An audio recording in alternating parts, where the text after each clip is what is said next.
Story 1. My wife's family reunion in Martha's Vineyard. They forgot to book accommodations for me. Oops, everything's full. 67 family members in luxury rentals. I made one call. Next day, when a helicopter landed and picked up just me. Police arrived at her house. Nathan Forbes had learned early in life that some people measured worth in dollar signs, while others measured it in character. The Greer family had always been firmly in the first camp, and Nathan had been fighting an uphill battle for respect since the day he married their daughter, Molly, 15 years ago. He stood in the kitchen of their suburban Boston home, watching Molly hang up the phone with her mother. The forced smile on her face told him everything he needed to know before she even spoke. "So, the reunion's confirmed," Molly said, setting her phone on the counter with deliberate care. "Last week of July, Martha's Vineyard moms rented out 3 entire estates." Nathan raised an eyebrow. 3 estates? How many people are we talking about? 67, including us. Molly wouldn't meet his eyes. "It's the whole extended family. Cousins, second cousins, everyone." Nathan had met Molly during his graduate program at MIT back when he was burning through his doctoral dissertation on adaptive systems theory while working 3 jobs to pay for it. She'd been different then, or maybe he'd been too in love to see the warning signs. Her family came from old Northeastern money, the kind that bought summer homes in the Berkers and winter condos in Palm Beach. They tolerated Nathan at first. Certain Molly would eventually come to her senses and marry someone from their circle. That was before Nathan had turned down lucrative corporate offers to build something of his own.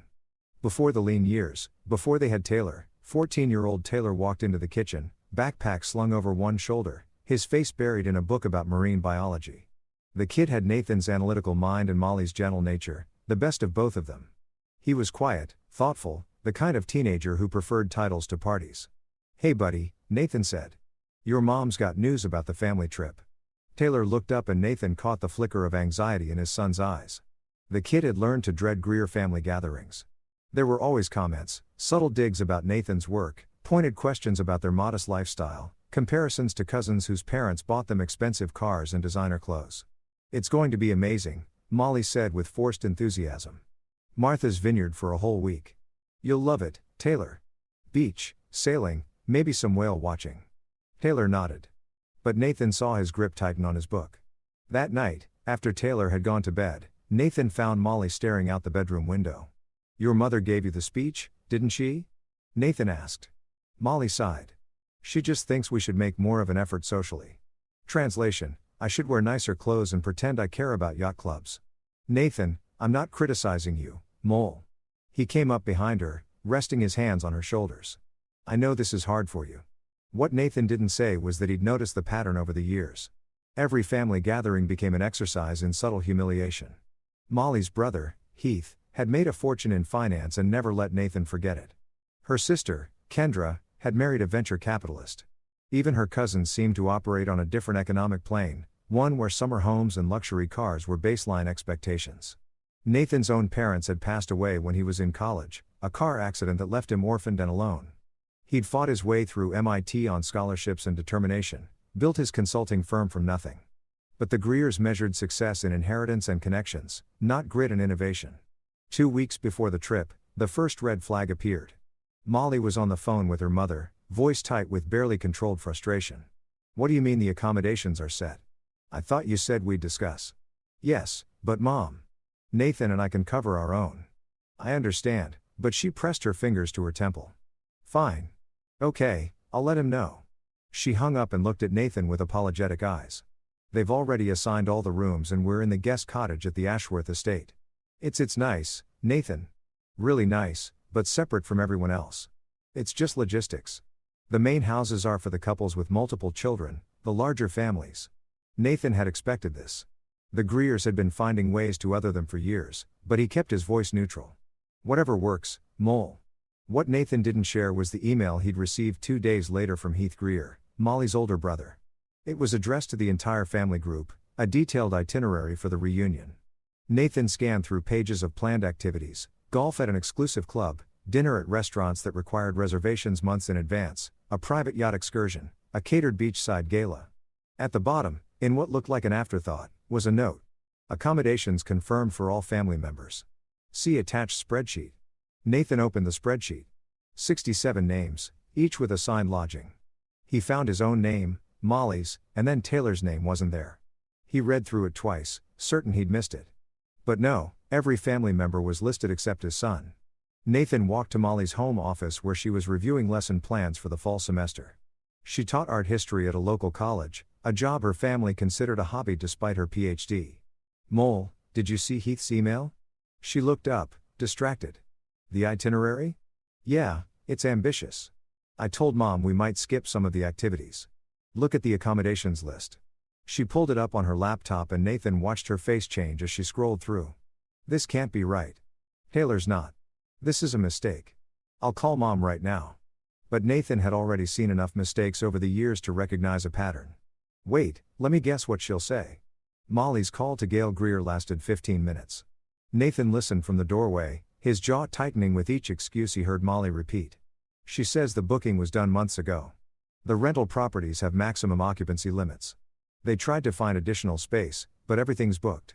She says, we can figure out local hotels in Martha's Vineyard in peak summer season." Nathan's voice was cold. "Mole, they're housing 66 people in luxury estates, and they're telling us our son, their grandson, needs to find a hotel. She says it was an oversight. It's always an oversight with them." Nathan turned away before Molly could see the anger in his eyes. "Tell her we'll handle it." Over the next week, Molly made phone calls. Every hotel, every bed and breakfast, every vacation rental within a 20-mile radius of Martha's Vineyard was booked solid. She expanded the search to the mainland, looking at places in Falmouth and Woods Hole, but nothing suitable was available. Nathan watched his wife grow increasingly desperate, making call after call while her family sent group texts about excursion reservations and dinner plans. Not one of them acknowledged the problem they'd created. It was Taylor who finally broke Nathan's resolve. The night before they were supposed to leave, Nathan found his son sitting on his bed, carefully folding clothes into a small duffel bag. The larger suitcase sat empty in the corner. "Planning to travel light?" Nathan asked, keeping his tone casual. Taylor didn't look up. "I figured if there's no room for me, I should be ready too. I don't know. Maybe I can stay in the car or something." "Taylor, it's okay, Dad." His son's voice was steady, but Nathan could hear the hurt underneath. "I know Grandma Gail's family doesn't really. I mean, I get it. We're not like them." Nathan sat down on the bed beside his son. "Look at me, buddy." Taylor finally met his eyes, and Nathan saw the same expression he'd worn himself 1,000 times growing up. The look of someone who'd learned not to expect too much, to make themselves smaller, to fit into spaces that weren't built for them. "You listen to me," Nathan said quietly. "You're worth 10 of them. You're brilliant. You're kind. And you've got more integrity in your little finger than that whole family combined. Don't ever let anyone make you feel like you're not enough. But we don't have the money they have, Dad. We don't have the house or the cars, or money isn't the same as worth." Nathan put his arm around his son's shoulders. "I learned that the hard way. And I'll be damned if I let them teach you otherwise." After Taylor went to bed, Nathan sat in his home office staring at his phone. He'd sworn he'd never make this call, never cash in this particular chip. Pride had kept him silent for 15 years, had made him refuse every offer of help, every extended hand. But this wasn't about him anymore. He pulled up a contact he hadn't used in over a decade, and typed out a message. "Byron, it's Nathan Forbes. I know it's been a long time, but I need to ask you for something. Can we talk?" The response came less than a minute later. "Nathan, my God, man. I've been trying to reach you for years. Call me anytime, day or night." Nathan glanced at the clock. 11:47 p.m. He made the call. Byron Odom answered on the first ring.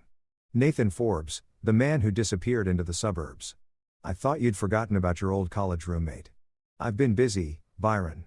Too busy for the guy who lived on ramen noodles with you in that shoebox apartment at MIT."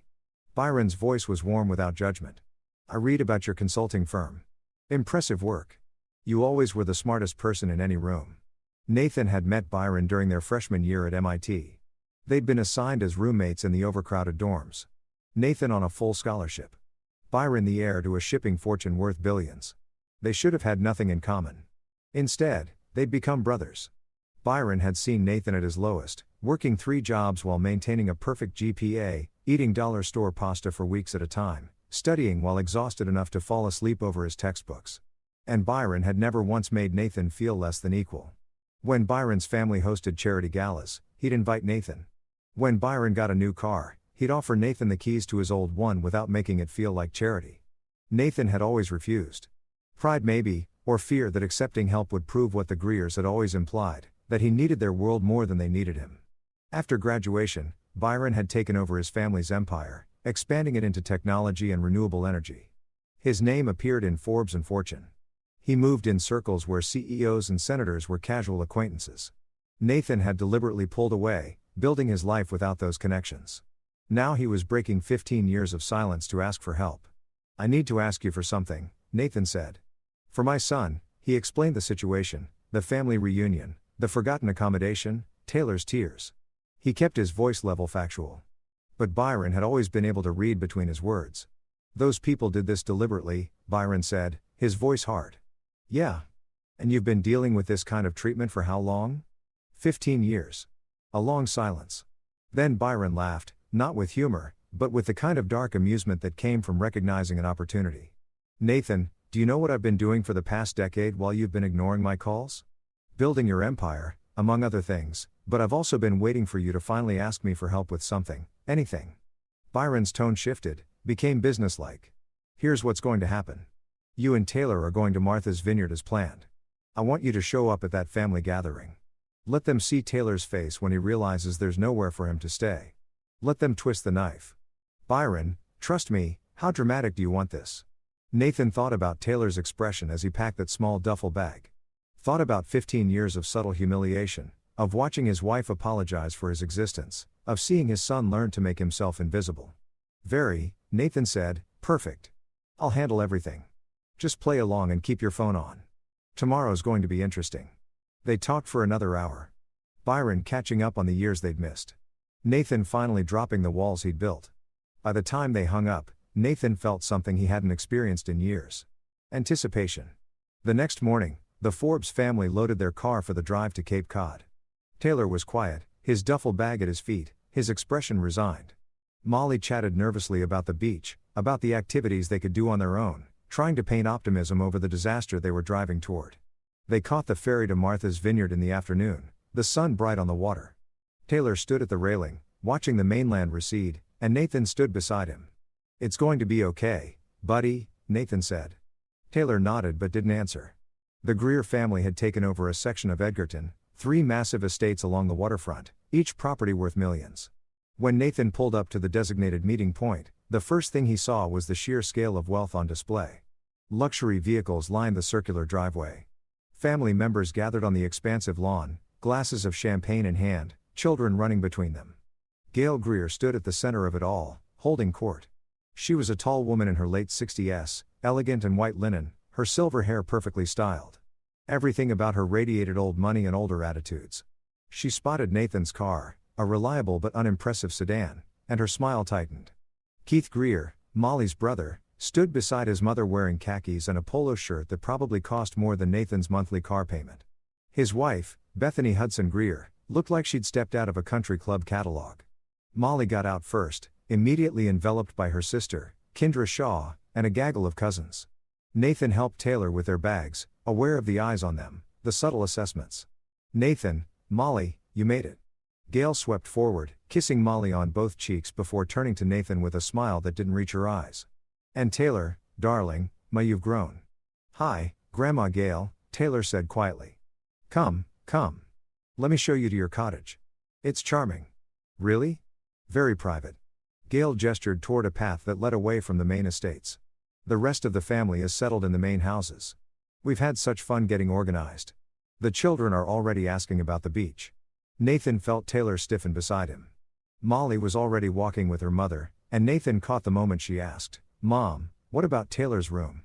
"Oh." Gail's hand flew to her throat in a performance of surprise that wouldn't have fooled the child. "Oh dear, Molly. Darling, I thought you understood. The properties have strict occupancy limits. We did the booking months ago and well, it simply didn't work out. I'm sure Taylor can find somewhere comfortable. Perhaps one of the hotels in town." Molly stopped walking. "Mom, I called every hotel within 20 meters. Everything's booked." "Oh my, how unfortunate." Gail's tone suggested she found it more inconvenient than unfortunate. "Well, perhaps Taylor could share a room with one of his cousins." Heath appeared at his mother's elbow, drink in hand. "Actually, the kids are already settled and pretty packed in. It would be tight to add another." "He's your nephew," Nathan said, his voice carefully controlled.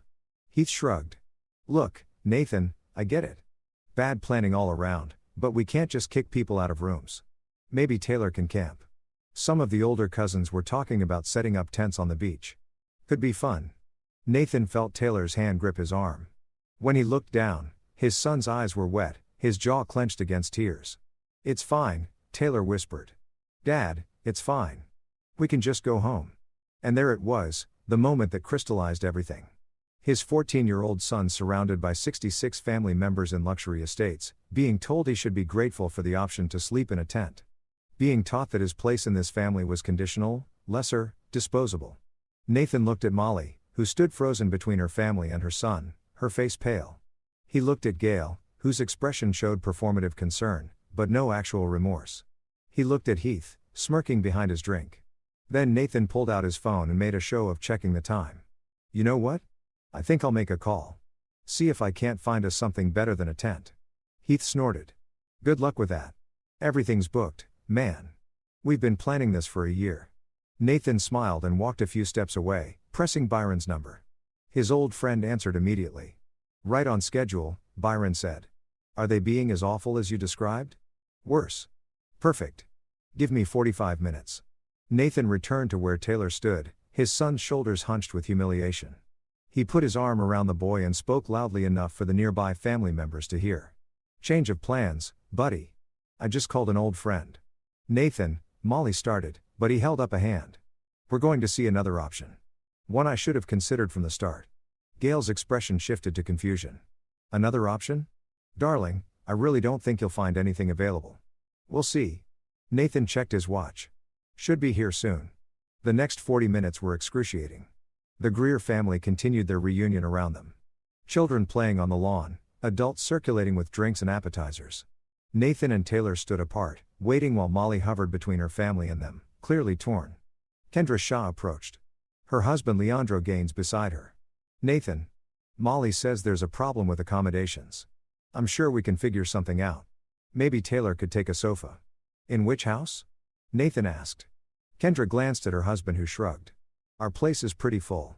The kids have their cousins staying with them, right? Nathan didn't elaborate. Then he heard it, the distant thrum of helicopter blades. The sound grew louder, and conversations on the lawn began to falter. People looked up, shading their eyes against the sun. The helicopter appeared over the tree line, a sleek black machine that spoke of serious money, and it descended toward the open lawn with practiced precision. What on earth? Gail began. The helicopter touched down 50 yards away, grass whipping in the rotor wash. Nathan felt Taylor's hand grip his arm again, but this time it wasn't in distress. It was in wonder. A man in a pilot's uniform stepped out, approached Nathan, and extended his hand. Mr. Forbes? Mr. ODM sent me. We're ready when you are. Nathan shook his hand. Give us 5 minutes to grab our bags. The lawn had gone completely silent. 66 Greers stood frozen, watching as Nathan and Taylor walked back to their car and retrieved their luggage. Molly hurried after them. Nathan, what is this? What's happening? Byron Odom is an old friend, Nathan said calmly, loading bags into the helicopter. We were roommates at MIT. He heard about our accommodation problem and offered us his place. Molly's eyes widened. Byron Odom? The Byron Odom? Nathan smiled. Is there more than one? Keith had approached, his swagger gone. Wait, you know Byron ODM? The shipping heir, the guy who just bought that tech company for $3 billion. We go way back, Nathan said. He turned to Taylor. Ready, buddy? Taylor's tears were gone, replaced by something like awe.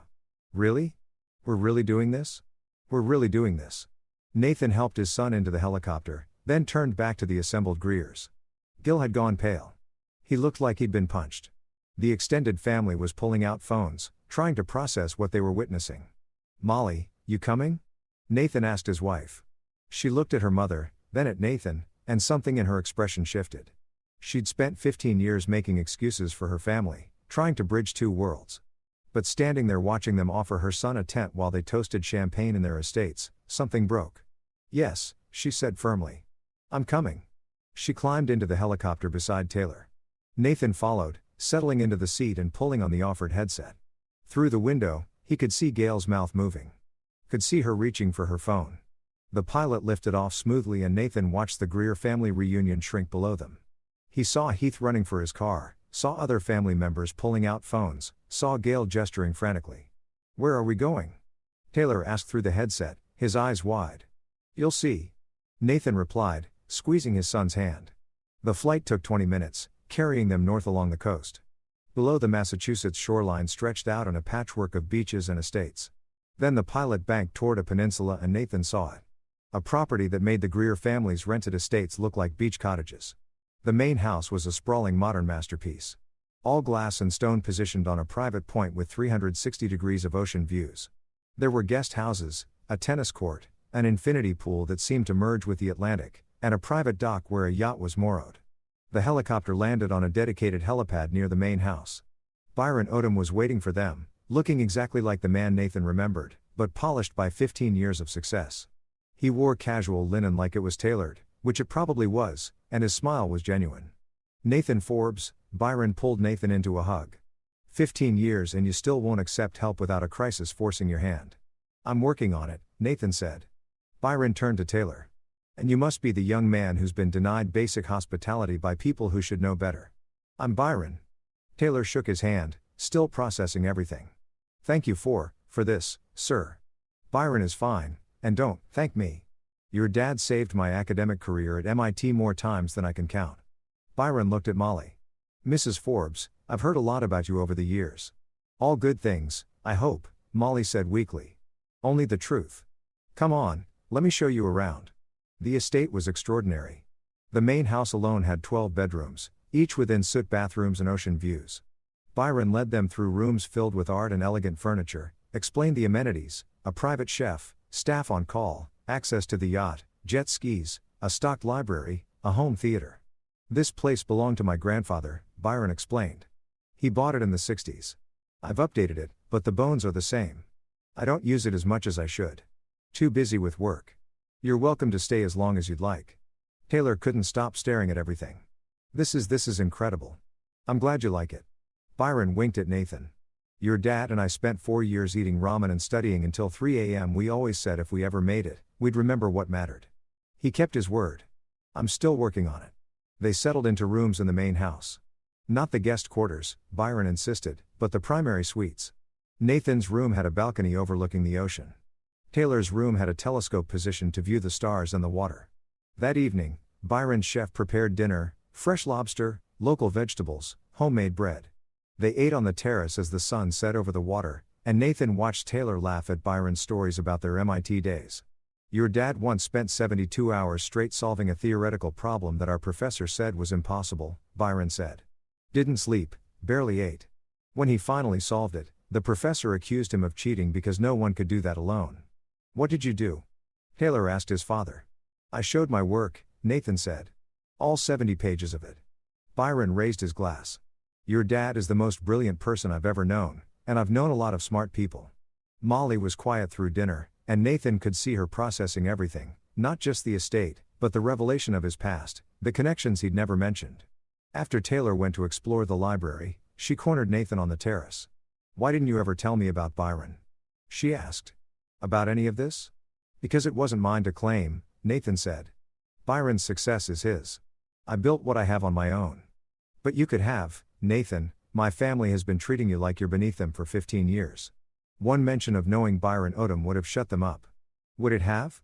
Or would they just have seen me as someone who relied on his connections instead of his own work?" Nathan turned to face her. "Mole, I don't care what your family thinks of me. I never have, but I care what they do to Taylor. And tonight, they crossed the line." Molly's phone buzzed for the 20th time. She glanced at it and winced.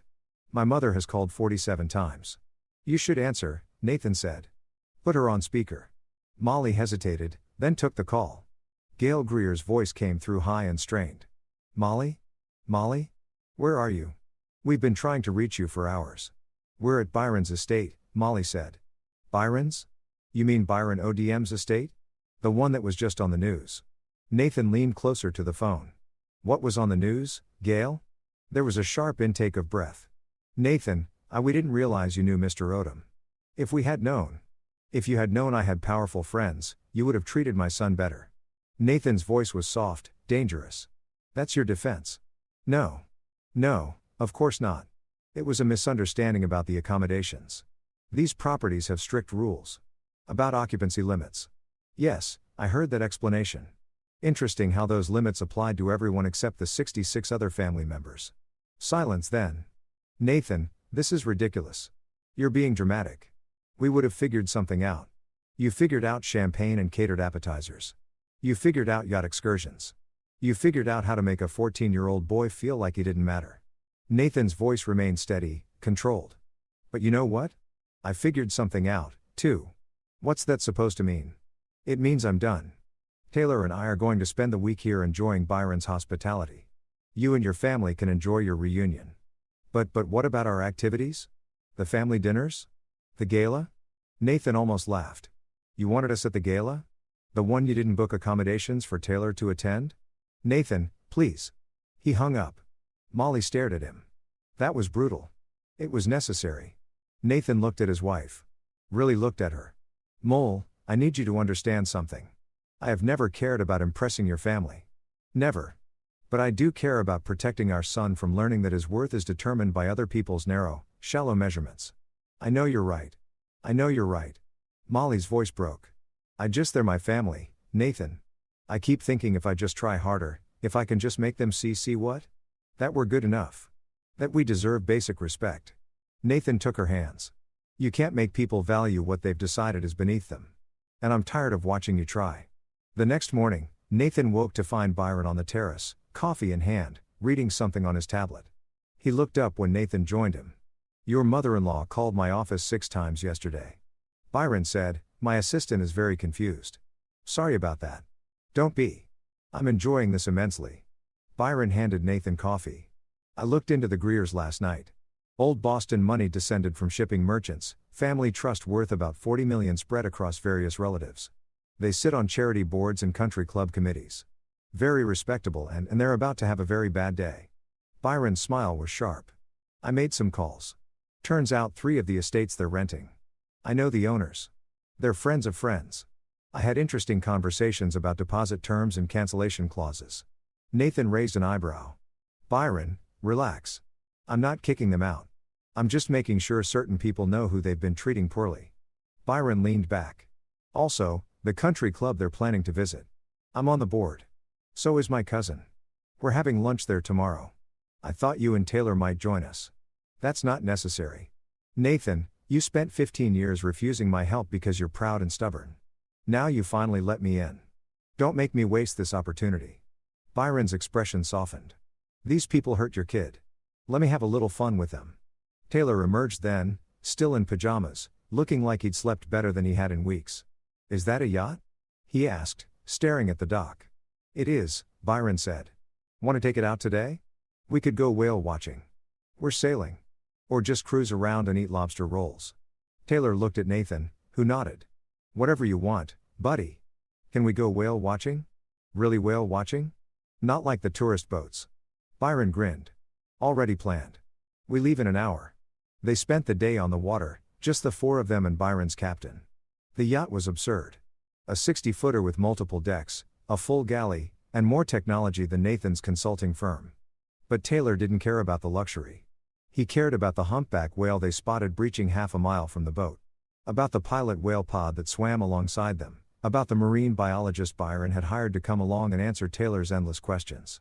Nathan watched his son lean over the railing, binoculars pressed to his face, and felt something loosen in his chest. This was what Taylor deserved, not tents and sofas and afterthought accommodations, but this joy, this belonging. That evening, Byron's phone rang.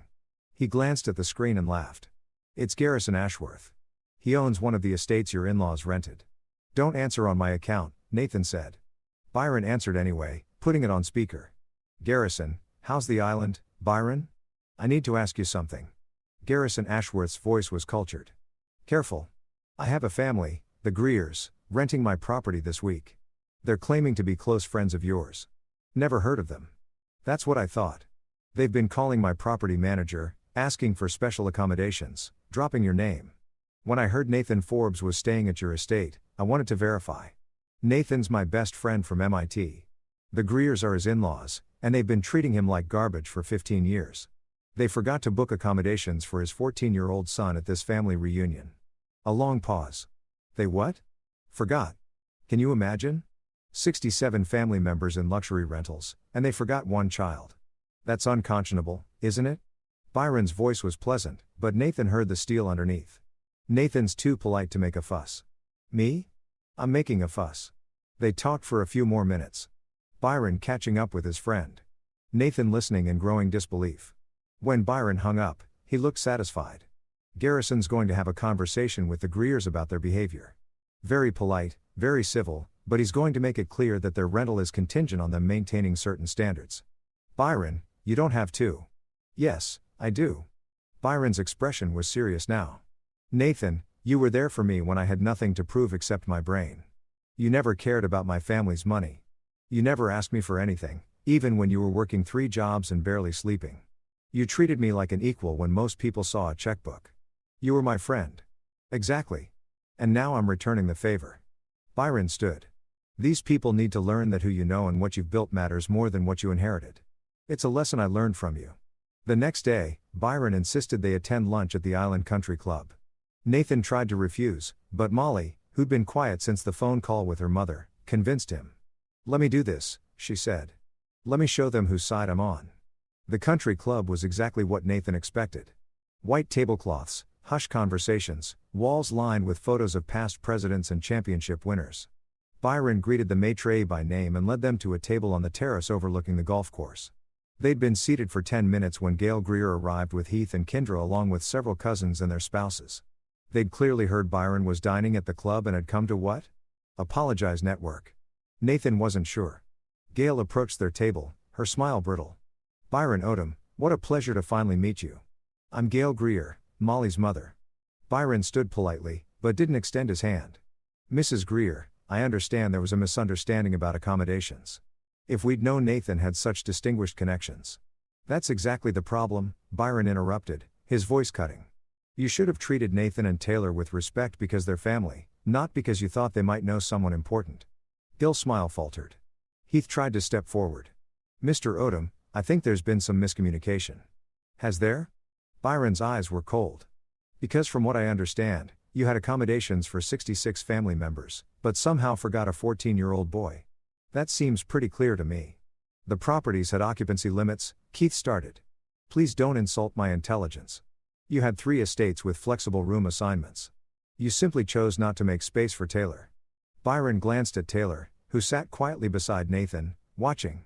How does that make you feel, Taylor? Knowing your extended family chose champagne and catered meals over ensuring you had a bed. Taylor swallowed hard, but met Byron's gaze. It hurt, but Dad says people who measure your worth by their convenience aren't worth impressing. Your dad's a smart man. Byron turned back to Gail.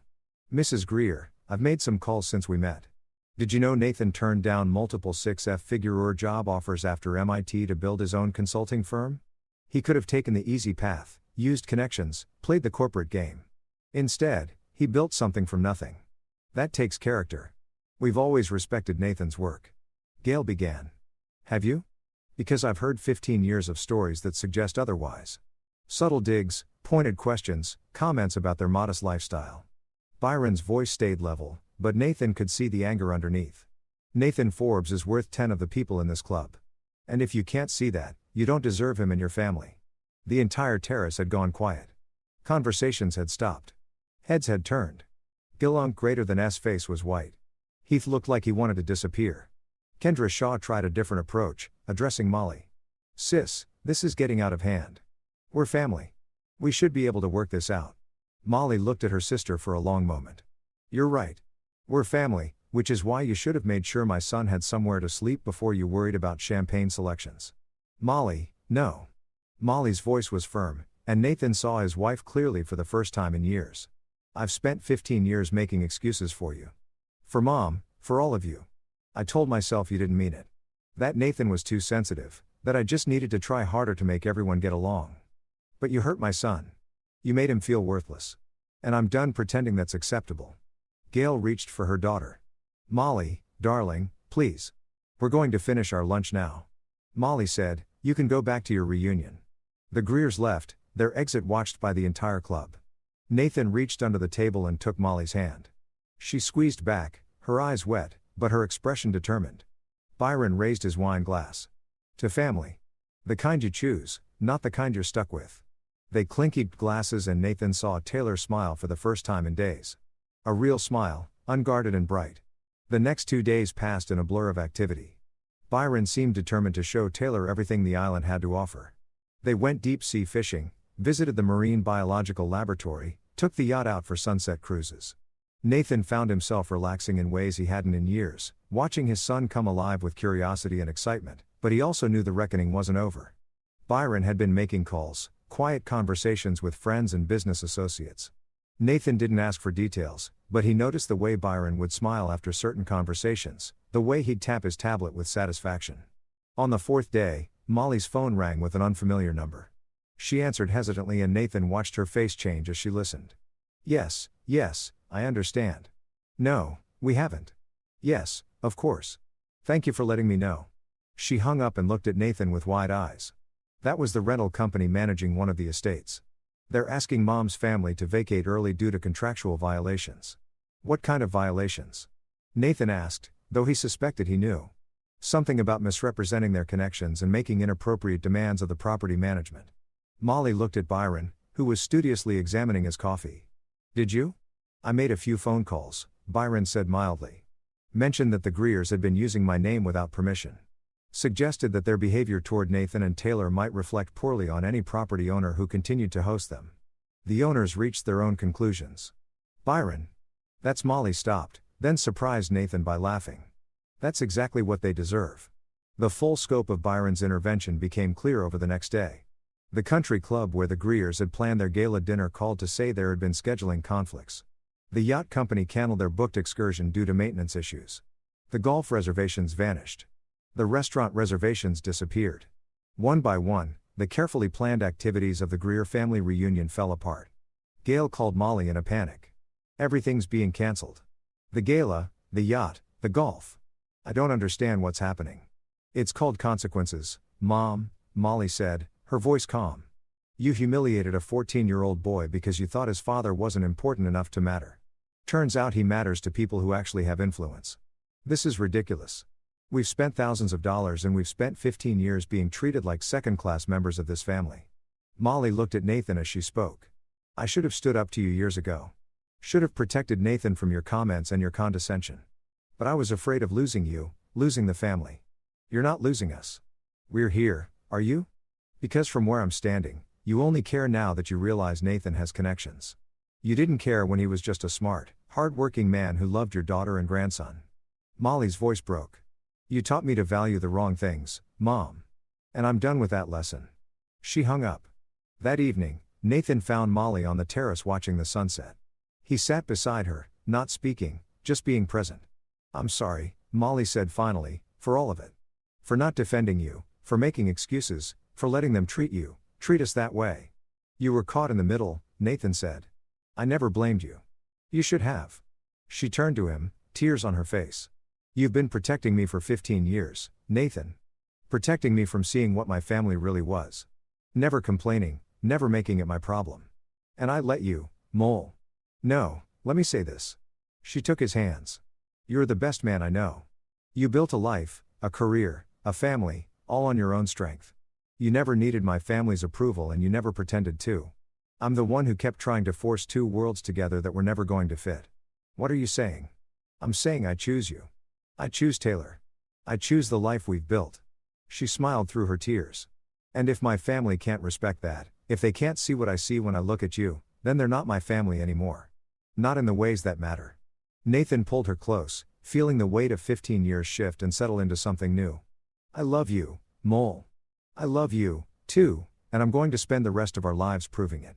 On the 6th day of what should have been the Greer family reunion, Nathan received a call from an unknown number. He almost didn't answer, but Byron, who was teaching Taylor to sail, nodded toward the phone. Take it, Byron mouthed. Nathan answered, Hello, Mr. Forbes. This is Lawrence Greer, Molly's father. Nathan had met Larry Greer exactly twice in 15 years. Once at the wedding, once when Taylor was born. The man was a ghost in his own family, overshadowed by his wife's personality and preferences. Mr. Greer. Larry is fine. I am calling to apologize for my wife, for my children, for myself. His voice was heavy with something that sounded like shame. I've been watching this family tear itself apart this week and I realized something. We've been wrong about you, about what matters. Okay, Nathan said, not willing to give more than that. Gail comes from a world where appearances and connections mean everything. I thought marrying into that world would make me someone better. Instead, I became someone smaller. Larry cleared his throat. You're everything I should have been. Self-made, principled, present for your son, and we've spent 15 years trying to make you feel lesser because it was easier than examining our own failures. Nathan didn't respond, waiting. I don't expect forgiveness. I don't expect you to accept this apology, but I wanted you to know that at least one member of this family sees you clearly, sees what we've lost by not appreciating what we had. Larry paused. Taylor is a remarkable boy. He gets that from you. And if Molly has the sense, I hope she does.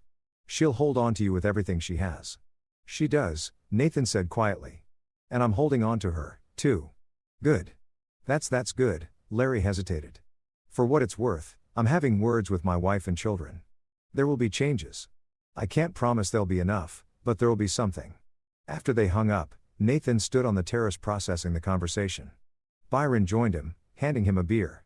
Deathbed conversion? Byron asked. Something like that. Molly's father apologized. And how do you feel about that? Nathan thought about it. One apology doesn't erase 15 years, but it's a start. Maybe you're more forgiving than I'd be. Byron said, I'm not forgiving. I'm just tired of carrying anger. Nathan looked at his friend. Thank you for all of this. For giving Taylor a week he'll never forget. For showing Molly's family that their metrics don't define worth. Thank you for finally letting me help. Byron clinked his beer against Nathan's. And for the record, I'm not done. Your consulting firm. You're doing good work, but you're limiting yourself. Why? Because I don't want to owe anyone. What if you're not owing? What if we're partnering? Byron's eyes gleamed with the same look he'd had at MIT when he was working through a complex problem. I've been looking into sustainable technology solutions. Your expertise in adaptive systems would be perfect for some projects. I'm developing real work, Nathan. Not charity, not connections, a genuine partnership.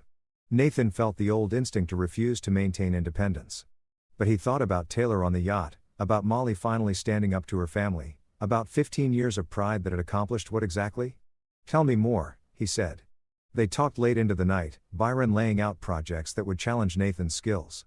Nathan pushing back with questions and refinements. It felt like MIT again. Two minds working in tandem, building something neither could create alone. The next morning, their last full day at the estate, Byron gathered them all for breakfast on the terrace. I have a proposition, Byron announced. This estate sits empty most of the year. I'm here maybe 2 weeks annually. It seems like a waste. It's an incredible property, Molly said. It is, which is why I want you to use it whenever you want. Summers, weekends, holidays. Byron looked at Taylor. Especially you, kid. You should be able to study marine biology in an environment that feeds that interest. Byron, we can't. Nathan started. You can and you will. This isn't charity, Nathan. It's friendship. It's what friends do. Byron leaned forward. You gave me something at MIT that I'd never had before. Someone who saw me as just Byron, not as my family's heir. Someone who valued my mind over my money. That was priceless. Let me return the favor. Taylor looked at his father with pleading eyes. Nathan felt the last walls of his pride crumble. Okay, he said. Thank you. Good. Now, I have one more surprise. Byron stood. Follow me. He led them down to the dock where a smaller boat was moored. Not the yacht, but a beautiful 30-foot sailboat perfectly maintained. This was my grandfather's, Byron said. He taught me to sail on this boat. I want Taylor to have it. Byron. Nathan couldn't find words. I'm serious. It's too small for me to use regularly, but it's perfect for learning. Taylor showed real aptitude yesterday, and it'll give him a reason to keep visiting. Byron put his hand on Taylor's shoulder. If your dad says yes. Taylor's eyes were wide. Dad. Nathan looked at his son at the hope and excitement on his face and realized that sometimes accepting generosity wasn't weakness. Sometimes it was wisdom. Yes, Nathan said. Yes, we accept. Taylor threw his arms around Byron. Then Nathan, his joy impossible to contain. Molly was crying and Nathan pulled her close. The four of them standing on the dock as morning sun sparkled on the water. On their last evening, Byron insisted on a proper dinner. The full formal dining room, his chef preparing a multi-course meal, candles and wine in celebration. They dressed up. Taylor borrowing one of Byron's old blazers. Molly wearing a dress she'd packed for the Greer family gala she'd never attend. Over dessert, Byron raised his glass. To Nathan Forbes, the man who taught me that wealth without character is just numbers in an account. And to Taylor, who reminds me why it matters to stay grounded. And to Molly, who had the courage to choose her own family over her family's expectations. They toasted, the crystal ringing in the candlelight. Nathan's phone buzzed with a text. He glanced at it and smiled. Molly, your mother wants to know if we'll attend the final family dinner tomorrow night. She says she has something important to say. Do you want to go? Molly asked. Nathan thought about it. He thought about 15 years of subtle warfare, about Taylor packing a small duffel bag, about the moment his son had been told to be grateful for a tent. He thought about Byron's friendship, about Molly's tears on the terrace, about Larry Greer's phone call. Yeah, he said finally. Let's go. But we go together and we go as equals. No more apologizing for who we are. Molly smiled. Together as equals. The next evening, they returned to the Greer family estates for the final dinner. The atmosphere was markedly different from their arrival. The champagne was gone, replaced by beer and simple wine. The catered meals had become potluck dishes. The planned gala had morphed into a casual cookout on the beach. The family gathered as Nathan, Molly, and Taylor arrived. This time in a car Byron had lent them, a Mercedes that made a quiet statement. Nathan saw the looks, the whispers, the way people watched them cross the lawn. Gail Greer stood at the center, but she wasn't holding court. She looked diminished, tired, and when she saw Nathan, something in her expression crumbled. Nathan, Molly, Taylor. She approached them slowly. Thank you for coming. The entire family had gathered, 66 people forming a loose circle. Nathan realized this wasn't going to be a private conversation. I owe you an apology, Gail said, her voice carrying across the lawn. I owe all of you an apology. What we did, what I orchestrated was cruel. It was beneath the standards I've always claimed to uphold, and it's cost us dearly. Heath stepped forward, his swagger completely gone. I was a dick. There's no other word for it. I let myself think that because I made money, I was worth more than people who made less. That's garbage thinking, and I'm sorry. Kendra spoke next. We got caught up in keeping up with each other, in maintaining appearances. We forgot what family actually means. One by one, family members spoke, some sincerely, others clearly uncomfortable, but trying. Nathan listened, his arm around Taylor, feeling his son lean into him. Finally, Larry Greer spoke. I've been a coward. I let my wife run this family's values into the ground because it was easier than standing up for what I knew was right. Nathan, you've been more of a man in your silence than I've been in 30 years of marriage. I'm sorry. The apologies hung in the air. Nathan felt Molly squeeze his hand, felt Taylor watching him, waiting to see what he would do. I accept your apologies, Nathan said finally. But accepting them doesn't mean forgetting. It doesn't mean everything goes back to how it was. He looked at each family member in turn. Taylor is 14 years old. He's smart. He's kind. And he deserves to grow up knowing his worth isn't determined by how much money his father makes or what connections he has. If this family can respect that, can respect him, then we can move forward. But if not, we're done. We can, Gail said quietly. We will. And one more thing, Nathan's voice hardened. Molly is done being caught in the middle. Done making excuses for you. Done apologizing for me. She's my wife. She's Taylor's mother, and she's her own person. You'll treat her as all three with respect. Understood. Understood. Multiple voices echoed. The dinner that followed was awkward but genuine. People asked Taylor about his interests, listened to him talk about marine biology without condescension. Heath made an effort to talk to Nathan about his consulting work without comparing it to his own career. Kendra apologized to Molly privately for years of passive-aggressive comments. It wasn't perfect. It wouldn't erase 15 years, but it was something. As the evening wounded down, Nathan found himself standing at the edge of the beach with Larry Greer, watching the sunset. My wife has spent 30 years building a family on foundation of sand, Larry said. Money, connections, appearances. It took watching it crumble in a week to realize what we'd lost along the way. What did you lose? Nathan asked. Authenticity, joy, the ability to value people for who they are rather than what they represent. Larry looked at Nathan. You never lost that. Even when we tried to grind it out of you, you held on. That takes strength I don't have. You found it this week. Maybe. Or maybe I just finally got tired of being small. Larry extended his hand. I hope you'll give us a chance to do better. Not for my sake, but for Molly's, For Taylor's. Nathan shook his hand. One day at a time. They drove back to Byron's estate that night. The three of them quiet in the car. Taylor fell asleep in the back seat, exhausted from the emotional weight of the week. Molly reached over and took Nathan's hand. "Thank you," she said. "For what?" "For being exactly who you are. For never compromising. For showing me what matters." She squeezed his fingers. "And for loving me even when I didn't deserve it. You always deserved it, Mole. You just needed to believe it yourself." The next morning, they packed to leave. Byron met them on the terrace for coffee. His eyes tired but satisfied. "So," Byron said, "think you'll come back?" "Try to keep us away," Nathan said. "Taylor's already planning his sailing schedule." "Good." And Nathan Byron set down his coffee. "That partnership I mentioned, I'm serious about it. I've already had my lawyers draw up preliminary terms. Equal partnership, shared decision-making, your expertise, my resources, building something that actually matters." Nathan felt the last vestiges of his old resistance fade. "Send me the documents. Let's do this." Byron grinned. "Welcome back to the world, Nathan Forbes." They flew back on Byron's helicopter, watching Martha's Vineyard receded below them. Nathan saw the three Greer estates, saw the family members packing up their cars, preparing to return to their lives. He wondered if any of them would actually change or if this week would fade into family mythology. Another story to tell at future gatherings. But it didn't matter because he'd changed. Molly had changed. Taylor had learned a lesson about worth and dignity that would serve him for life. As Boston appeared on the horizon, Taylor leaned forward in his seat. "Dad," he said through the headset. "Can we really use the sailboat whenever we want?" "That's what Byron said. And we can go back to the estate.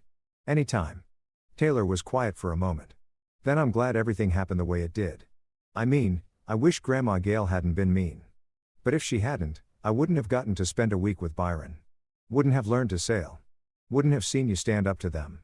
Nathan turned to look at his son. "You would have been fine sleeping in a tent, wouldn't you? You would have made the best of it." "Maybe, but I'm glad I didn't have to." Taylor smiled, and it was the same open, genuine smile Nathan had seen on the yacht. "I'm glad you called Byron. I'm glad you have friends who see how awesome you are. You're pretty awesome yourself, buddy." They landed at a private airfield outside Boston where their car was waiting. Byron had insisted on having it driven there. One final gesture of the week. As Nathan loaded their bags, Byron pulled him aside. "That family of yours is going to try to change." Byron said, "Some of them might even succeed. But Nathan, don't let them take advantage of your forgiveness. Don't let them think this week means everything's forgotten." "I won't. But I also can't spend the rest of my life fighting them. For Molly's sake, for Taylor's sake, I have to give them a chance to do better." "Fair enough. Just remember, you don't owe them anything. You already gave them 15 years of patience. If they blow this chance, that's on them." Nathan hugged his friend. "Thank you for everything." "That's what brothers do," Byron said. "Now go home, build your life, and call me more than once every 15 years. The drive home was peaceful. Molly dozed in the passenger seat. Taylor read his marine biology book in the back. And Nathan thought about the week that had just ended. Thought about his son's tears, about the helicopter landing, about standing in that country club and watching Byron dismantle the Greer's pretensions with simple truth. He thought about partnership offers and summer sailing and the weight of pride. He'd finally sat down.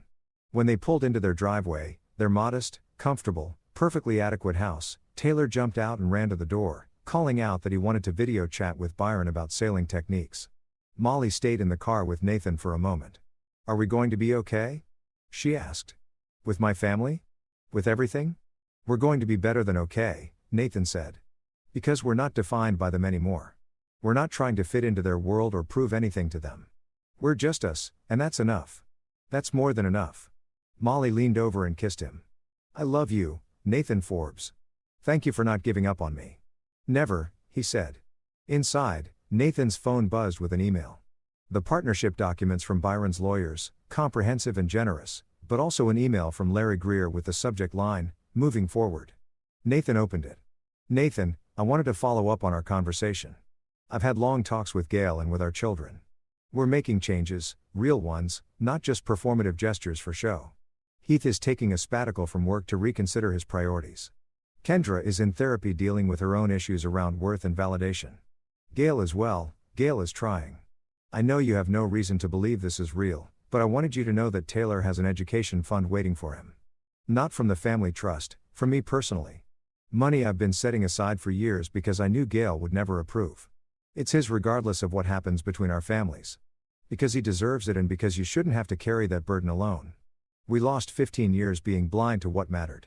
I don't expect to get them back, but I hope we can build something new, something better, Larry. Nathan read the email twice, then showed it to Molly. She cried and Nathan held her, understanding that some wounds took time to heal, that some bridges could be rebuilt even after burning. That night, after Taylor went to bed, Nathan stood in his home office looking at the consulting projects on his desk, the partnership documents from Byron, the email from Larry. He thought about the version of himself who'd refused help, who'd built everything alone, who'd taken pride in needing nothing from anyone. That man had been strong, but he'd also been alone. This new version, the one who accepted friendship, who let people see him clearly, who stood up not just for himself, but for his son, who'd finally let his wife choose sides without guilt. This version was stronger. Molly appeared in the doorway, coming to bed.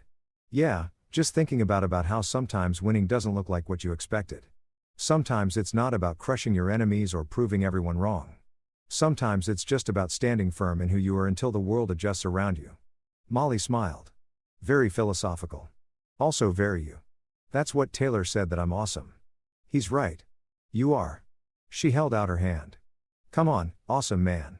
Tomorrow you have a partnership to negotiate and a son who wants to plan 17 sailing trips. Nathan took her hand and followed her out of the office, turning off the light behind him. In the darkness, his phone lit up with one more message from Byron. Already missing you guys. Next summer at the estate, we'll make it annual tradition. Also, I have some ideas for projects that could really change things. Call me tomorrow. Nathan smiled and typed back, absolutely.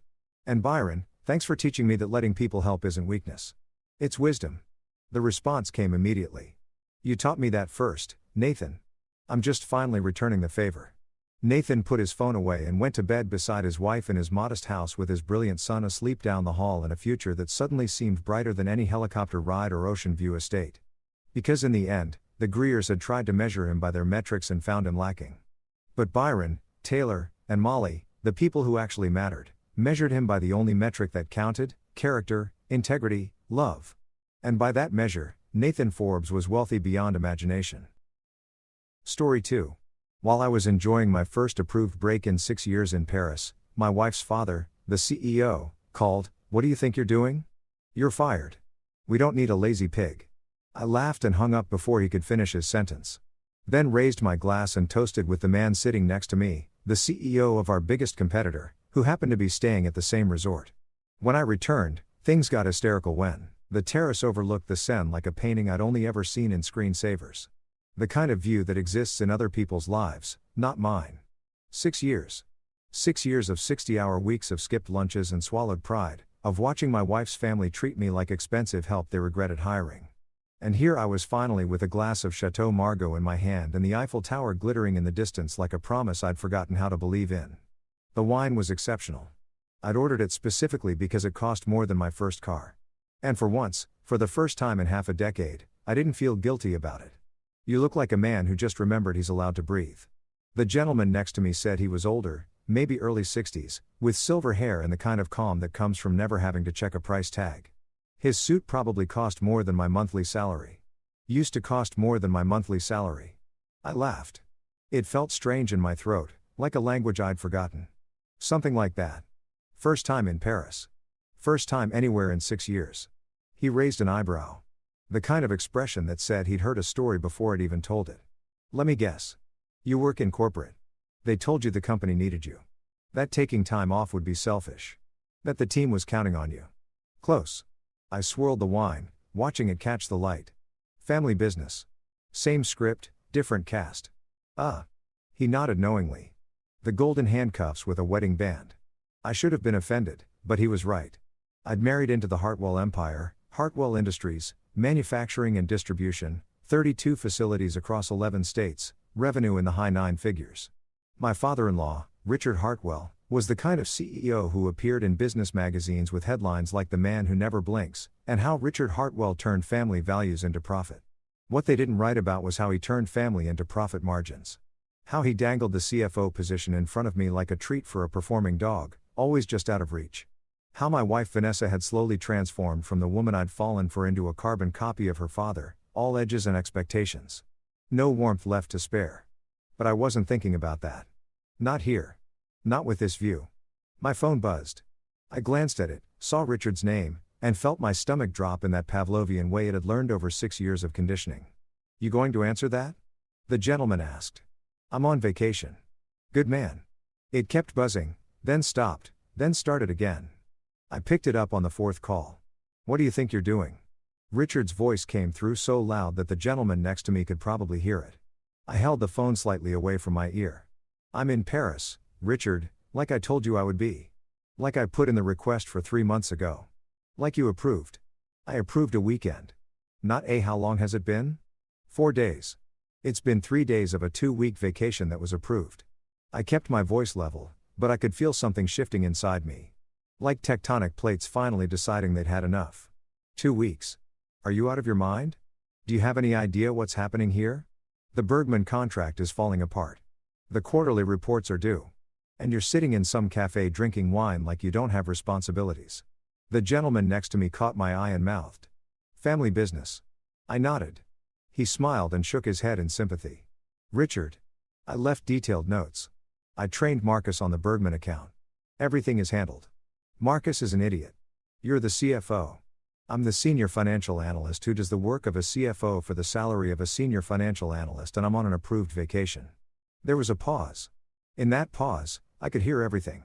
His shock that I'd interrupted him, his rage building like a pressure cooker, the calculations running through his head about how to reassert control. You're fired. The words hung in the air between us, between Paris and Connecticut, between the man I'd been and whoever I was about to become.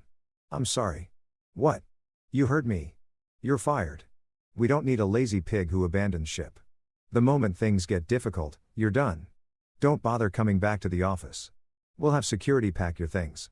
I looked at the sin, at the lights reflecting on the water, at the wine in my glass that tasted like freedom and cost like revenge, and I laughed. It started as a chuckle, then built into something fuller, something that came from a place so deep I'd forgotten it existed. I laughed like a man who just realized he'd been holding his breath underwater for 6 years and finally broke the surface. Are you listening to me?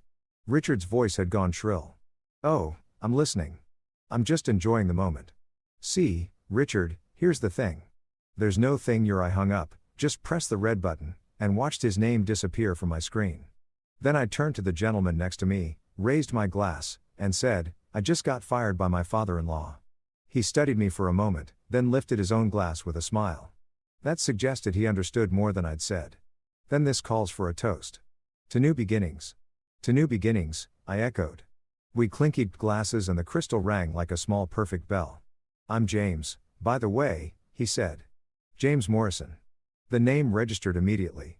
James Morrison, CEO of Apex Consolidated, Hartwell Industries' largest competitor. The man Richard Hartwell had spent the last 3 years trying to destroy, outbid, and outmaneuver in every market they shared. I must have gone pale because James smiled wider. I take it you recognize the name. You're your Apex. I am Apex. Yes. And you are recently unemployed. He laughed.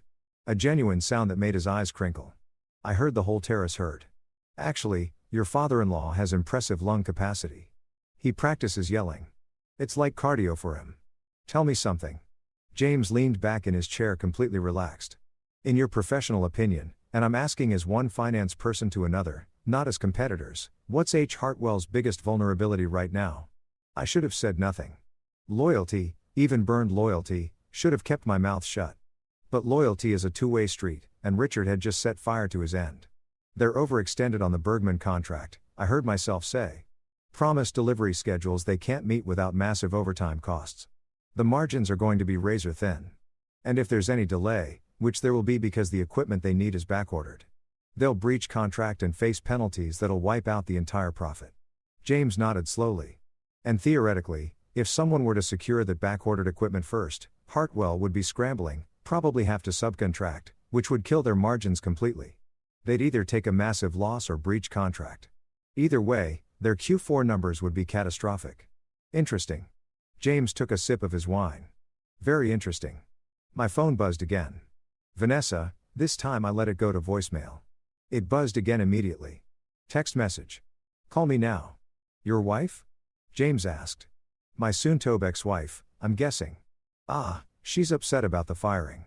She's upset that I might have actually stood up for myself. That's not part of the script. The phone buzzed twice more in quick succession. I turned it face down on the table. Can I tell you something? James said. In my experience, the best revenge isn't dramatic. It's not angry. It's precise. It's walking away with your dignity intact and watching them realize too late exactly what they've lost. That sounds nice in theory. I'm not talking about theory. He pulled out his wallet, extracted a business card, and slid it across the table. I'm talking about an offer. Apex is opening a new division.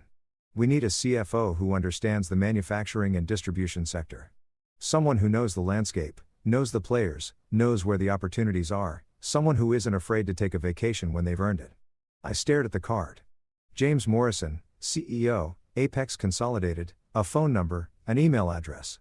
I can't just you can't what? Accept a job offer? You're unemployed as if he checked his watch approximately 4 minutes ago. You're allowed to be employed again. It's not that simple. There's Vanessa and the family and they just fired you on your first vacation in 6 years while you were drinking wine in Paris. He leaned forward, his voice gentle but firm. Let me ask you something. If they valued you, would you be sitting here having this conversation? The truth of it hit me like cold water. No. If they valued me, Richard would have called to ask how Paris was. Vanessa would have sent photos of things she wanted me to see. I would have felt missed, not managed.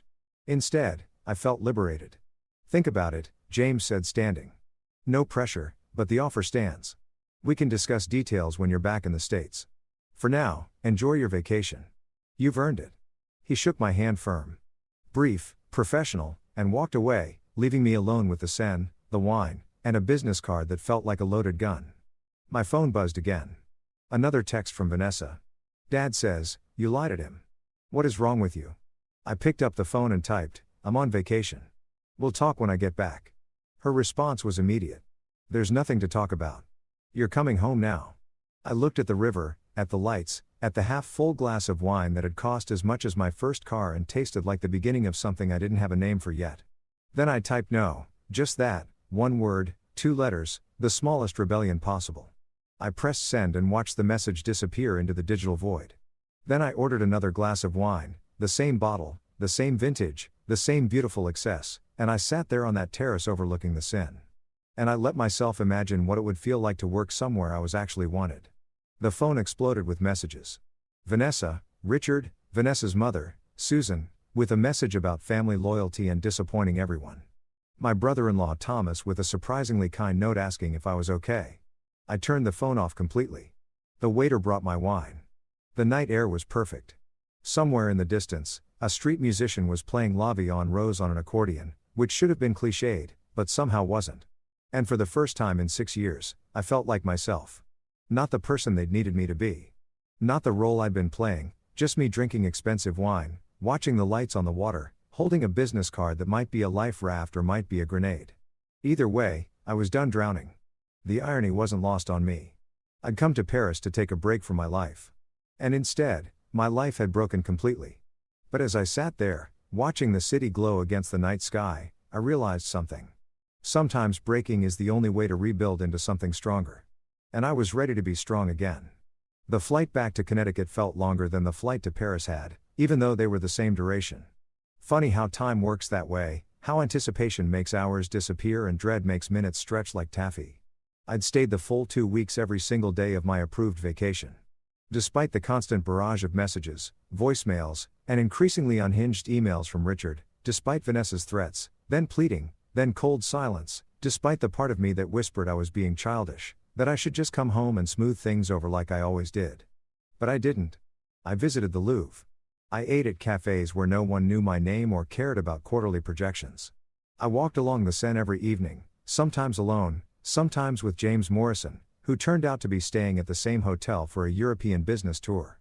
We talked about finance, about family businesses, about the particular hell of working somewhere that treated loyalty like a contract with fine print you weren't allowed to read. He never pressured me about the job offer. Never even mentioned it after that first night. But it sat between us like a third presence at every conversation possibility. Dressed in a tailored suit, sipping espresso. On my last night in Paris, James handed me a folder over dinner. What's this? Nothing official. Just some reading material for the flight. Details about the CFO position if you're interested. Salary range, benefits, the usual. He paused, cutting into his steak with surgical precision, and maybe some information about Hartwell Industries that you might find enlightening. I opened the folder just enough to see the first page, a financial analysis of Hartwell Industries, complete with projections, market positioning, and several sections highlighted in yellow. Where did you get this publicly available information? Mostly some industry contacts. Nothing. You couldn't find yourself with enough time and the right questions. He met my eyes. I believe in making informed decisions. Whatever you decide about the job offer, you should know what you're walking away from or what you're walking back into. I tucked the folder into my carry-on. Thank you. Don't thank me yet. You haven't read it. I read it on the plane. Every page, every footnote, every highlighted section that James had marked for my attention. And with each page, the picture became clearer and uglier.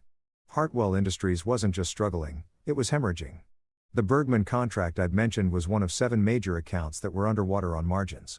Richard had been bidding aggressively on contracts, undercutting competitors to win market share, but the actual costs of fulfillment were eating them alive. They were winning battles and losing the war. And someone had been cooking the books to hide it.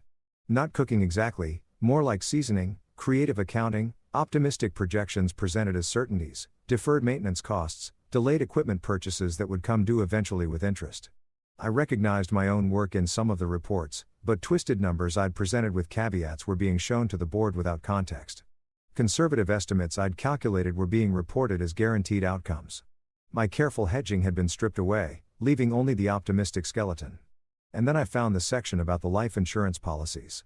Every executive at Hartwell Industries had a Keyman life insurance policy, standard practice for a family business. If something happened to a critical employee, the company would receive a payout to cover the cost of replacement and training.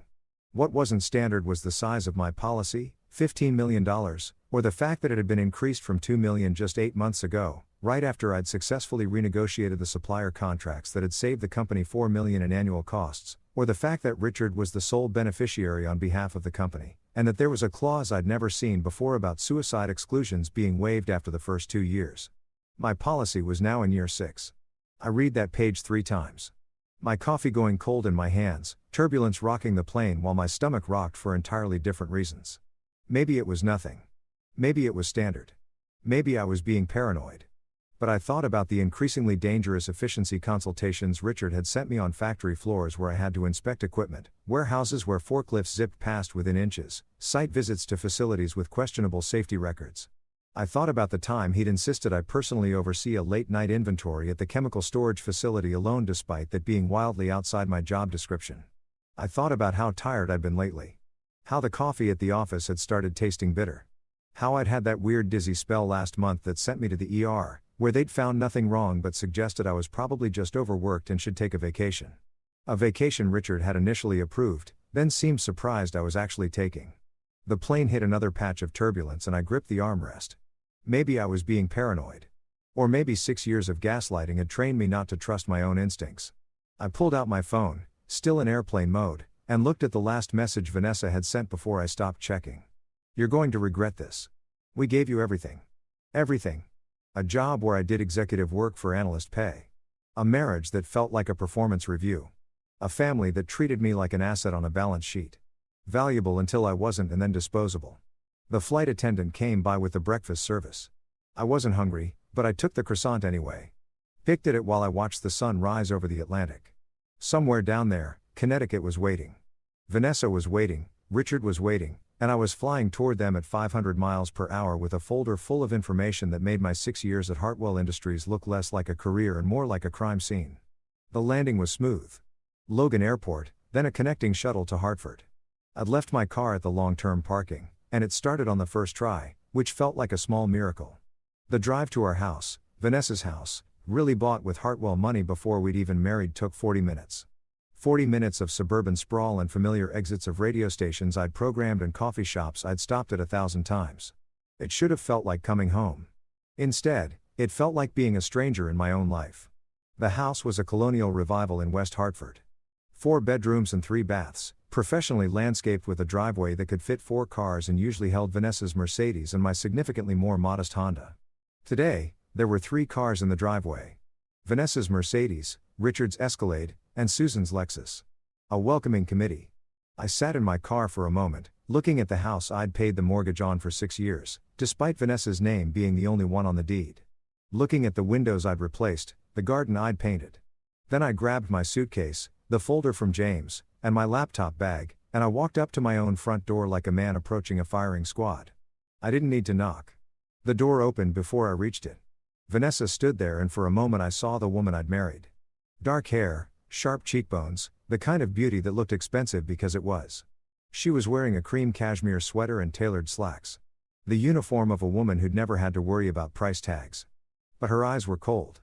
"You have a lot of nerve showing up here," she said. "I live here." "Not anymore, you don't." She stepped aside and I saw them in the living room. Richard in the wing-back chair like a king holding court. Susan on the sofa with her spine straight and her pearls perfect. Both of them looking at me like I was a stain on their expensive carpet. "Welcome home," Richard said, his voice dripping with sarcasm. "How was Paris? Did you enjoy your little tantrum?" I set my suitcase down carefully. It wasn't a tantrum. It was a vacation, one you approved. I approved a weekend, not a. He waved his hand dismissively. European sabbatical while the company crumbled. The company didn't crumble. I left detailed instructions. Marcus handled everything. Marcus is an incompetent fool who nearly cost us the Bergman contract. The Bergman contract was always a disaster. I told you that when you bid on it. I told you the margins were too thin and the timeline was impossible. You bid on it anyway. The room went quiet. You didn't contradict Richard Hartwell. That was rule 1 of working at Hartwell Industries, of being married to his daughter, of existing in his orbit. But I was tired of rules that only applied to me. You told me, Richard repeated slowly, that the Bergman contract was viable if we optimized our processes. I told you it was possible if everything went perfectly, which it never does. I also told you we should bid higher to account for contingencies. You overruled me. I overruled you because you're conservative to the point of cowardice. This is business. Sometimes you have to take risks. Taking risks with accurate information is business. Taking risks while ignoring your CFO's analysis is gambling. You're not the CFO, Vanessa cut in, her voice sharp. You're a senior financial analyst who's gotten too big for his position. There it was. The truth, finally said out loud. I looked at her, really looked at her, and tried to find the woman who'd once laughed at my jokes, who'd stayed up late talking about dreams and fears, who'd promised that her family would see my value eventually. She was gone. Or maybe she'd never existed. Maybe I'd just been in love with potential with the hope that someday I'd be good enough for them. You're right, I said quietly. I'm not the CFO. I just do all the work of a CFO for a fraction of the salary with none of the authority. My mistake was thinking that might change. Your mistake? Richard stood up. All 6'2" of him with his silver hair and his custom suit and his absolute certainty that he was right about everything was thinking you could embarrass this family without consequences. You hung up on me. You ignored Vanessa's calls. You stayed in Paris like some kind of a person on vacation. I offered. His face went red. You're fired. I told you that already. You're fired. And you're going to sign these papers. He gestured to the coffee table where a stack of documents waited, flagged with bright orange tabs. I didn't move toward them. What papers? Separation papers from the company and from Vanessa.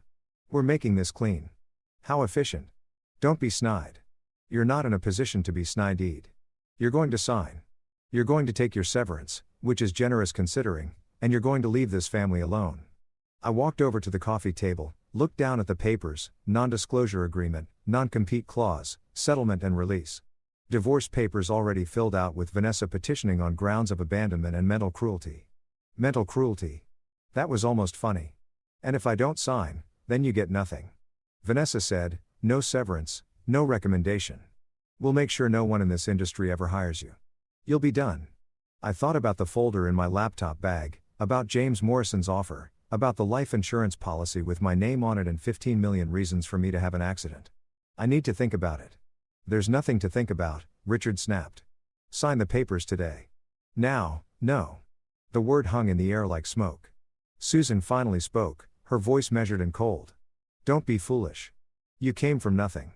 We gave you everything. A job, a home, a place in this family. This is more than fair. Fair? I tasted the word. I worked 60-hour weeks for 6 years. I saved the company millions. I asked for one vacation and you fired me for taking it. But sure, fair. You abandoned your post.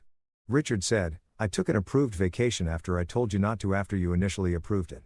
You don't get to change the rules retroactively. I am the CEO of this company. I can do whatever I want. And there it was. The truth underneath all the corporate speak, all the talk about family values and teamwork. Richard Hartwell could do whatever he wanted. And everyone else had to smile and say, thank you. I picked up the divorce papers, flipped through them. Vanessa got the house, the car, the furniture. I got 30 days to vacate and a settlement of $50,000 contingent on signing the non-disclosure and non-compete. $50,000 for 6 years of my life. I'll think about it. I said again, there's a deadline. Vanessa said, you have 72 hours. After that, the offer is withdrawn and we file for divorce without settlement. You'll get nothing. I looked at her. This woman I'd loved who'd promised to be my partner. When did you stop being on my side? When you stopped being useful, she said. And at least she was honest. I picked up my suitcase.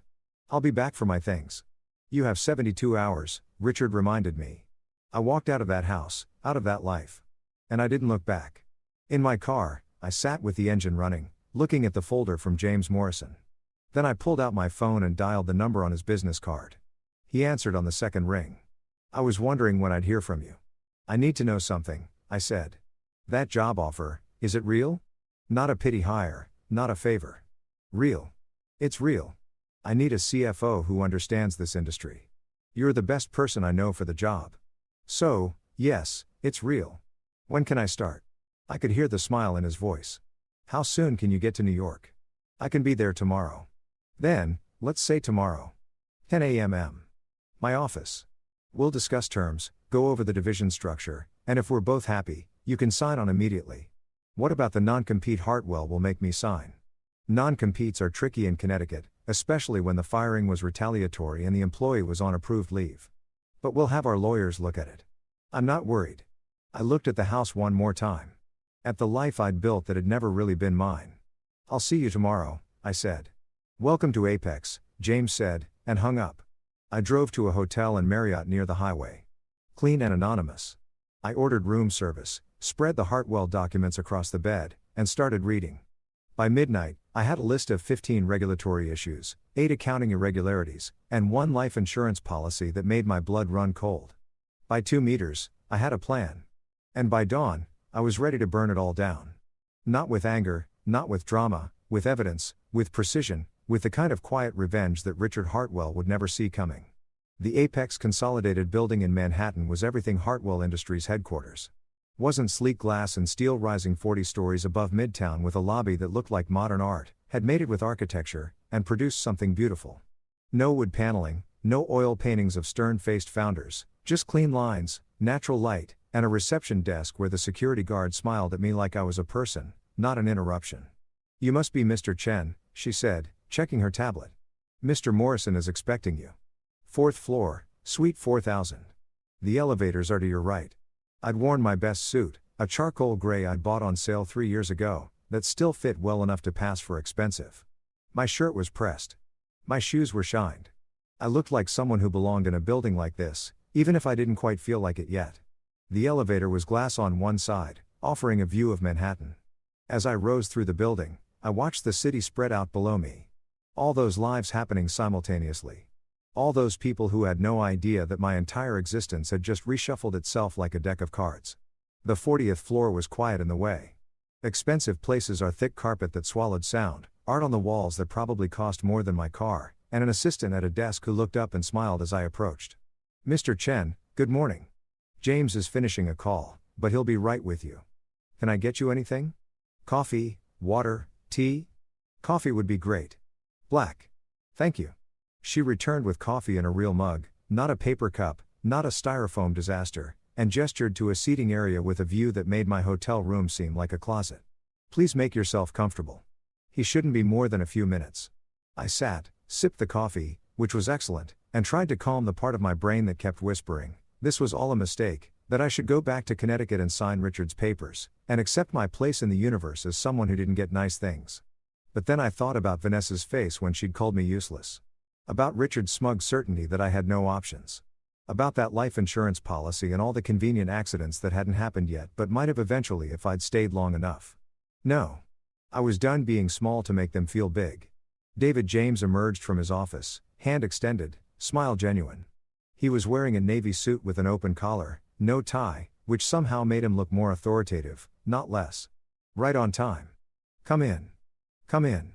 His office was corner positioned with windows on two sides, offering views of both Midtown and Central Park. The furniture was modern but comfortable, the kind of workspace that said its occupant actually worked here, not just held court. There were papers on the desk, a half-empty coffee cup, a framed photo of James with two college-age kids who had his smile. Your family? I asked, nodding at the photo. My daughter and son, both graduated now, both smarter than I was at their age. Rebecca's in medical school.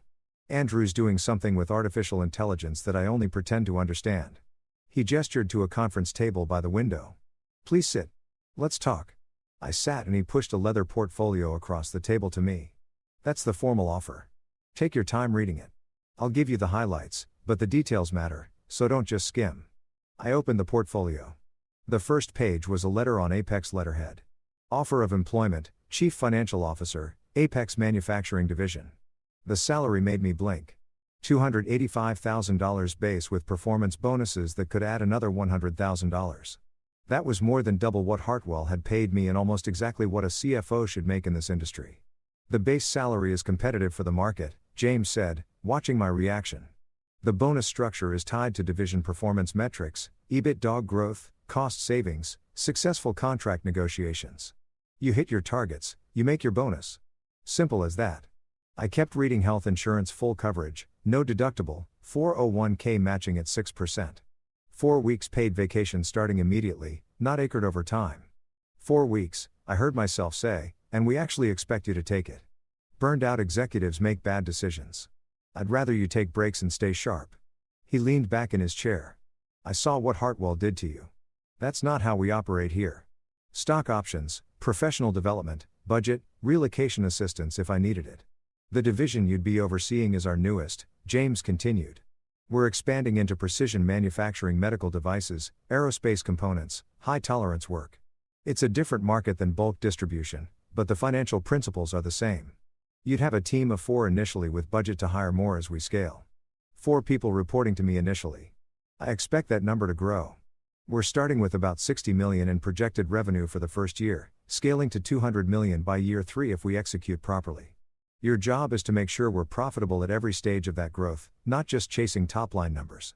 It was everything I'd wanted at Hartwell. Responsibility, authority, respect. There's one complication, I said, pulling out the folder Richard had prepared. Hartwell wants me to sign a non-compete 18 months covering the entire manufacturing and distribution sector in the Northeast. James held out his hand and I passed him the document. He read it in silence, his expression neutral, then set it down and smiled. This is barely enforceable. You were fired while on approved leave. That's retaliatory termination. The non-compete is overly broad. And most importantly, you'd be working in a different sector. We're not competing for the same contracts. He slid the paper back to me. Sign it if you want the severance. Our lawyers can break it if Hartwell tries to enforce it, which they won't because they don't want a wrongful termination lawsuit. They offered me $50,000 as severance. Sign it, take the money, and start here next week. If Richard wants to make a fuss, we'll bury him in legal fees. Trust me, he'll back down. I wanted to believe him, but I'd spent 6 years watching Richard destroy people who opposed him, grinding them down with the sheer weight of his certainty that he was untouchable. You don't know Richard Hartwell, I said quietly. Actually, I do. We've been competing for 20 years. I've watched him bid aggressively on contracts he can't fulfill profitably, cut corners on safety to meet margins, treat employees like disposable assets. He's good at projecting strength, but his foundation is crumbling. James leaned forward, his voice gentle, but firm. I've seen the analysis you did in Paris. I know you understand exactly how weak Hartwell Industries really is. The question is, are you ready to stop protecting him? The question hung in the air between us. Was I? For 6 years, I'd covered for Richard's mistakes, massaged the numbers to hide his bad decisions, found creative solutions to problems he'd created through arrogance and ego. I'd been a good soldier, a loyal employee, a perfect son-in-law who knew his place, and it had gotten me fired, divorced, and nearly killed if my suspicions about that life insurance policy were correct. Yes, I said. I'm ready. James smiled. Good. Then let's talk about what happens next. You're going to sign Hartwell's papers, take your severance, and start here on Monday. We'll announce your hiring in the industry, press new CFO for Apex Manufacturing Division, Impressive credentials, exciting future. Richard will see it and he'll be furious, but there's nothing he can do. He'll try something. Let him try. We're not Hartwell Industries. We don't operate on intimidation. We operate on results. James pulled out another folder. This one thicker than the employment offer. This is everything we have on Hartwell Industries. Market analysis, competitive intelligence, financial projections based on publicly available data. I want you to read it, not as a former employee, but as our CFO. Tell me where they're vulnerable. Tell me where we can compete effectively. Tell me how we can win without breaking any rules. I took the folder, felt its weight in my hands. This feels like corporate espionage. It's competitive intelligence. Everything in that folder is either public record or industry knowledge. I'm not asking you to violate any confidentiality agreements. I'm asking you to use your expertise to help Apex make better strategic decisions. He paused. If it makes you uncomfortable, we won't do it. But understand, Richard Hartwell wouldn't hesitate to do the same to us if our positions were reversed. He has multiple times. I thought about the Bergman contract, about the bids Richard had won by undercutting Apex only to bleed money on execution, about the way he'd used my analysis to undermine competitors, then turned around and ignored that same analysis when it suited him. Fair play was for people who had power. I'd been playing fair for 6 years, and it had gotten me here. Jobless, homeless, divorced. Maybe it was time to play smart instead. I'll read it, I said, and I'll tell you what I think. But I won't share anything proprietary. No client lists, no internal communications, nothing that would cross a legal line. That's all I'm asking. Use your knowledge of the industry. That's not proprietary. That's experience. And you earned it. He stood, extended his hand again. So, do we have a deal? I looked at the employment offer one more time. At the salary that would let me breathe, at the vacation time that was actually meant to be used, at the title that matched the work I'd been doing all along. Then I looked out the window at Manhattan spread below us. All those possibilities. All those people who'd built lives on their own terms. We have a deal, I said, and shook his hand. The contract signing took 20 minutes. James's assistant notarized everything, made copies, filed the paperwork. I walked out of that office with a start date of the following Monday. A temporary corporate apartment in Manhattan until I found a place of my own and a signing bonus of $20,000 that would hit my account within 48 hours. I felt like I was floating. In the elevator down, I pulled out my phone and looked at the messages I'd been ignoring. 17 from Vanessa, 9 from Richard, 3 from Susan, 1 from Thomas, Vanessa's brother that just said, "Good for you, man." Seriously. I didn't respond to any of them. Instead, I called the Marriott and extended my reservation for another week. Then I called a lawyer, not a Hartwell family lawyer, but someone independent I found through a Google search and 3 articles about wrongful termination. Her name was Patricia Chen, no relation, though I joked about it when I called. She agreed to meet me that afternoon. Her office was in a converted brownstone in Hartford, comfortable and professional without being ostentatious. She was maybe 50 with silver-streaked black hair and the kind of direct gaze that suggested she didn't waste time on, so she said after I'd explained the situation, fired while on approved vacation, pressured to sign a separation agreement within 72 hours and they're offering you $50,000 to go away quietly. That's the summary. Yes. And you want to know if you should sign? I want to know what my options are. She leaned back in her chair, stapled her fingers. Option 1, you sign, take the money, and move on. It's clean, it's fast, and you avoid a legal battle. Option 2, you don't sign, and you sue for wrongful termination. Connecticut is an at-will state. But there are exceptions, retaliation being one of them. If you can prove they fired you specifically for taking approved vacation time, you might have a case. How would I prove that? Do you have documentation that the vacation was approved? Email approval from Richard. Dated 3 months ago. Perfect. Do you have evidence that he fired you specifically because you took the vacation? I thought about the phone call in Paris. He said it on the phone. I don't have a recording. Witnesses? A restaurant full of people, but they were speaking French mostly though. I paused remembering. James Morrison was sitting next to me. He heard everything. Patricia raised an eyebrow. James Morrison of Apex Consolidated. That James Morrison the same. He's offered me a job as CFO. CFO, that complicates things. If you sue Hartwell and you're already working for their competitor, it looks retaliatory on your part, not theirs. The optics are terrible. So, I should just sign and let them win.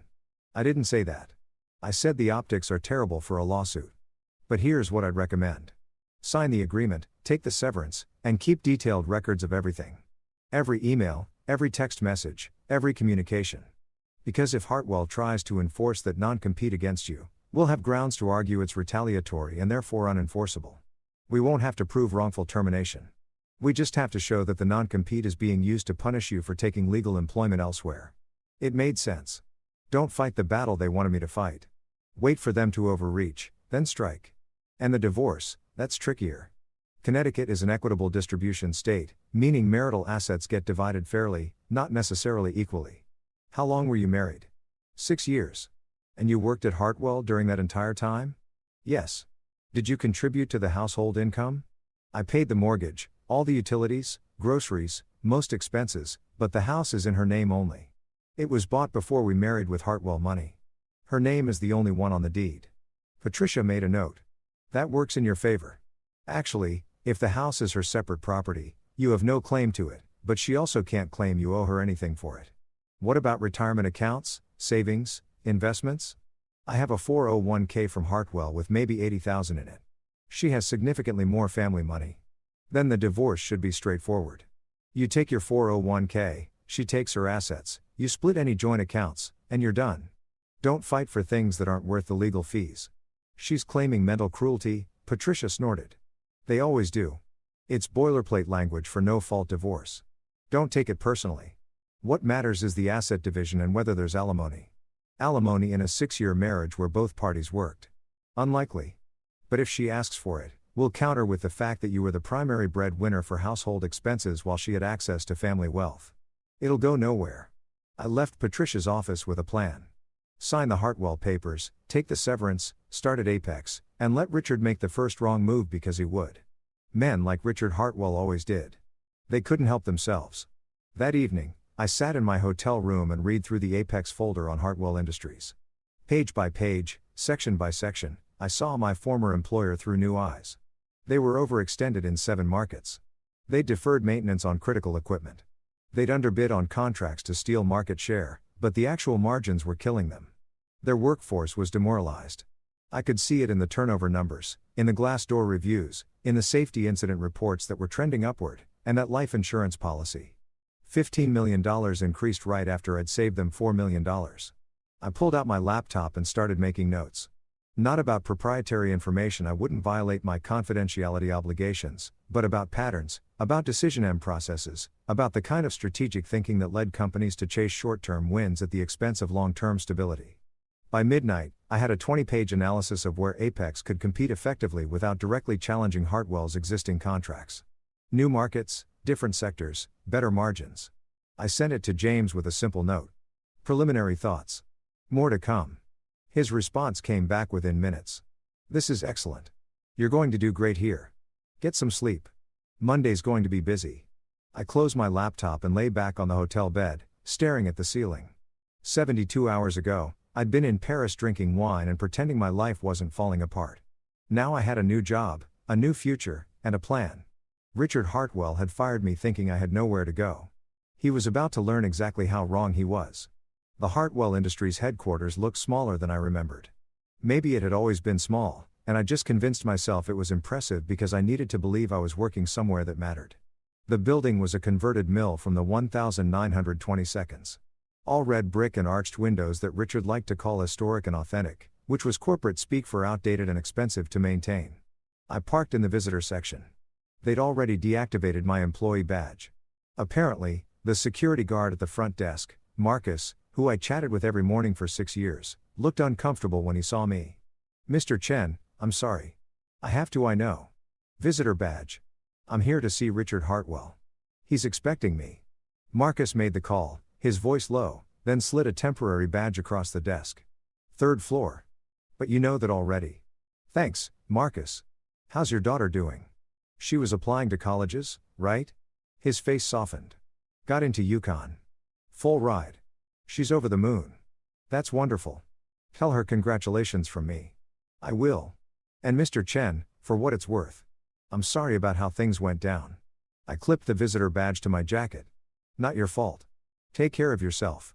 The elevator ride to the 3rd floor felt longer than the 40-story ascent at Apex had.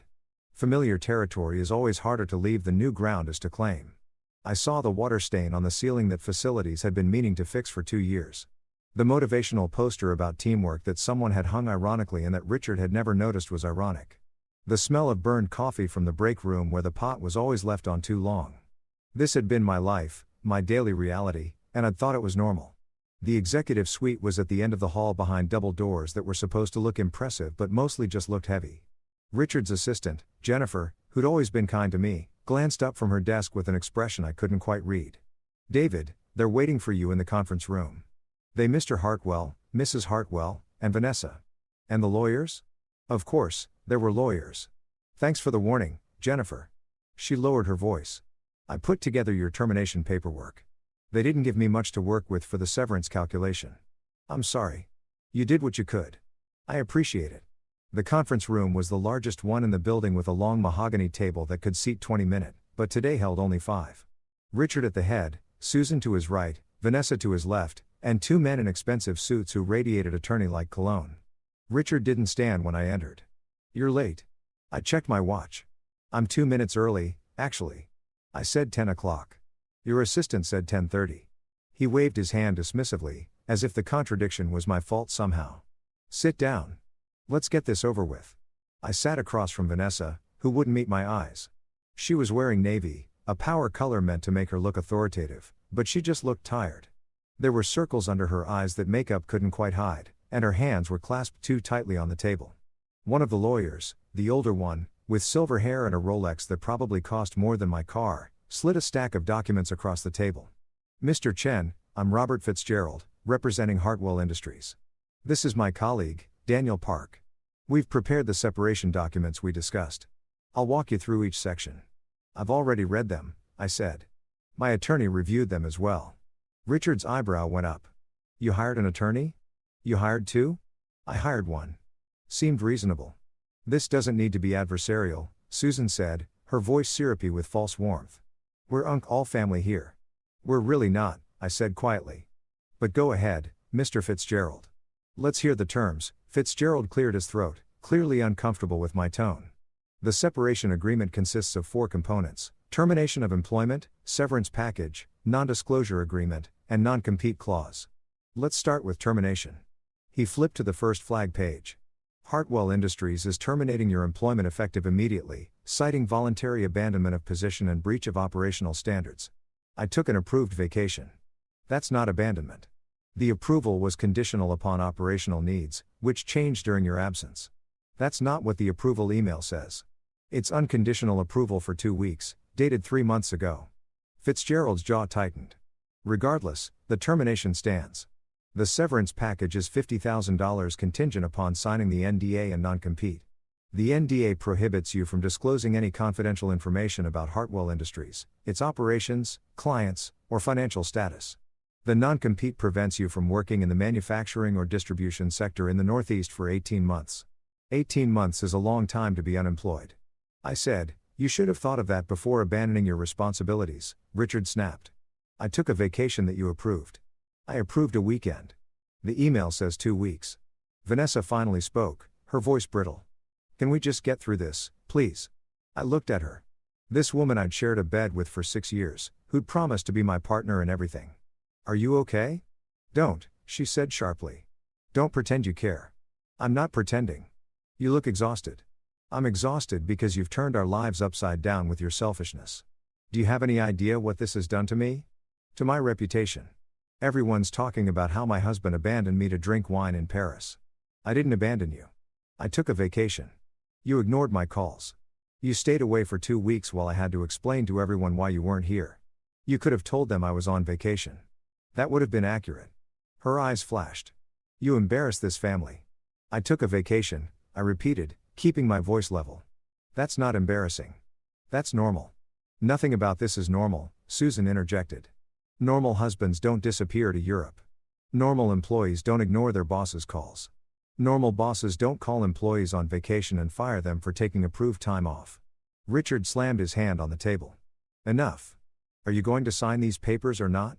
I pulled out my own folder, the employment offer from Apex, which I'd brought specifically for this moment. I slid it across the table to Richard. "I'll sign, but I want you to see this first." Richard opened the folder, scanned the first page, and his face went from red to purple. "You're working for Apex. I'm going to be starting Monday as their CFO. The hell you are? You're signing a non-compete, which my attorney says is unenforceable given that you fired me for taking approved leave, but I'll sign it anyway because I want the severance money and because Apex's lawyers have assured me they can break it if you try to enforce it." You little Richard caught himself visibly struggling for control. "You can't do this. I won't allow it. You don't have a say. You fired me, remember? This is corporate espionage." "No, it's new employment. I haven't shared any proprietary information. I won't share any proprietary information, but my experience in this industry isn't proprietary. It's mine. I earned it." Fitzgerald jumped in, sensing danger. "Mr. Chen, if you sign this non-compete and then work for Apex, Hartwell Industries will have grounds to sue both you and Apex for breach of contract. The legal fees alone would be substantial." "I know. But here's the thing. My attorney also explained that wrongful termination lawsuits can be quite expensive, especially when there's clear documentation that I was fired for taking approved vacation time, especially when there are witnesses." I looked directly at Richard. "How loud were you yelling when you called me in Paris? Loud enough for the whole restaurant terrace to hear? Loud enough that James Morrison, who was sitting next to me, heard every word." The room went very quiet. "You're bluffing," Richard said, but his voice had lost its certainty. "I'm not. I have the email approving my vacation. I have witnesses to your phone call. I have documentation of 6 years of exemplary performance reviews. And I have James Morrison willing to testify that you fired me specifically and solely for taking approved time off." I leaned forward. "So, here's what's going to happen. I'm going to sign your papers. I'm going to take your $50,000 and I'm going to start work at Apex on Monday. And you're not going to do anything about it because if you try to enforce that non-compete, I will bury you in a wrongful termination lawsuit that will cost you 10 times the severance and legal fees alone. And that's before we get to punitive damages." Fitzgerald and Park exchanged glances. They knew I was right. Employment law in Connecticut was tricky, and retaliatory termination cases could get very expensive very quickly. "You ungrateful?" Susan started. "Ungrateful?" The word came out sharper than I intended. "I worked 60-hour weeks for 6 years. I saved this company millions. I asked for one vacation and you fired me for taking it. And somehow I'm the ungrateful one." "We gave you everything," Vanessa said, her voice breaking. "A job, a home, a family. You gave me a job I was overqualified for at half the market rate. A home with my name on the mortgage, but not the deed. And a family that treated me like an employee they couldn't quite fire." I softened my voice. "I'm not trying to hurt you, Vanessa. Any of you. I'm just done letting you hurt me." She looked away, blinking rapidly. Richard grabbed the Apex offer letter, scanning it more carefully this time. I watched his face change as he saw the salary, the title, the terms, everything I'd asked him for over the years and been denied. $285,000. He read aloud. "Plus bonuses plus stock options." He looked up at me. "This is what you think you're worth. This is what the market thinks I'm worth. It's what a CFO makes in this industry. You know that. You're not a CFO. You're a senior analyst. Who did all the work of a CFO? Who saved you $4 million on supplier contracts? Who fixed your accounting systems? Who covered for your bad decisions so many times I lost count?" I kept my voice steady. "You knew what I was worth, Richard. You just didn't want to pay it." Fitzgerald cleared his throat. "Perhaps we should take a brief recess." "No recess," Richard said. "He wants to sign. Let him sign. But I want an amendment to the NDA, anything he learned while working here, any knowledge of our operations, our clients, our strategies. That's confidential. He shares any of that with Apex and we'll sue him into bankruptcy." I already agreed to that. I said the NDA is fine. I won't share client lists, internal communications, or proprietary processes. My attorney confirmed that's reasonable. "What about the Bergman contract?" Richard demanded. "You worked on that. You know the details. I know you underbid by approximately 30% to win it and that you're going to lose money on fulfillment, but I don't know the specific terms. I don't have access to the contract documents and I won't share anything proprietary about it. What I will do is tell Apex not to bid on similar contracts because the margins are terrible. But that's strategic advice based on industry knowledge, not corporate espionage." Fitzgerald made a note. "We should add specific language about the Bergman contract." "No," I interrupted. "The NDA covers all confidential information. We don't need special carve-outs for individual contracts. That just creates ambiguity." Park, the younger attorney, finally spoke up. "He's right. The broader language is actually more protective. Specific exemptions create loopholes. Richard looked like he wanted to argue, but Fitzgerald nodded in agreement. Mr. Park is correct. The current NDA language is comprehensive. Fine. Richard shoved the papers toward me. Sign it. Take your money and get out of my building. I pulled out my pen, a M. Blanc I bought myself years ago, back when I still believed expensive things could make you feel valuable, and turned to the first flagged page, the termination agreement. I read it one more time, looking for traps. It said I was terminated for operational needs, not cause, which meant I could collect unemployment if I needed to. The severance was contingent on signing the other documents, but there was no clawback provision. If they later decided they didn't like what I was doing. I signed the NDA standard language about not disclosing confidential information. Nothing I hadn't already agreed to in my original employment contract. I wouldn't share client lists or internal documents. I could live with that. I signed the non-compete. 18 months manufacturing and distribution sector Northeast region. My attorney had already confirmed it was overly broad and likely unenforceable, especially given the circumstances of my termination, but I'd sign it, take the severance, and let Hartwell make the first move if they wanted to challenge my employment at Apex. I signed and finally the divorce papers. This was the part I'd been dreading, though I wasn't sure why. The marriage had been over long before Paris. Maybe it had been over from the beginning, and I'd just been too hopeful to see it. The terms were actually reasonable. No alimony, clean split of assets. Vanessa kept the house in her accounts. I kept my 401k in my car. We divided the joint checking account about $8,000 down the middle. No children, thankfully, to complicate things. I looked at Vanessa before I signed this one. She was staring at her hands, at the wedding ring she was still wearing, at the manicured nails and the diamond bracelet her parents had given her for our 5th anniversary. Vanessa, I said quietly. She looked up and for just a moment, I saw something in her eyes that might have been regret or maybe just exhaustion. It was hard to tell anymore. I'm sorry it came to this, I said. Are you? Because you seem pretty happy about your new job. I'm relieved about the job, but I'm sorry about us. I really thought we could make it work. So did I. Her voice was barely a whisper. But you changed. I took a vacation. You stopped being the person I married. Maybe I stopped being the person you needed me to be. Those aren't the same thing. She didn't answer. Just looked back down at her hands. I signed the divorce papers. Fitzgerald gathered all the documents, checking each signature, each initial, each flagged section. Everything appears to be in order. Mr. Chen, you'll receive the severance payment within 5 business days. The NDA and non-compete are effective immediately. Understood. Richard stood, which apparently meant the meeting was over. You're making a mistake. Apex is going to chew you up and spit you out. And when they do, don't come crawling back here. I wouldn't dream of it, I said, standing as well. But for what it's worth, Richard, you should probably look into the equipment maintenance backlog and the safety incident trend line and maybe bid more realistically on your next few contracts.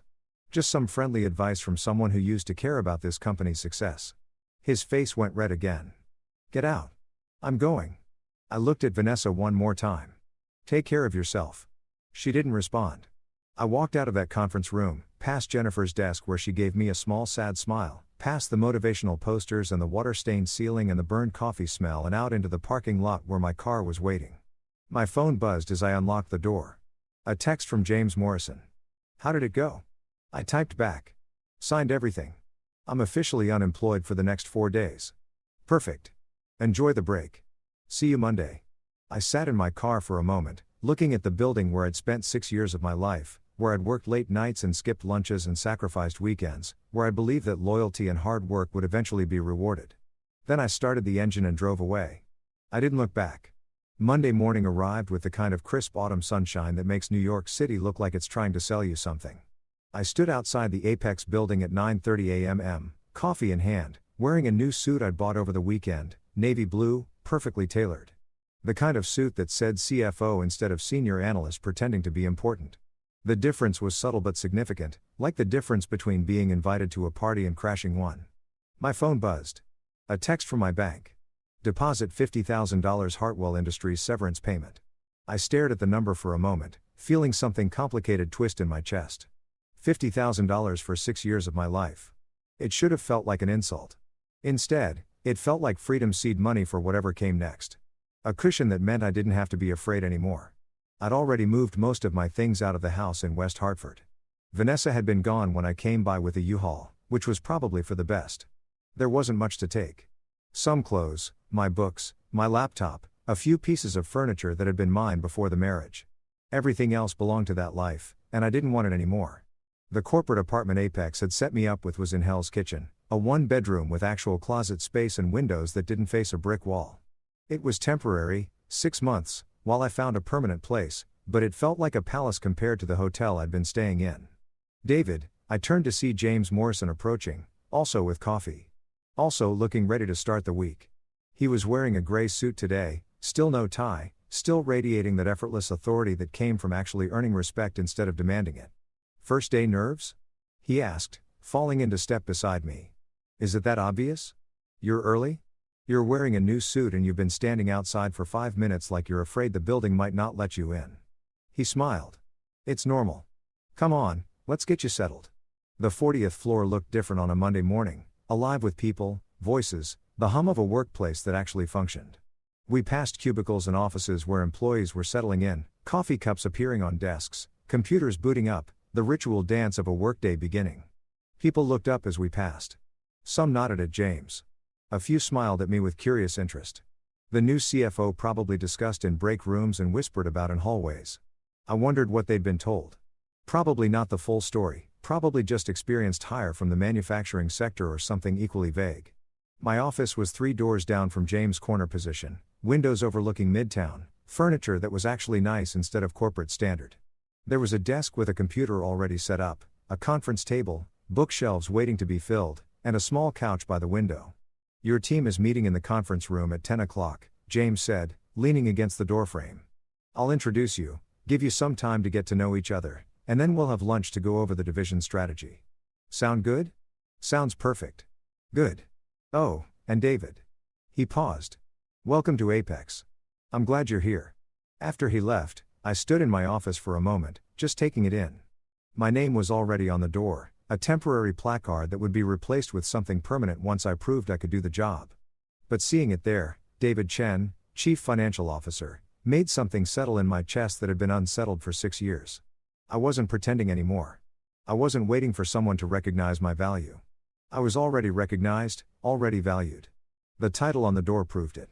My computer password was on a welcome packet on my desk along with a stack of orientation materials, an organizational chart, and a handwritten note from someone named Sarah. "Welcome to the team. I'm your executive assistant. Let me know if you need anything. Coffee preferences, meeting schedule adjustments, human sacrifice to the gods of finance. I'm here to help." Sarah, I laughed already. I liked Sarah. The computer logged in smoothly. No IT issues, no waiting for access permissions, no bureaucratic delays. Everything worked. It was such a small thing, but after 6 years of fighting with Hartwell's ancient systems and their IT department that treated every request like an imposition, it felt revolutionary. I spent the next 20 minutes reviewing the materials. The manufacturing division was indeed new, only 3 months old with projected first-year revenue of $60 million and aggressive growth targets. Current staff was lean, 42 employees across operations, sales, and finance. My team consisted of 4 people. A senior accountant, a financial analyst, a payroll specialist, and a cost accountant. Small, but that nimble meant we could build processes right from the start instead of trying to fix broken ones. At 9:55, I headed to the conference room. 4 people were already there chatting over coffee and pastries that someone had thoughtfully provided. They all looked up when I entered, and I felt that familiar flutter of first-day anxiety. "Good morning," I said. "I'm David Chen. I'm excited to be here." A woman in her 40s stood up first, extending her hand. "Margaret Wu, Senior Accountant. We're excited to have you. We've been running without a CFO for 2 months, and it's been chaotic." "Controlled chaos," corrected a younger man with hipster glasses and a Michigan hoodie. "I'm Alex Rodriguez, Financial Analyst. Emphasis on controlled." "Barely controlled," said a woman with gray streaked hair pulled back in a neat bun. "Patricia Okonkwo, Payroll Specialist. And don't let Alex fool you. It's been a mess. A functional mess, but still a mess." The 4th person, a thin man in his 30s who looked like he survived on coffee and anxiety, just nodded. "Tom Brennan, Cost Accounting. I have reports for you whenever you're ready." "Lots of reports. So many reports." "I look forward to reading them," I said, and meant it. "But first, let's talk about what you need from me. James is going to stop by in a few minutes to do official introductions. But before that, what's keeping you up at night?" What problems need solving? They exchanged glances, and I could see the calculation happening. New boss, first day. How honest should we be? You can be direct, I said, sitting down at the table instead of standing at the head of it. I just came from 6 years of corporate politics where no one said what they actually meant. I'd love to work somewhere people tell me the truth. Margaret smiled. Okay, truth. Our accounting software is barely functional. It was supposed to be implemented fully by now, but it keeps delaying and we're running half the processes manually in spreadsheets. Truth. Alex added, our revenue projections are aggressive to the point of fantasy. We're supposed to hit 60 million this year, but we're tracking at maybe 45. And no one wants to tell James that his baby isn't growing as fast as he hoped. Truth. Patricia said, payroll is a nightmare because we're hiring so fast that I'm constantly onboarding new people and HR keeps changing the benefits packages and I'm not sure we're actually in compliance with all the state regulations for our multi-state workforce. Tom just slid a thumb drive across the table. Truth. All of our cost data is on here and it's going to make you want to drink. We're losing money on 3 of our 7 active contracts because sales promise delivery schedules we can't meet and operations is bleeding overtime costs to try. I picked up the thumb drive, felt its weight. This was exactly the kind of honesty I'd been craving. Okay, I said. Here's what we're going to do. Margaret, get me details on the software issues, what's not working, what we need, timeline for fixes. Alex, I want to see the revenue projections and the actual tracking data. We're going to revise those projections to something realistic and present them to James together. Patricia, let's get a compliance audit scheduled. I'd rather find problems ourselves than have a state regulator find them for us. And Tom, I'm going to spend this afternoon going through your data and then we're going to have a long conversation about contract pricing and delivery schedules. They all looked slightly stunned. That's it, Margaret said. No angry speech about how we need to work harder. No lecture about loyalty and commitment. Why would I do that? You've been holding things together without a CFO for 2 months. You clearly work hard. What you need is support, not lectures. I paused. Unless you want lectures. I can do lectures if that's what motivates you. Alex laughed. Please don't. We've had enough lectures from sales about attitude and team spirit. No lectures then. Just solutions. The door opened and James walked in with another man. Tall, athletic build, expensive suit, practice smile. David team, good morning. I wanted to introduce you to Marcus Levy, our VP of Sales for the Manufacturing Division. Marcus, this is David Chen, our new CFO. Marcus extended his hand and I shook it. His grip was firm to the point of aggressive, the handshake of someone who thought strength was a substitute for competence. David, great to meet you. James speaks highly of you. His tone was friendly, but his eyes were calculating. Looking forward to working together. Likewise, I said, keeping my voice neutral. James clapped his hands together. Marcus, why don't you fill David in on the sales pipeline? Give them a sense of what we're working with. Marcus launched into a presentation that sounded rehearsed: number of active leads, conversion rates, projected Q4 closings. It was impressive on the surface, the kind of numbers that would make a board of directors smile. But I'd heard these presentations before. I'd given these presentations before, back when I'd been trying to make Richard Hartwell's bad decisions sound like good strategy. Those are strong numbers, I said when Marcus finished. What's the average margin on these contracts? Varies by contract, but we're competitive. That's the key. We're winning business by being competitive on price. How competitive? Well, the market, it's tight. We have to be aggressive to win deals. What's the average margin? I asked again more directly. Marcus shifted his weight. Depends on the contract specifics. Ballpark, 20%, 15, 10. Some contracts are lower margin, but we make it up on volume. What's the lowest margin contract we've signed? I kept my tone conversational, but I could see Tom and Alex exchanging glances. They knew where this was going. Marcus smiled, but it didn't reach his eyes. Look, I appreciate you wanting to dig into the details, but sales and finance have different priorities. My job is to win business. Your job is to make the numbers work. My job, I said carefully, is to make sure we're profitable. And if we're winning contracts at margins so thin that we lose money on execution, that's not good business. That's just expensive market share. The room went very quiet. James leaned against the wall, arms crossed, expression neutral. He was watching this play out with interest but not intervening. I think you're being overly conservative, Marcus said, the friendly tone fraying slightly. This is a growth phase. We have to be aggressive. Aggressive is fine. Reckless is not. Tom, What's the lowest margin contract we're currently executing? Tom looked at Marcus, then at me, then at James, then he said, the dentist contract. We're projected to lose about 8% on it after factoring in overtime and material cost overruns. We're not losing money, Marcus protested. That's just Tom's conservative accounting. That's accurate accounting, Tom said quietly. We underbid by 32% to win the contract. Even with perfect execution, we'd barely break even. With the delays we've had, we're underwater. Marcus' face flushed. James, I don't think it's appropriate for finance to be questioning sales strategies on David's first day. Actually, James interrupted, his voice mild but firm. I think it's exactly appropriate. David's job is to make sure we're building a sustainable business, not just a large one. If we're winning contracts that lose money, I need to know that. He looked at me. What do you recommend? Short term. Tom and I need to review every active contract and identify which ones are underwater. For those, we either renegotiate terms or we eat the loss and learn from it. Long term, we need a pricing approval process. Sales proposes contract terms. Finance reviews margins and risk. And we both sign off before we commit. No more surprises. That's going to slow down our sales cycle. Marcus objected. It's going to prevent us from going bankrupt. I countered. Fast growth is meaningless if we're losing money on every sale. James nodded slowly. I agree. David, work with Marcus to develop that approval process. Marcus, I want you to cooperate fully. We're building something sustainable here, not just chasing revenue numbers. Marcus' smile was tight. Of course, whatever the company needs. He left shortly after and the tension in the room eased noticeably. Well, Margaret said after a moment of silence. That was quite a first day show. Too much? I asked. No, James said, pushing off from the wall. That was exactly right. Marcus is excellent at winning business.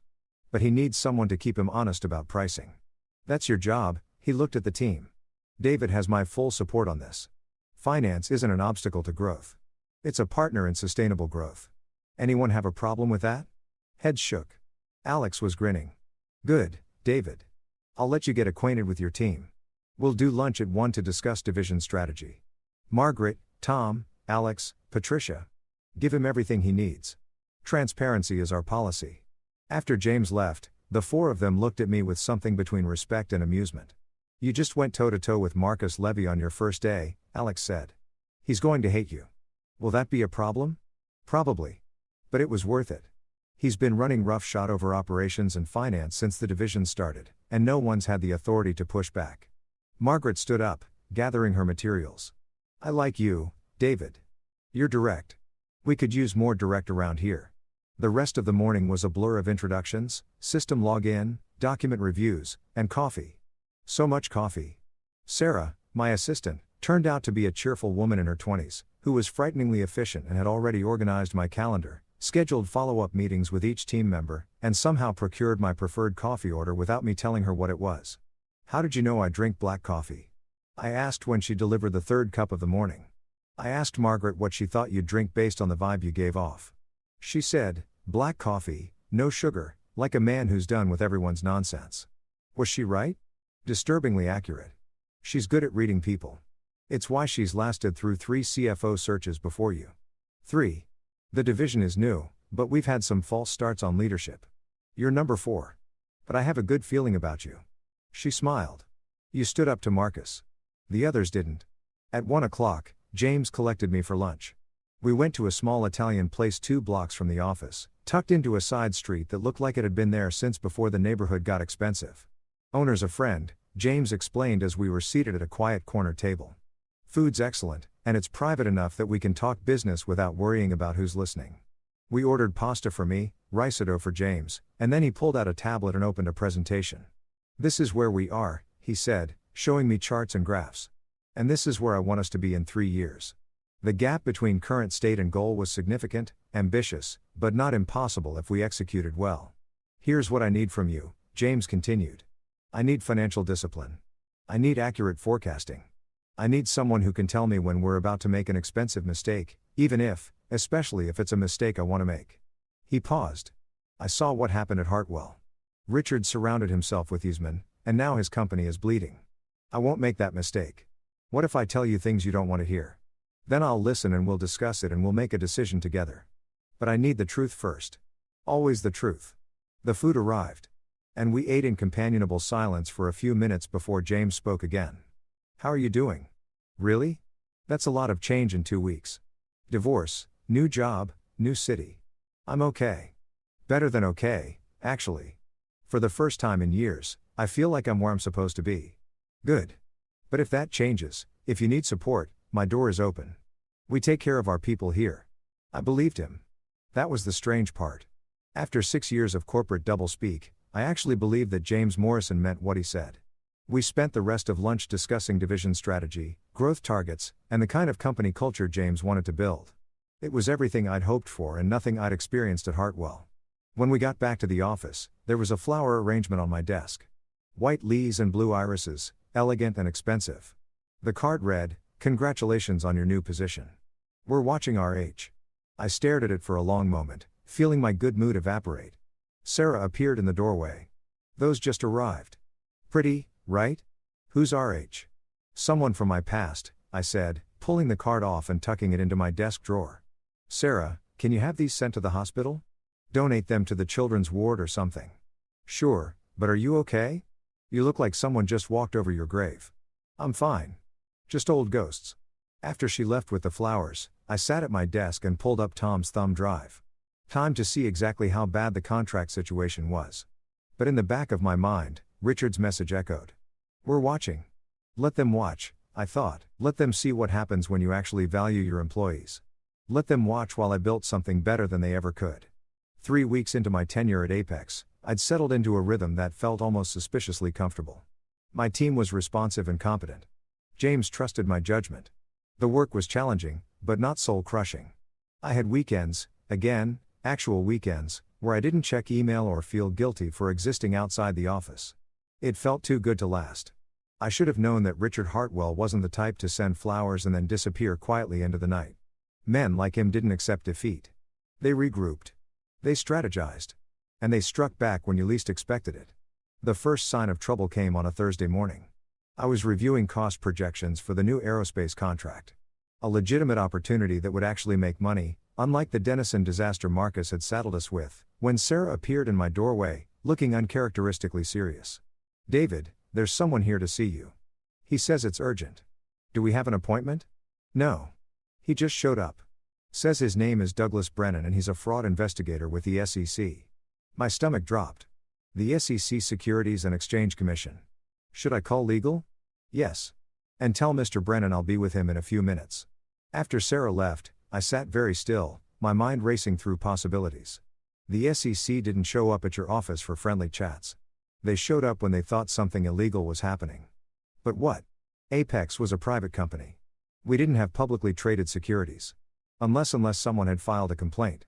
Unless someone had suggested that I'd brought proprietary information from Hartwell. Unless Richard had decided to burn me down using federal investigators as his weapon. I picked up my phone and called James. "We have a problem," I said when he answered. "SEC investigator in the lobby asking to speak with me." There was a pause. "I'll be right there." James arrived at my office 30 seconds before the legal team did. 2 attorneys I'd met briefly during orientation. Both now looking alert and focused. The lead attorney, Catherine Reeves, was a woman in her 50s with steel gray hair and the kind of calm that came from years of handling crisis. "What do we know?" she asked. "Nothing yet. Just that there's an SEC investigator who wants to talk to me. Don't say anything without me present. In fact, let me do most of the talking. You confirm facts. You don't volunteer information. Understood." Understood. Douglas Brennan was a man in his early 40s with thinning hair and the tired eyes of someone who'd seen too many people lie to him. He was waiting in the small conference room, a briefcase on the table in front of him, everything about his posture radiating bureaucratic authority. "Mr. Chen," he said, standing to shake my hand. "Thank you for seeing me. I'm Douglas Brennan, senior investigator with the Securities and Exchange Commission." He produced credentials that looked official enough to make my palms sweat. "This is Catherine Reeves, our general counsel," I said. "And James Morrison, our CEO," Brennan nodded at them. "I appreciate you making time. I'll try to keep this brief.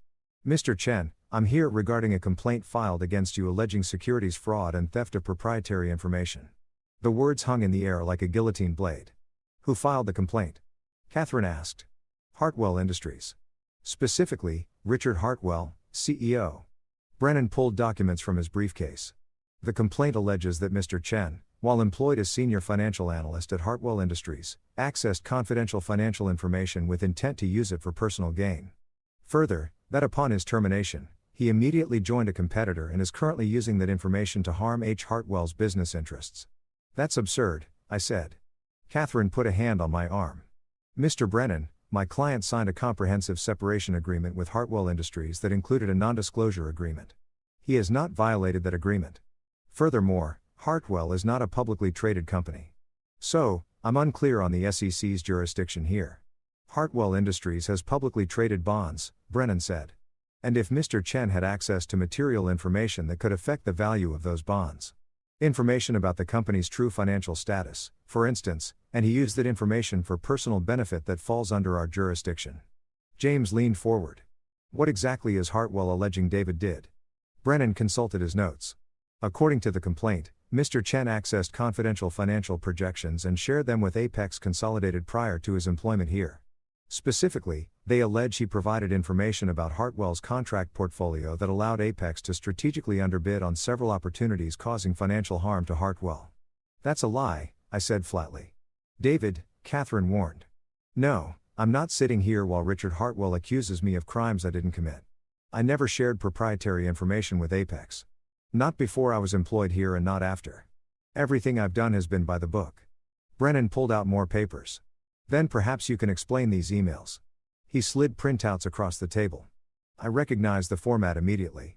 Hartwell Industries' internal email system, but the content made my blood run cold. The first email allegedly from my Hartwell account to James Morrison's Apex account dated 2 weeks before I took my Paris vacation. James attached are the Q3 projections for Hartwell's manufacturing division. As you can see, they're significantly overextended on several contracts. This might be useful for your strategic planning, David. The second email allegedly from me to someone named M. Rodriguez at apexconsolidated.com with a subject line reading Hartwell client list. Marcus, here's the complete client list from Hartwell's distribution network. Should give you some targets for poaching. DC. I stared at the emails, my mind refusing to process what I was seeing. I didn't send these, I said. They came from your email account, Brennan said. Then someone else accessed my account. I never sent these emails. I never attached those documents. This is fabricated. Can you prove that? Brennan asked, his tone neutral, but his eyes sharp. Catherine jumped in. Mr. Brennan, my client is entitled to examine the digital forensics on these emails before responding to allegations based on them. I'd like copies of the full email headers, server logs, and any authentication data. We're still gathering that information from Hartwell's IT department. Then this interview is premature. You're asking my client to respond to allegations supported by evidence he hasn't been allowed to examine. That's not how this works. Brennan nodded, unbothered. That's fair, but I will need to speak with Mr. Chen again once we have complete documentation. In the meantime, I'd advise against any communication with former Hartwell employees or access to Hartwell systems. I don't have access to Hartwell systems. I said I was terminated 3 weeks ago, and yet these emails were sent from your account, which suggests someone else is using my credentials, which means Hartwell has a security problem. Not that I committed fraud. Brennan stood collecting his papers. We'll be in touch. Mr. Chen, I'd strongly advise you to retain criminal counsel. This is a serious matter. After he left, the four of us sat in silence for a long moment. This is Richard, I said finally. This is him trying to destroy me. Can he do this? James asked Catherine. Can he just fabricate evidence and file SEC complaints? If the evidence is fabricated, no. But we'll need to prove it's fabricated, which means forensic analysis of those emails, server logs, authentication records. She looked at me. David, I believe you, but we need to build an airtight case. Did you have any communication with James or anyone at Apex before your employment? Just the conversation in Paris in person. Nothing in writing until after I was fired. Good. We can verify that through James' email records and phone logs. What about your Hartwell email account? Who had access to it? IT department. Obviously, Richard as CEO probably had administrative access to everything. Vanessa might have known my password. We shared passwords sometimes for household accounts. Could she have accessed your work email? I thought about it. Maybe she knew I used the same password for most things. I changed it after the divorce papers were filed. But before that, I trailed off, realizing how careless I'd been. Catherine made notes. Okay, Here's what we're going to do. First, I'm bringing in a digital forensics expert to analyze those emails. Second, we're going to pull all of your communications records, email, phone, text to prove you had no contact with Apex regarding Hartwell information. Third, we're filing a complaint with the Connecticut Bar about Hartwell's attorneys. If they were involved in fabricating this evidence, what about the SEC investigation? I asked. We cooperate fully. We provide evidence of your innocence, and we make Hartwell look like the bad actors they are. But David, she fixed me with a serious look. You need to tell me right now if there's anything at all that could support their allegations. Even something small, even something you thought was innocent. I can't defend you if I'm blindsided. There's nothing, I said firmly. I never shared confidential information. I never accessed Hartwell systems after my termination. I never even talked to Apex about Hartwell beyond general industry knowledge. What about the analysis you did in Paris? James asked quietly. The folder I gave you about Hartwell's vulnerabilities? My stomach clenched. That was publicly available information. You said so yourself. It was. But if Hartwell is arguing, you had insider knowledge. The folder. I said to Catherine. James gave me a folder in Paris with public analysis of Hartwell Industries, market research, publicly filed financial data, industry reports. I reviewed it and wrote some strategic recommendations for Apex based on that public information. Could they use that against me? Did you add any information that wasn't in the folder? Anything from your time at Hartwell? I thought carefully. I made observations about Hartwell's bidding patterns and operational decisions, but those were based on industry knowledge, not proprietary data. I didn't share client names, contract terms, internal communications, nothing confidential. Catherine nodded slowly. That should be defensible. Industry expertise isn't proprietary. But we'll need to be very careful about how we present this. Brennan is going to try to blur the line between expertise and espionage. So, what do I do? I asked. You do your job. You don't contact anyone at Hartwell. You don't delete any emails or files. You document everything. And you let us handle the legal side. She stood. I'll start working on this immediately. James, I'll need authorization to bring in outside forensics experts. Whatever you need, James said. Blank check. We protect our people. After Catherine left, James and I sat in the conference room, the city sprawling below us through floor-to-ceiling windows. I'm sorry, I said. I never meant to bring this kind of trouble to Apex. This isn't your fault. This is Richard Hartwell being exactly who he is, a bully who can't stand losing. James turned to look at me. Are you okay? Honestly, I'm furious. I spent 6 years being loyal to that man, to that company, and this is how he repays me by trying to put me in prison. The SEC complaint probably won't go anywhere. If the emails are fabricated, Brennan will figure that out. And if Hartwell filed a fraudulent complaint, they'll face consequences, will they? Men like Richard don't face consequences. They have lawyers and money and connections. They just win always. Not always, James said quietly. I've been competing with Richard for 20 years, remember? And I'm still here, still profitable, still growing. He doesn't always win, David. He just makes you think he does. I wanted to believe him. But the fear was there, cold and tight in my chest. The SEC didn't investigate unless they thought there was something to investigate. And even if I was innocent, which I was, the process itself could destroy me. Legal fees, reputation damage, the suspicion that would follow me even after I was cleared. Richard knew that. That's why he'd done it. Not because he thought I'd actually go to prison, but because he knew the investigation itself was punishment. I need to see those emails. I said the full versions, not just Brennan's printouts. If they're fabricated, there will be evidence in the metadata. Catherine will get them. Trust her, she's the best. I spent the rest of the day in a fog, trying to focus on work while my mind spiraled through worst-case scenarios. Tom brought me the updated contract analysis. Alex presented revised revenue projections. Margaret asked about the software implementation timeline. I gave answers, made decisions, did my job on autopilot while internally I was screaming. At 6 o'clock, Sarah knocked on my door. David, you have a visitor. She says she's your ex-sister-in-law. I looked up confused. What? Emily Hartwell? She says it's important. Emily, Vanessa's younger sister. I'd always liked Emily. She was the only member of the Hartwell family who'd ever treated me like a person instead of an employee. She'd been away at graduate school for most of my marriage, studying environmental policy at Berkeley, and we'd only seen each other at holidays and family events. Send her in, I said, curious. Emily looked different than I remembered.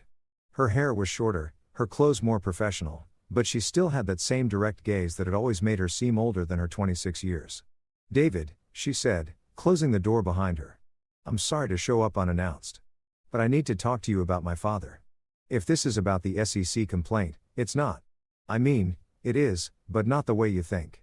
She sat down across from my desk, her hands clasped tightly. "Those emails, the ones the investigator showed you, they're fake. Dad had them created." The room seemed to tilt. "You know this for certain." "I was there when he talked to his IT guy about it. I wasn't supposed to hear I was visiting home last weekend. And I came down for water late at night. Dad and this guy, Brandon, were in his study. I heard Dad say, 'I need emails that look like they came from Chen's account. Can you do that?' And Brandon said, 'Yes.'" My hands were shaking. "Emily, do you understand what you're telling me? Your father fabricated evidence to file a federal complaint against me. That's a crime." "I know. That's why I'm here. What he's doing is wrong, David. I don't care that you left the company or that you're working for Apex. You don't deserve to be railroaded like this. Why are you helping me? I'm not family anymore." She smiled sadly. "You never really were family to them, but you were always kind to me. You remembered my birthday. You asked about my research. You treated me like a person." She pulled a thumb drive from her bag. "This has voice recordings from that night. I recorded the conversation on my phone through the door. It's not perfect, but you can hear Dad talking about fabricating the emails." I stared at the thumb drive like it was a live grenade. "Emily, if you give this to me, your father will know you betrayed him. I know he'll cut you off financially, emotionally. You'll lose everything. I'll lose his money. I won't lose everything." She pushed the thumb drive across my desk. "I have my own life, my own career. I don't need Hartwell money and I don't need to be part of a family that does this to people." I picked up the thumb drive. Felt its weight. "Thank you. You have no idea what this means. Just promise me you'll use it. Don't let him win. He's been bullying people my entire life and everyone just takes it because he has money and power. But you don't have to take it. You have proof now." After Emily left, I sat alone in my office holding the thumb drive, watching the sun set over Manhattan. Then I called Catherine Reeves. "I have evidence," I said when she answered. "Evidence that Richard Hartwell fabricated those emails. And you're not going to believe how I got it." Catherine Reeves listened to the recording 3 times. Her expression growing more grim with each playthrough. We were in a secure conference room at Apex. She'd insisted on bringing her full legal team, plus the digital forensics expert she'd hired, a thin man named Dr. Marcus Webb, who looked like he'd never seen sunlight, but could probably hack into Fort Knox given enough Mountain Dew. Richard's voice crackled through the speakers. Tiny, but unmistakable. "I need emails that look like they came from Chen's account. Can you do that?" Brandon's response. "Yeah, I can backdate them in the system. Make it look like they were sent before he left." "But Mr. Hart." "Well, if anyone does a real forensic analysis, they won't. The SEC doesn't have the resources to dig that deep on a complaint like this. They'll see the emails, talk to Chen, and even if they don't charge him, the investigation alone will destroy his reputation. That's all I need." Junis, there was a pause. Then Brandon again, "What about the content? You want me to write the emails? I'll draft them. You just make them look authentic." And Brandon. "This conversation never happened." "Understood, sir." The recording ended. Emily had captured almost 4 minutes of conversation. Muffled, but clear enough to be damning. "This is gold," Catherine said quietly. "This is Richard Hartwell admitting to fabricating evidence for a federal complaint. That's obstruction of justice, wire fraud, potentially conspiracy charges. Can we use it?" I asked. Emily recorded it without her father's knowledge. "Is that legal?" Dr. Webb looked up from his laptop where he'd been analyzing the audio file. "Connecticut is a one-party consent state for recordings. As long as Emily was present during the conversation, even if the other parties didn't know she was there or that she was recording, it's admissible. But she recorded through a door." I said she wasn't technically part of the conversation. "Doesn't matter." Catherine said she was in a place she had legal right to be her family's home. She overheard a conversation that she then chose to record. That's legal. The question isn't admissibility. It's what we do with it. We give it to the SEC, I said immediately. Eventually, yes, but we need to be strategic here. Catherine pulled up a document on her tablet. "Right now, the SEC is investigating you based on Hartwell's complaint. If we immediately produce evidence that Hartwell fabricated the complaint, several things happen. 1. The investigation shifts focus to Hartwell. 2. Richard knows someone inside his organization betrayed him. 3. He goes into full defensive mode and probably destroys any other evidence. You want to wait? I couldn't keep the frustration from my voice. I want to build an airtight case. Dr. Webb, how long do you need to analyze those emails Brennan showed us? If I can get the actual email files with full headers and metadata, not just printouts, 2 days, maybe 3. Get them. File a motion if you have to, but get the complete email data. Catherine turned back to me. Here's what's going to happen. Dr. Webb will prove those emails are fabricated through digital forensics. We'll have technical evidence and testimonial evidence. Emily's recording. Then we go to the SEC with everything at once. We don't just defend you. We bury Richard Hartwell.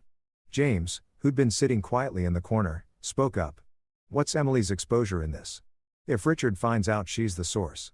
That's why we need to move quickly. Catherine said once we hand this over to the SEC, Emily will need legal protection, whistleblower status, possibly a restraining order. If Richard retaliates, I can help arrange that.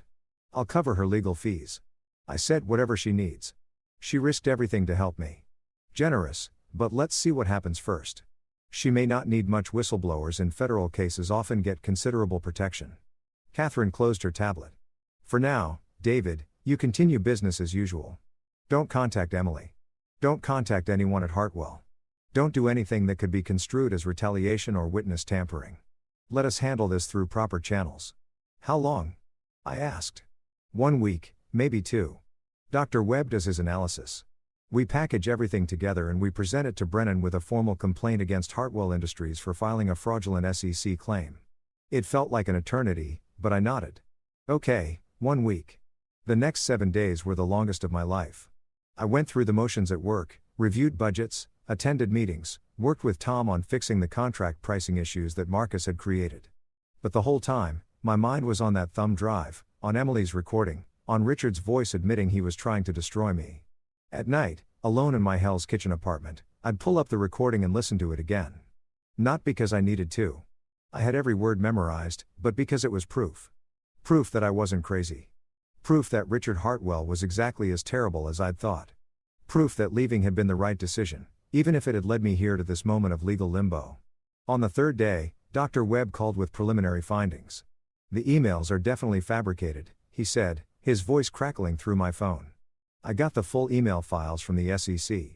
They were surprisingly cooperative once Catherine explained we were cooperating with the investigation. The metadata is all wrong. The timestamps don't match the server logs. The IP address shows the emails originated from Hartwell's headquarters, not from any device you had access to. And this is the good part. They were created using administrative privileges in the email system, then backdated to look like they were sent earlier. Can you prove that definitively? I can prove it in a way that would hold up in federal court. The digital fingerprints are all over this thing. Whoever did it, this Brandon guy from the recording, he's competent enough to fool a casual observer, but not competent enough to fool a real forensic analysis. He left traces everywhere. How soon can you have a full report? 2 days. I want to be thorough, but Catherine should know. This is slam dunk evidence. Richard Hartwell is going down for this. I called Emily from a burner phone I'd bought specifically for this purpose. Catherine's advice to avoid creating any traceable communication. It's David, I said when she answered. I can't talk long, but I wanted you to know the recording you gave me. It's working. The forensics expert confirmed the emails are fake. We're going to the SEC within a week. There was a long pause. I'm scared, David. I know, but Catherine Reeves, my lawyer, she's going to help protect you. Whistleblower status, legal protection, everything you need. It's not legal protection I'm worried about. It's my family. My mother called yesterday. She knows something is wrong. She kept asking why I'd been at the house. What I was doing up so late. I think Dad suspects. My blood ran cold. Has he said anything directly? No. But Vanessa called, too. She never calls. She asked if I'd been in touch with you. What did you say? I said no. But she didn't believe me. She said Dad was dealing with a situation and that I should stay out of it. That family loyalty mattered. Emily's voice cracked. David, I don't know if I can do this. If they find out it was me, they won't. Not until we go to the SEC. And by then, you'll have legal protection. I promise, Emily. I won't let him hurt you. He's my father. I know. But what he's doing is wrong. You know that. That's why you came to me. Another long pause then. Okay. But David, when this is over, I don't think I can go back to the family. I mean, this is going to break everything. I know. I'm sorry. Don't be. I've been looking for an excuse to leave for years. You just gave me a good one. After I hung up, I sat in my apartment and thought about families. The ones you're born into and the ones you choose. The Hartwells had been my family for 6 years, and they discarded me the moment I stopped being useful. Emily was choosing to leave that family, to blow it up from the inside, because she believed in doing the right thing. I hoped that counted for something. I hoped it would be enough when everything came crashing down. On day 6, Catherine called an emergency meeting. Brennan wants to meet again. She said, tomorrow. He says he has new evidence. My stomach dropped. What kind of evidence? He didn't say. But David, I need you to trust me here. We go in, we listen. We don't volunteer anything. Dr. Webb's report will be ready by tonight. We're almost there. The meeting was set for 10 a.m. at the SEC's New York field office, a nondescript building in Lower Manhattan that looked like every other federal office building. All security checkpoints and fluorescent lighting and the particular smell of government bureaucracy. Brennan met us in a conference room with another investigator, a woman named Sandra Pacheco, who introduced herself as his supervisor. That was the first warning sign supervisors didn't attend routine interviews. Mr. Chen, thank you for coming in, Brennan said, his tone more formal than it had been during his office visit. This is Supervisory Agent Pacheco. She's taken an interest in your case. Why? Catherine asked bluntly. Pacheco smiled slightly. Because it's gotten complicated. Mr. Chen, we've completed our preliminary analysis of the emails that formed the basis of Hartwell Industries' complaint against you. I kept my expression neutral, but my heart was racing. And Catherine prompted, and we've found significant irregularities. The emails appear to have been created after the dates they claim to have been sent. The metadata doesn't match the content. The IP addresses are inconsistent with Mr. Chen's known devices and locations. Pacheco slid a folder across the table. In short, we believe these emails were fabricated. Catherine and I exchanged the briefest glance. She'd been right. The SEC had figured it out on their own. That's what we've been trying to tell you, I said carefully. We know, and we owe you an apology for the inconvenience of this investigation. Pacheco's tone was professional, but there was something else underneath anger. Maybe or disgust. However, this raises a more serious question. Who fabricated these emails and why? That's obvious, isn't it? I said. Richard Hartwell filed the complaint. Richard Hartwell provided the emails. They came from Hartwell Industries' email system. We're aware, which is why we're now opening a criminal investigation into Hartwell Industries for filing a false complaint, fabricating evidence, and obstruction of justice. Pacheco leaned forward. Mr. Chen, I need to ask you directly. Do you have any information about how these emails were created? Any knowledge of who at Hartwell might have been involved? This was it. The moment we'd been waiting for. Catherine spoke before I could. Agent Pacheco, before my client answers that, I need certain assurances. If Mr. Chen provides you with evidence regarding the fabrication of these emails, evidence that leads to criminal charges against Hartwell Industries, will he be protected from any retaliation? He's already protected as a complainant in a federal investigation. If he becomes a witness in a criminal case, those protections expand considerably. And what about other witnesses? If there are individuals at Hartwell who can provide testimony about the fabrication, what protections can you offer them in the fabrication? One pretty sense, Pacheco's eyes sharpened. We have a robust whistleblower protection program. Anyone who comes forward with evidence of corporate fraud receives protection from retaliation and in some cases financial rewards if their information leads to successful prosecution or settlement. Catherine pulled out a flash drive, not Emily's original, but a copy Dr. Webb had made and certified. Agent Pacheco, my client has come into possession of a recording made by a member of the Hartwell family.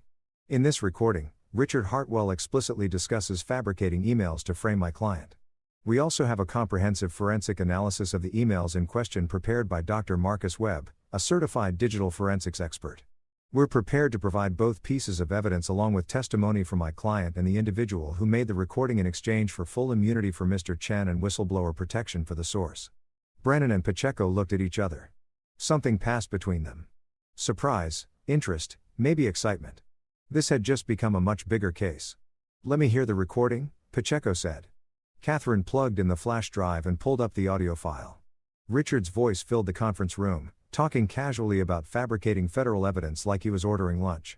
By the time it finished, Pacheco's jaw was tight. Who made this recording? She asked. Emily Hartwell, Richard Hartwell's younger daughter. She overheard the conversation and recorded it. She came to my client because she believed what her father was doing was wrong. Where is she now? Safe and willing to testify, provided she receives appropriate protection. Pacheco stood up, started pacing. This is significant. If we can corroborate this recording with the forensic evidence, we have a case for multiple felonies, conspiracy to commit fraud, obstruction of justice, filing false statements to a federal agency. She turned to Brennan. Get legal on the phone. We need witness protection agreements drafted immediately. What about my client? Catherine asked. Your client is no longer under investigation. As of right now, he's a witness. And Miss Hartwell, assuming her testimony holds up, will be treated as a whistleblower with full protections. Pochio sat back down, her demeanor completely changed. Mr. Chen, I need you to tell me everything. Every interaction with Richard Hartwell, every detail about your employment at Hartwell Industries, everything that led up to this moment. Don't leave anything out. So, I told her all of it. The 6 years of overwork and underpay. The vacation Richard had approved and then used as an excuse to fire me. The separation agreement and the divorce. The suspicious life insurance policy that had been increased right before I was sent on increasingly dangerous site visits. The flowers with the threatening note. Everything. Catherine stopped me when I got to the life insurance policy. Wait, go back to that $15 million policy increased from $2 million 8 months before you were terminated. Yes, I found out when I was reviewing Hartwell's financial documents in Paris. James had given me public analysis and I noticed the disclosure about Keyman insurance policies in their bond offering documents. Pacheco and Brennan exchanged looks again. Mr. Chen, Pacheco said carefully. If Richard Hartwell substantially increased your life insurance policy and then began placing you in increasingly dangerous situations, that could suggest attempted murder, Catherine finished. Or at minimum, reckless endangerment. My hands were shaking. Hearing someone else say it, hearing a federal agent acknowledge that my paranoia might have been justified made it real in a way it hadn't been before. Do you have documentation of these site visits? Brennan asked. Emails assigning you to inspect facilities, visit warehouses, that kind of thing. I might. I'd have to check my old email archives. Check them. And Mr. Chen, don't go anywhere alone until we've talked to Richard Hartwell. If he's desperate enough to fabricate federal evidence, he's desperate enough to do something much worse. We left the SEC office 2 hours later with immunity agreements for me, whistleblower protection for Emily, and an active criminal investigation into Richard Hartwell and Hartwell Industries. In the car back to Apex, Catherine was on her phone coordinating with Emily's new legal team. I sat in the back seat watching New York slide past the windows, feeling like I was in someone else's life. David, Catherine said when she'd finished her call. You did good today. You and Emily, you stood up to a bully and you're going to win. It doesn't feel like winning yet. It will. When the indictments come down, when Richard Hartwell is arrested, when the truth comes out and everyone knows what he did, that's when it will feel like winning. I wanted to believe her, but mostly I just felt tired. Tired of fighting. Tired of looking over my shoulder. Tired of being afraid. My phone buzzed. A text from James. Catherine filled me in. Take the rest of the week off. Seriously, rest. You've earned it. Another text. This one from an unknown number. It's Emily. New phone. They're moving me to a safe house until the investigation is complete. Thank you for believing me and for protecting me.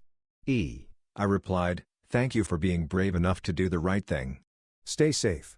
That night, I sat in my apartment with a glass of wine, not expensive Paris wine, just a decent Pinot Noir from the bodega down the street, and I thought about justice.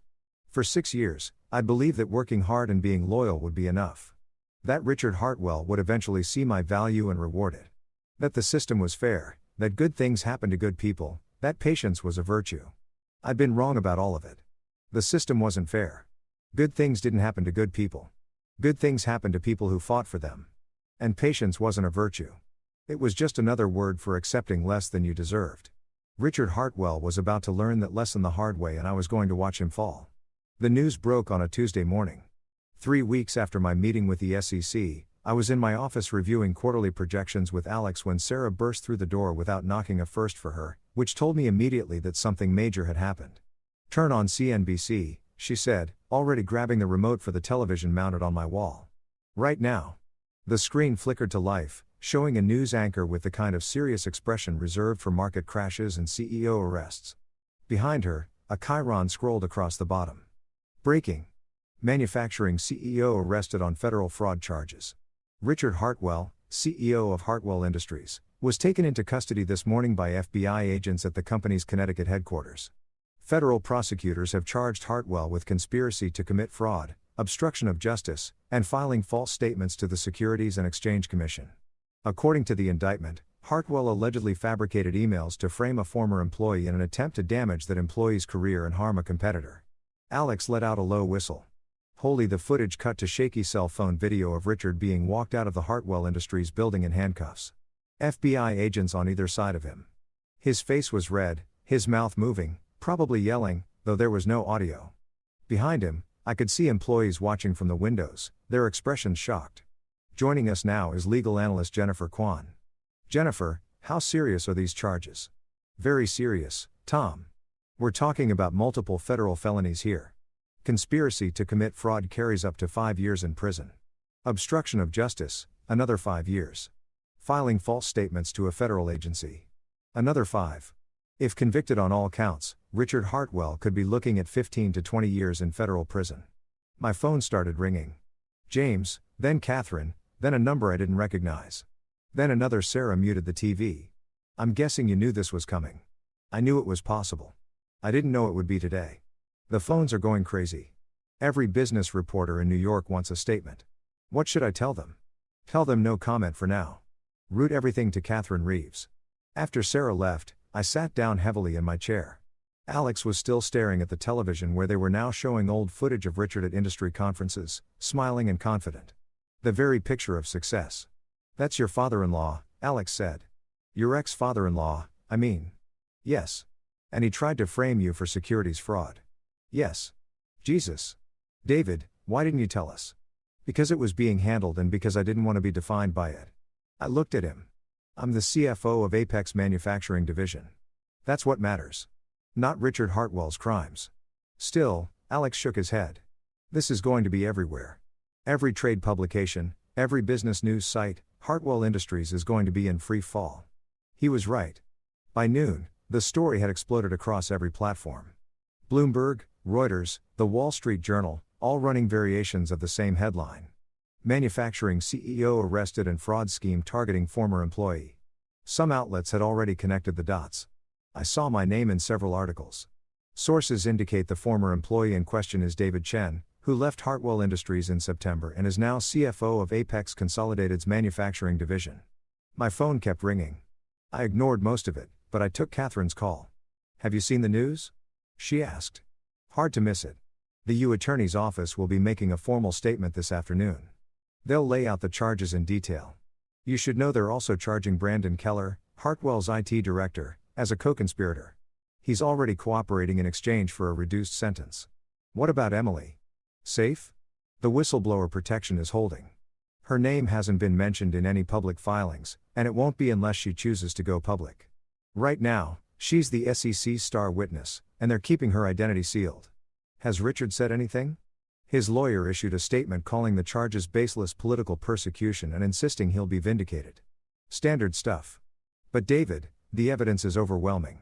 The recording, the forensic analysis, Brandon's testimony. The prosecutor told me this morning they have him dead to rights. When's the trial? Probably not for months. These things take time, but the arraignment is tomorrow. He's being held without bail because the prosecutor argued he's a flight risk. He has significant assets and international business connections. The idea of Richard Hartwell spending the night in jail was almost impossible to imagine. He was a man who stayed in 5-star hotels and flew first class. The closest he'd come to roughing it was probably business class on a transatlantic flight. How are you doing? Catherine asked. Really? I don't know. I thought I'd feel triumphant. Instead, I just feel tired. That's normal. This has been a lot. But David, you won. He tried to destroy you, and instead he destroyed himself. That means something. After we hung up, I tried to focus on work, but it was impossible. Every few minutes, Sarah would buzz to tell me about another call, another reporter, another request for comment. Finally, at 2 o'clock, James appeared in my doorway. Walk with me, he said. We took the elevator down to the ground floor and walked out into the crisp November air. James led us to a small park 2 blocks from the office, one of those pocket green spaces, Manhattan, sprinkled between buildings like an afterthought. You're handling this well, he said as we sat on a bench. I'm pretending to handle it well. There's a difference. Fair enough. Listen, I want you to know that Apex is your back on this. Whatever you need, media training, security, legal support, it's yours. We don't abandon our people when things get complicated. I appreciate that, but I also need to know, are you okay to keep working? Because if you need time, if this is too much, I want to work. I interrupted. I need to work. If I sit at home thinking about this, I'll go crazy. At least here I have something productive to focus on. James nodded. Okay, but the offer stands. Doors always open. We sat in silence for a moment, watching pigeons squabble over a discarded sandwich. You know what the irony is? I said, I never wanted revenge. I just wanted to be left alone. I wanted to do my job, build a career, move on with my life. Richard's the one who couldn't let it go. Men like Richard never can. They see everything as a competition. Everyone is either a threat or a tool. You stopped being useful, so you became a threat. It's that simple to them. What happens to Hartwell Industries now? Chaos, probably. Board will likely force Richard out. Even if he's not convicted, the optics are too damaging. They'll bring in a crisis management team, try to steady the ship. Some of their clients will leave. Stock price will tank. It'll be ugly. Good, I said, and meant it. That evening, I went back to my apartment and found a package waiting outside my door. No return address, just my name written in familiar handwriting. Vanessa's handwriting. I carried it inside, set it on the kitchen counter, and stared at it for a long moment before opening it. Inside was a jewelry box and a letter. The jewelry box contained my wedding ring, the simple gold band I'd left on the bathroom counter the day I'd moved out. I'd wondered what happened to it. Apparently, Vanessa had kept it. The letter was written on expensive cream stationery, the kind she'd always used for thank you notes and formal correspondence. David, I'm writing this because I don't have the courage to say it to your face. I'm sorry for all of it. For how my family treated you, for how I treated you, for not standing up for you when it mattered. I knew about the emails. Not before Dad had them created, but after. He told me what he'd done. Told me it was necessary to protect the company, to protect our family. And I didn't stop him. I should have. I should have gone to you, warned you, done something. Instead, I stayed silent because that's what we Hartwells do. We protect the family no matter who gets hurt. I saw the news this morning. I saw Dad being arrested and I felt relief. Not sadness, not anger, relief. Because maybe now he'll finally face consequences for the things he's done. Not just to you, but to so many others over the years. I don't expect forgiveness. I don't even want it. I just wanted you to know that you were right to leave. Right to stand up for yourself. Right to refuse to be small so we could feel big. I hope you're happy at Apex. I hope you found what you were looking for. I'm sorry it took me this long to see what you saw all along, that my family is broken. And I was too scared to admit it, Vanessa. I read the letter 3 times, looking for sarcasm or manipulation, but found only honesty. It was perhaps the most genuine thing Vanessa had ever said to me. I put the ring back in the box and set it on a shelf in my closet. Maybe someday I'd throw it away. Maybe I'd sell it. For now, it could stay there, a reminder of the man I used to be and the life I'd escaped. The next morning, I woke up to my phone buzzing with news alerts. Richard's arraignment was happening at 10 a.m. and apparently, the media circus was already in full swing outside the federal courthouse. I wasn't planning to go. What would be the point? But at 9:30, Catherine called. I'm at the courthouse. She said Emily's here. She wants to see you. Is that safe? If Richard sees her, he won't. She's in a secure witness area. But David, she's scared. She asked if you could come. You don't have to, but I'll be there in 20 minutes. I told Sarah to cancel my morning meetings, grabbed my coat, and caught a cab to the courthouse. The scene outside was exactly what I'd expected. News vans, reporters with microphones, protesters with signs I couldn't read from the cab. Catherine met me at a side entrance and led me through security to a small room on the 3rd floor. Emily was sitting at a table, her hands wrapped around a cup of coffee that had probably gone cold an hour ago. She looked exhausted, like she hadn't slept in days. When she saw me, she stood up. David, thank you for coming. Of course.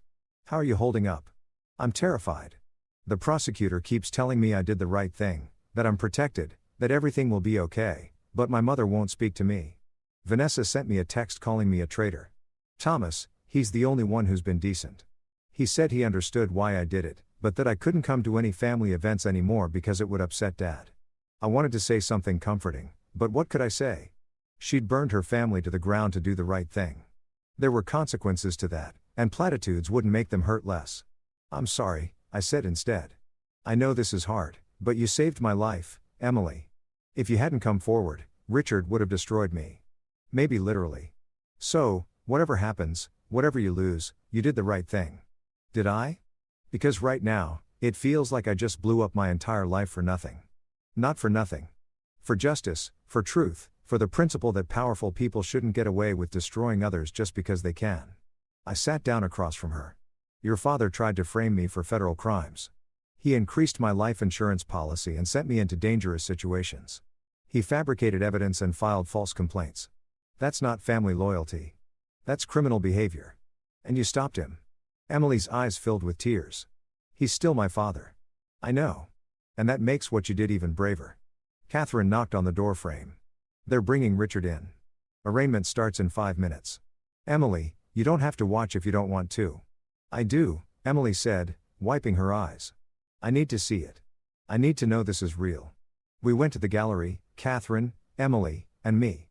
The courtroom was packed with reporters, Hartwell Industries employees, and curious onlookers. I recognized some faces from my time at the company. Jennifer, Richard's assistant, sitting in the back row looking shell-shocked. Marcus, the security guard, who nodded at me solemnly. A few board members I'd presented to over the years, all looking grim. And then they brought Richard in. He was wearing the same suit from yesterday, slightly rumpled now, without a tie. His hands were cuffed in front of him. His face was drawn, his famous confidence nowhere in evidence. He looked smaller than I remembered, older, almost fragile. The judge entered and we all stood. The arraignment proceeded with bureaucratic efficiency. Charges read, plea entered, not guilty. Bail arguments heard and denied. Richard's lawyer, an expensive suit from a white shoe Manhattan firm, argued passionately for house arrest with electronic monitoring. The prosecutor countered that Richard had the means and motive to flee the country. The judge sided with the prosecutor. Richard Hartwell would remain in federal custody pending trial. I watched Richard's face as the judge made her ruling. For just a moment, his mask slipped and I saw genuine fear. He was going to spend months in jail, maybe years, maybe the rest of his life, and he'd done it to himself. When they led him out of the courtroom, he looked up at the gallery.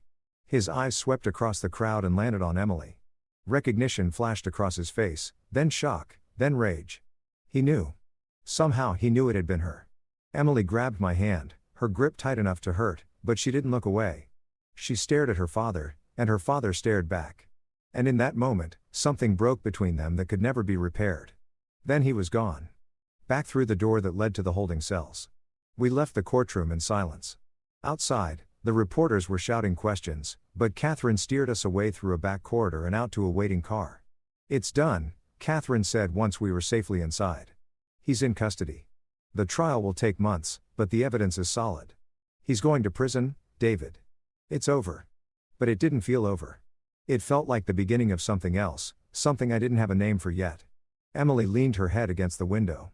"I need to leave Connecticut. I can't stay here anymore. Everyone knows what I did. Everyone hates me." "Not everyone," I said. "I don't. Catherine doesn't. And there are people out there who are going to see you as a hero for standing up to corruption. I don't feel like a hero. I feel like an orphan." I didn't have an answer for that. Some losses couldn't be fixed with words. Catherine dropped me back at Apex and I went up to my office in a daze. The television was still on, muted, showing footage of the courthouse. My phone had 43 missed calls. James appeared in my doorway. "You okay?" "No," I said honestly. "But I will be good. Because we have a company to run and I need my CFO focused." "Think you can do that?" I looked around my office at the desk with my name on it at the windows overlooking Manhattan at the work waiting for me that had nothing to do with Richard Hartwell or revenge or justice. "Yeah," I said, "I can do that." And for the first time since the phone call in Paris, I believed it. 3 months after Richard's arrest, Hartwell Industries filed for Chapter 11 bankruptcy protection. I read about it in the Wall Street Journal over coffee on a Sunday morning, sitting in my apartment with winter sunlight streaming through the windows. The article was clinical in its assessment: over-leveraged contracts, mounting legal fees from the criminal case, loss of key clients who didn't want to be associated with the scandal. The board had forced Richard to resign from his CEO position 2 weeks after his arrest. But by then, the damage was done. Major accounts had fled. Credit lines had dried up. Vendors demanded cash up front instead of extending terms. The company my ex-wife's family had built over 3 generations was collapsing, and I felt nothing. Not satisfaction, not sadness, just a distant curiosity, like reading about a natural disaster in a country I'd never visited. The bankruptcy filing includes plans to sell off several divisions, the article continued. Industry analysts suggest that Apex Consolidated may be positioned to acquire some of Hartwell's more profitable assets at significant discount. My phone rang. "James, tell me you're reading the journal," he said without preamble. "I'm reading the journal. The Hartwell bankruptcy, their manufacturing division, the one we compete with directly. It's going to be part of the asset sale. I want it." I sat down my coffee. "You want to buy pieces of Hartwell Industries, not pieces, the best pieces. Their flagship manufacturing facility in New Britain is state of the art. Their client list in the aerospace sector is exactly what we need to scale our division. And with the bankruptcy, we can get it all for probably 60 cents on the dollar. James, the optics are that we're a smart company making a smart acquisition. Hartwell's creditors want to get paid. Their employees want to keep their jobs. We can provide both. This isn't revenge, David. This is business." But it felt like revenge. It felt like standing over the corpse of my former life and picking through the pieces that still had value. "I need you to do the financial analysis," James continued. "What's it worth? What can we pay and still maintain healthy margins? What's the integration cost? I want a complete picture before we make a bid. When board meeting is in 2 weeks. I want to present this as a done deal. Not a possibility. Can you do it?" I looked at the article again, at the photo of the Hartwell Industries building where I'd spent 6 years of my life. At the employees quoted as saying they were hopeful someone would buy the company and save their jobs. People like Jennifer, like Marcus the security guard, like the analysts I'd trained and the accountants I'd worked with. They didn't deserve to lose their jobs because Richard Hartwell was a criminal. "I can do it," I said. "But I have conditions." "Name them." "If we acquire the division, we honor the existing employment contracts. No mass layoffs, no gutting the workforce to reduce costs. These people didn't do anything wrong. They don't deserve to be punished because their CEO was a criminal." There was a pause. "Agreed. Anything else?" "I don't want to be the face of this acquisition. Put someone else in charge of the integration. I'll do the analysis. I'll advise on strategy, but I'm not walking into that building as the conquering hero. It's too complicated." Also agreed. "Though, for the record, you wouldn't be the conquering hero. You'd be the guy who's giving them a future." After we hung up, I spent the rest of Sunday pulling together every piece of public information I could find on Hartwell Industries' manufacturing division. Financial statements from their bond offerings, industry reports on their market position, news articles about their contracts and clients. By midnight, I had a preliminary assessment. The division was worth somewhere between $40 and $60 million as a going concern. But in bankruptcy, with the taint of scandal and the pressure to liquidate quickly, we could probably acquire it for $35 million. It was a steal. It was also deeply strange to be putting a price tag on a piece of my former life.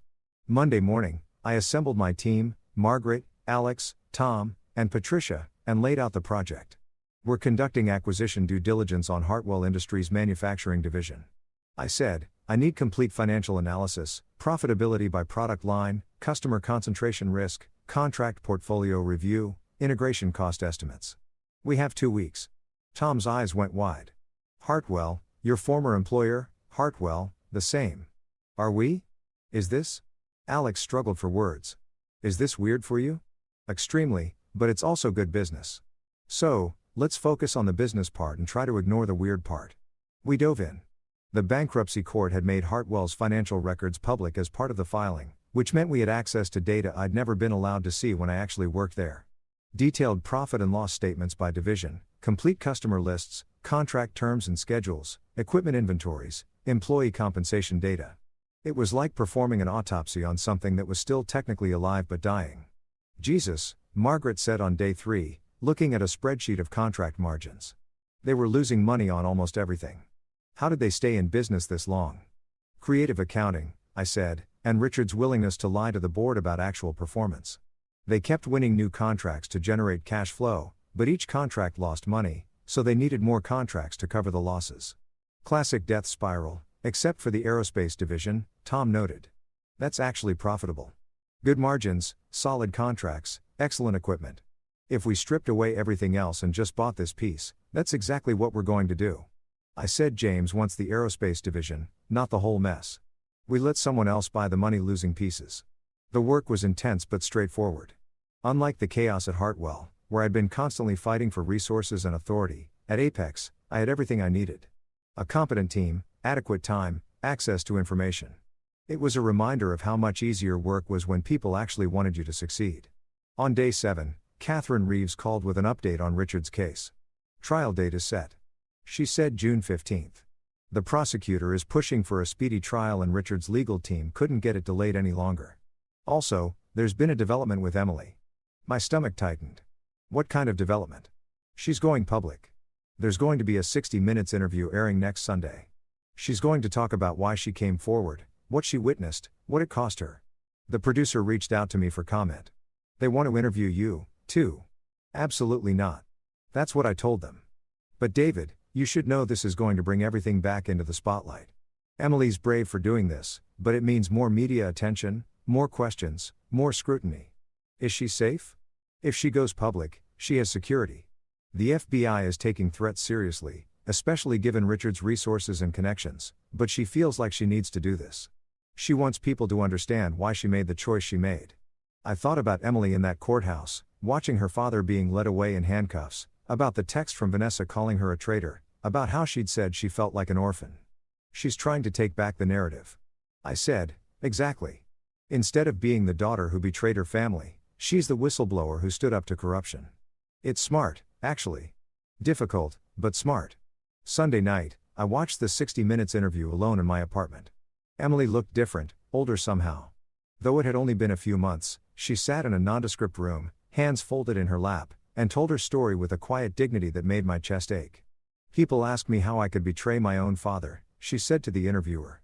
But what he was doing, fabricating evidence, trying to destroy someone's life, that's the real betrayal. He betrayed every principle he claimed to believe in. Family values, integrity, honesty. Those were just words to him. Words he used to control people.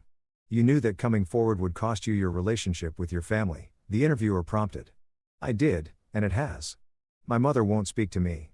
My sister sent me one text message in 3 months, and it was to tell me I was dead to her. My brother tries, but he's caught between loyalty to them and I don't know, maybe basic human decency. Emily's voice cracked slightly, but I had to ask myself, what kind of person would I be if I stayed silent? If I knew my father was trying to send an innocent man to prison and I did nothing? David Chen, your father's former employee. You knew him? I knew him. He was always kind to me. Remembered my birthday. Asked about my studies. Treated me like a person instead of a prop. That shouldn't be remarkable, but in my family, it was. She looked directly at the camera. David didn't deserve what my father tried to do to him, and I wasn't going to be complicit in that destruction. The interview went on for another 10 minutes with Emily describing the recording, the decision to come forward, the aftermath. She was articulate and composed, but I could see the cost in her eyes. The grief of losing her family. The fear of what came next. The loneliness of having made an impossible choice. When it ended, my phone immediately started buzzing. James telling me the interview was powerful. Catherine checking if I was okay. Sarah sending a simple message.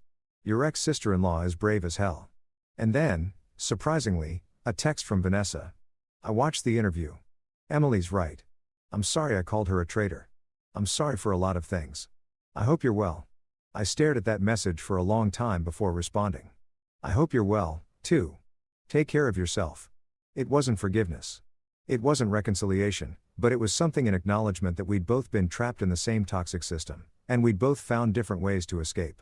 The next morning at work, the Hartwell acquisition analysis was ready. I'd compiled everything into a comprehensive presentation.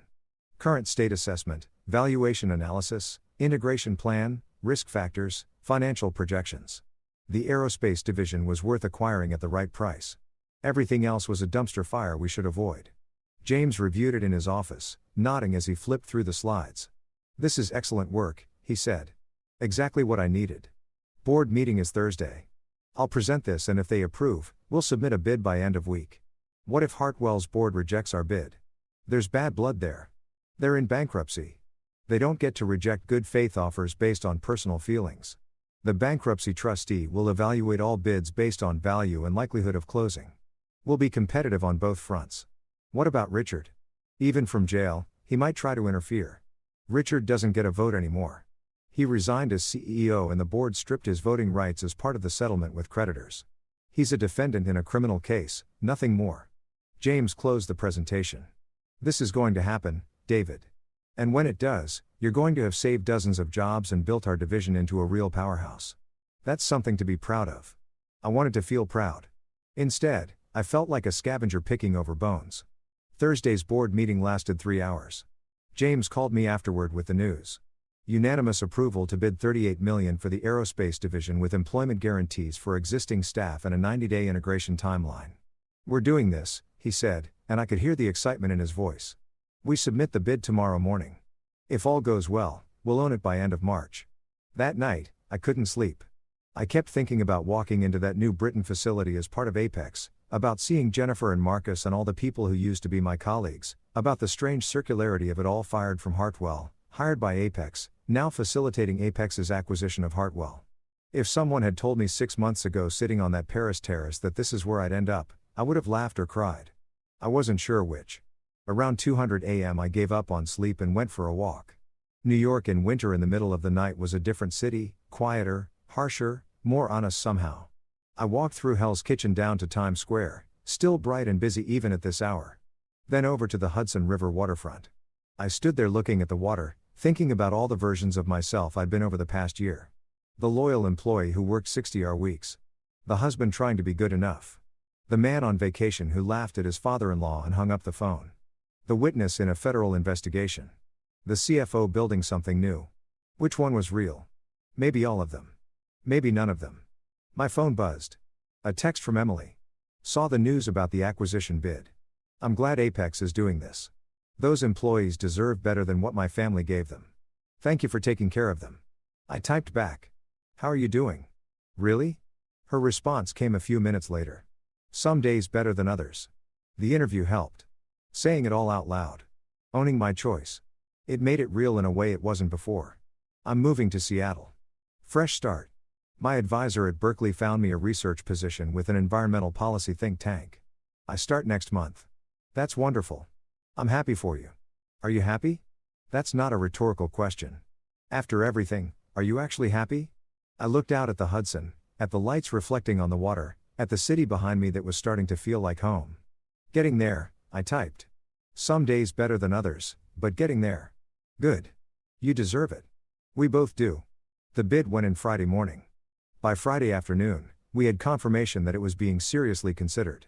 By Monday, we were in negotiations with the bankruptcy trustee. By Wednesday, we had a deal $38 million for the aerospace division. Employment guarantees included closing date set for March 15th. James called an all-hands meeting to announce it. Apex Consolidated is acquiring the aerospace manufacturing division of Hartwell Industries, he announced to the assembled staff. This doubles the size of our manufacturing division, adds 65 talented employees to our team, and positions us as a major player in the precision aerospace components market. I want to thank David Chen and his team for the exceptional analysis that made this possible. Everyone applauded. I smiled and nodded, accepting congratulations from colleagues who had no idea how complicated this was for me. After the meeting, Margaret pulled me aside. You okay? This has to be weird. Weird is an understatement. For what it's worth, you're handling it with a lot of grace. I would have burned the place down. I thought about it, decided this was better. She laughed. Revenge via legitimate business acquisition. Very classy, but it wasn't revenge. Or maybe it was, but a different kind. The kind where you win by building something better, not by destroying what came before. That night, I treated my team to dinner at a nice restaurant in Tribeca. My way of saying, thank you for 2 weeks of brutal work. We ate well, drank good wine, and for a few hours, I forgot about the complexity and just enjoyed the victory. On the cab ride home, my phone rang. An unknown number. I almost didn't answer, but something made me pick up. David Chen. A male voice unfamiliar. Speaking. This is Thomas Hartwell, Vanessa's brother. I hope you don't mind. I got your number from Emily. I sat up straighter. Thomas. Hi. What can I do for you? I wanted to thank you for the employment guarantees and the acquisition. My mother, she's been a wreck since the bankruptcy. Worried about all the people losing their jobs. When she heard that Apex was keeping everyone on, she actually cried with relief. It was the right thing to do. Those employees didn't do anything wrong. I know, but you could have gutted the place and no one would have blamed you. After what my father did to you, he trailed off. Anyway, thank you. And David, I'm sorry for all of it. The way our family treated you, The way I stayed silent when I should have spoken up, you deserved better. I appreciate that, Thomas. If you're ever back in Connecticut and want to grab coffee or something, I'd like that. No pressure, but yeah, I'd like that. After we hung up, I sat with that conversation, turning it over in my mind. The Hartwell family was fragmenting. Emily gone to Seattle. Vanessa apologizing via text. Thomas reaching out.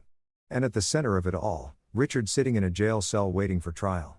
I'd escaped that family. But they hadn't escaped the consequences of being that family. The wheel keeps turning, I thought. The wheel keeps turning, and sometimes the people on top end up on the bottom and the people who were crushed find ways to rise. I was rising and I wasn't done yet.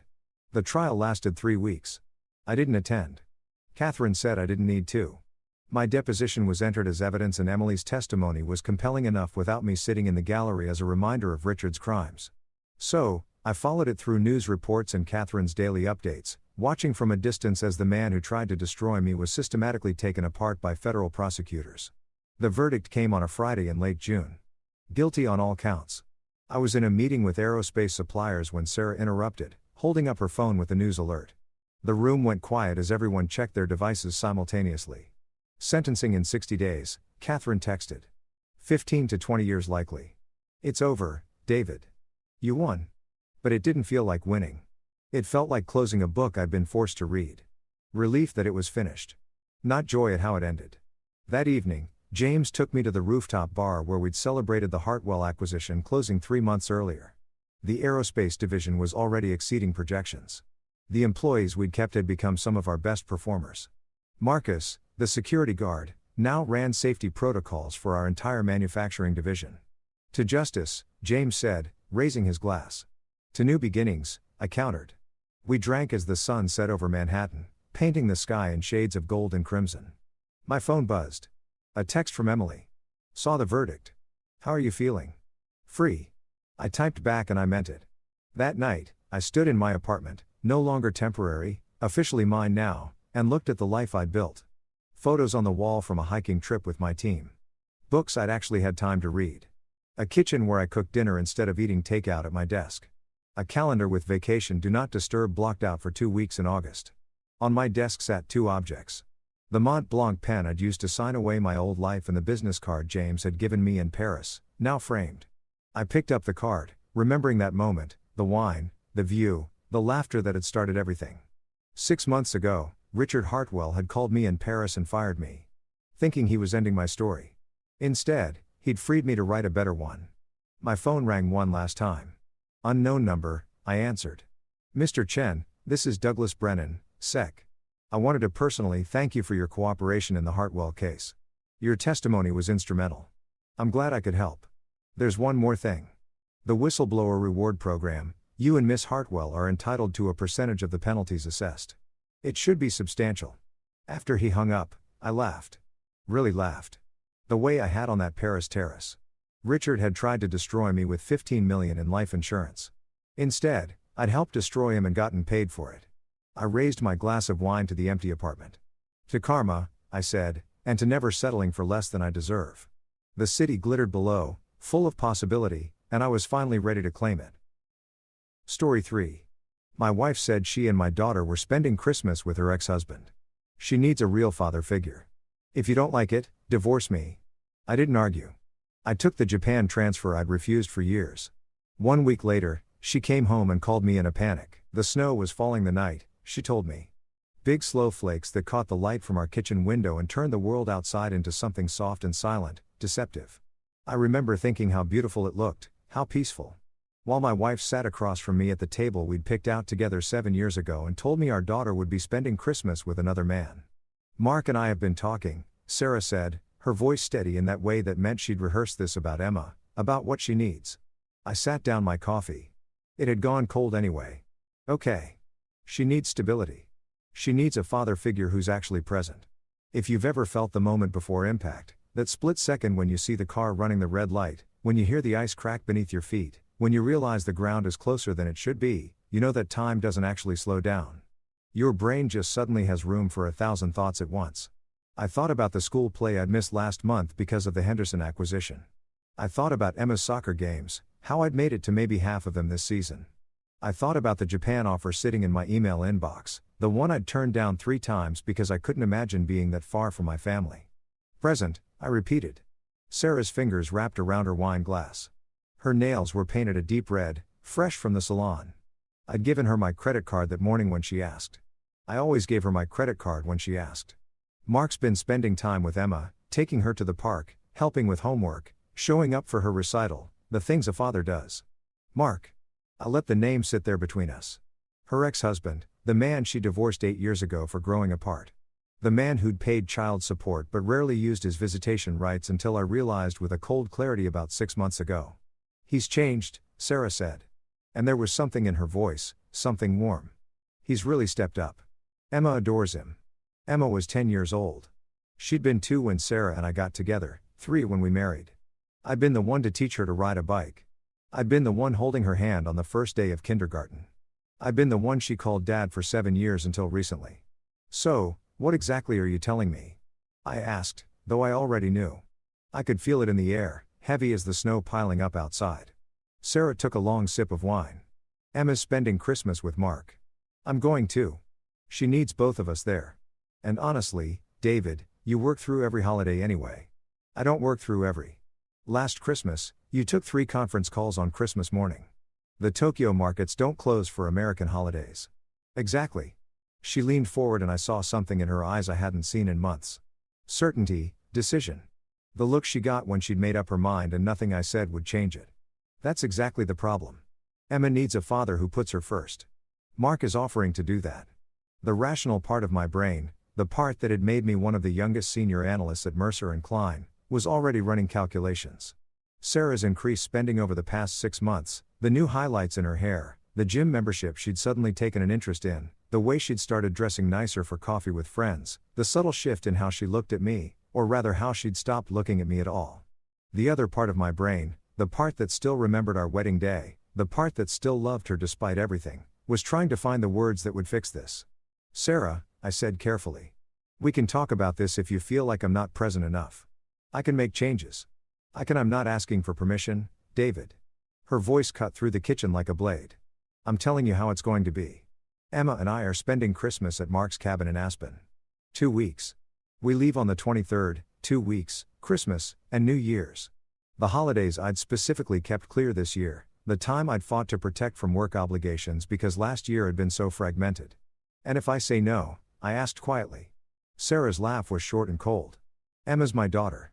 Legally, you never adopted her. We agreed it wasn't necessary since Mark was still in the picture. So, legally, you don't have a say. There it was. The truth beneath the truth. The ground falling away. But beyond that, she continued, her voice taking on a harder edge. If you have a problem with this, David, we can make it simple. Divorce me. The word hung in the air between us like a challenge, like a dare. She stood up, smoothing her designer sweater, the one I'd bought her for her birthday. I'm going to bed. Early morning tomorrow. Mark and I are taking Emma to look at private schools. I sat there in the kitchen for a long time after she left, watching the snowfall, listening to the silence of our house. A house I'd bought with a signing bonus I'd earned by working 100-hour weeks. A house Sarah had decorated with furniture and art and things that cost more than most people made in a month. A house that had somehow somewhere along the way stopped feeling like home. My phone buzzed. An email. I almost ignored it. It was past 11 and nothing good came from checking work email after 11 o'clock. But maybe that was the problem. Maybe that was exactly what Sarah meant when she said I chose work over family. I opened it anyway. Subject: Tokyo transfer final offer. David, I know we've discussed this 3 times now, and each time you've declined. I respect your commitment to your family. However, this is the last time I can extend this offer. The Tokyo office needs a senior analyst who understands both the American and Asian markets. You're our first choice. The package is comprehensive. 40% salary increase, executive housing in Shibuya, full relocation assistance, and most importantly, a 4-day work week with protected weekends. The Japanese office culture we've built values balance in ways our New York office hasn't mastered yet. This offer expires on December 15th. If we don't hear from you by then, we'll be offering the position to another candidate. Best: Richard Chen, Managing Director, Mercer & Klein Tokyo. I read it twice, then 3 times. 40% increase. 4-day work week. Protected weekends. Tokyo, half a world away from watching my marriage disintegrate in slow motion from being told I wasn't enough while being everything I knew how to be. If you've ever stood at a crossroads in your life, you know that some decisions are made in the moment, and some are made in all the moments leading up to it. Every missed recital, every late night at the office, every time Sarah's voice had that edge, when she asked if I'd be home for dinner, every time Emma called Mark instead of calling me, I opened my laptop. The response took me 20 minutes to write. I kept it simple, professional, the kind of email that didn't reveal that I was making one of the biggest decisions of my life while my wife slept upstairs dreaming of Christmas in Aspen with her ex-husband. Richard, thank you for your patience with my previous hesitation. I'm writing to formally accept the Tokyo position. I understand the start date would be January 2nd, and I'm prepared to relocate on whatever timeline works best for the transition. Please send over the contract and relocation details. Best, David. I hit send before I could second guess it. The snow was still falling. The kitchen was still silent, but something had shifted, like a weight I'd been carrying had finally been set down. I didn't go upstairs to bed. Instead, I opened a new browser window and searched for flights to Tokyo. One way, departing December 23rd, the same day, Sarah and Emma would be heading to Aspen. There was a seat available, first class. I didn't hesitate. Then, I did something I hadn't done in years. I closed my laptop, turned off my phone, and sat in the quiet of my kitchen, watching the snow fall and thinking about what it meant to be present, really present, not just physically there, but emotionally invested, mentally engaged, spiritually connected. I thought about the last time Emma had really looked at me. The last time she'd run to me instead of past me. I thought about when Sarah had stopped kissing me goodbye in the mornings. When her I love you had become automatic instead of intentional. I thought about how I believed that providing was the same as loving, that working hard was the same as showing up, that paying for a life was the same as living one. And I realized, sitting there in the expensive kitchen of my expensive house, with my expensive coffee gone cold in my expensive mug, that Sarah was right about one thing. I hadn't been present. But the question that kept me awake until dawn wasn't whether I could change. It was whether she'd been telling the truth about what Emma needed or whether she'd been telling the truth about what she wanted because I'd seen the way she said Mark's name. I'd heard the warmth in her voice when she talked about him. I'd noticed the things a husband notices when he's losing his wife, even if he's been too busy to admit it. The snow stopped falling just before sunrise. The world outside was pristine, untouched, white, and clean and new.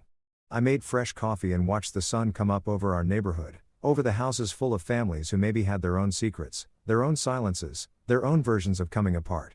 My phone buzzed at 6:30. An email from Richard. Contract attached. Welcome to Tokyo, David. You're making the right choice.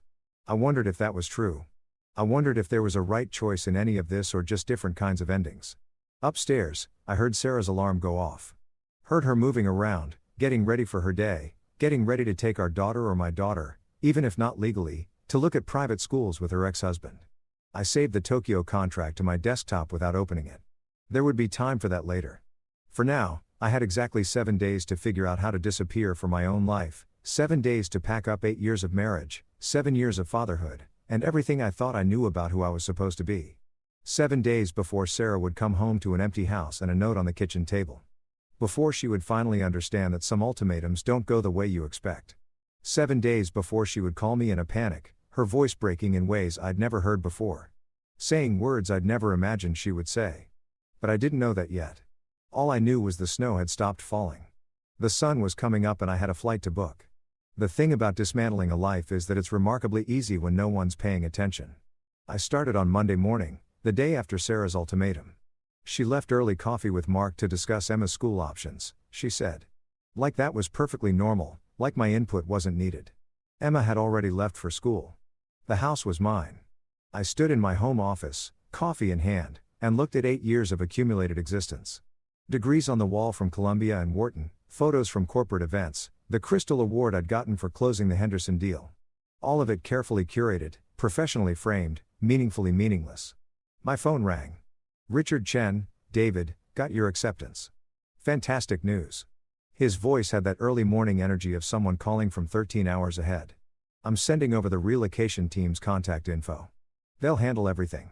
Shipping, housing setup, visa processing. When were you thinking of arriving? I looked at my calendar at the red block Sarah had marked for December 23rd through January 6th. Aspen holiday, it said in her handwriting, like I was invited, like I was part of it. December 23rd, I said. I'd like to be settled before the new year. There was a pause. Richard was smart enough to read between lines. That's quite soon. Are you sure the holidays can be? I'm sure. All right, then. I'll have the team reach out today. David, I know this is a big move, but Tokyo is going to be good for you. Different pace, different priorities. The office culture there, we actually go home at reasonable hours. Family time is protected. Weekends are sacred. The irony wasn't lost on me. I was running away from a family that didn't want me there, to a place that valued family time. That sounds perfect, I said, and meant it. After we hung up, I opened my laptop and started making lists. The rational part of my brain, the analyst part, needed structure. Needed to break this impossible thing into manageable pieces. Things to do: contact lawyer, separate finances, pack essentials, arrange storage for everything else, close joint accounts, transfer utilities to Sarah's name, update will and beneficiaries, write the letter. That last one sat there on the screen, blinking at me. The letter. What do you say to someone who's already left you? Even though she's still sleeping in your bed. What do you say to a child you've loved as your own who's already chosen someone else? My phone buzzed. The relocation team. I spent 2 hours on the phone with them, arranging for movers to come on Friday, the day Sarah and Emma would be out looking at that private school in Connecticut. Everything I wanted to keep would go into a storage unit. Everything else would stay in the house for Sarah to deal with however she wanted, and the timeline is firm. The coordinator asked. You'll be ready to fly out on the 23rd. Firm, I confirmed. Excellent. We'll have your apartment in Shibuya ready. 3-bedroom? As requested. Actually, make it a 1-bedroom. I won't need the space. Another pause. Another unasked question. Of course, I'll update the request. I spent Monday afternoon at my lawyer's office. Jonathan Park had handled our estate planning when Sarah and I got married. He looked older now, grayer, but his eyes were still sharp. Divorce? He asked when I explained why I was there. Eventually, right now, I just want to protect myself. Separate the finances cleanly. Jonathan leaned back in his chair studying me. You know, I have to ask.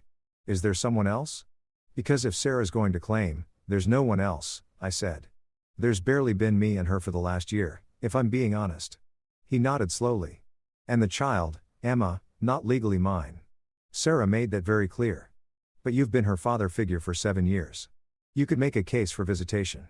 Maybe even partial custody depending on no. The word came out harder than I intended.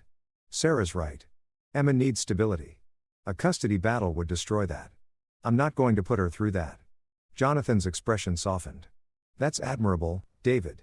Stupid, maybe, but admirable. I laughed short and bitter. Story of my life.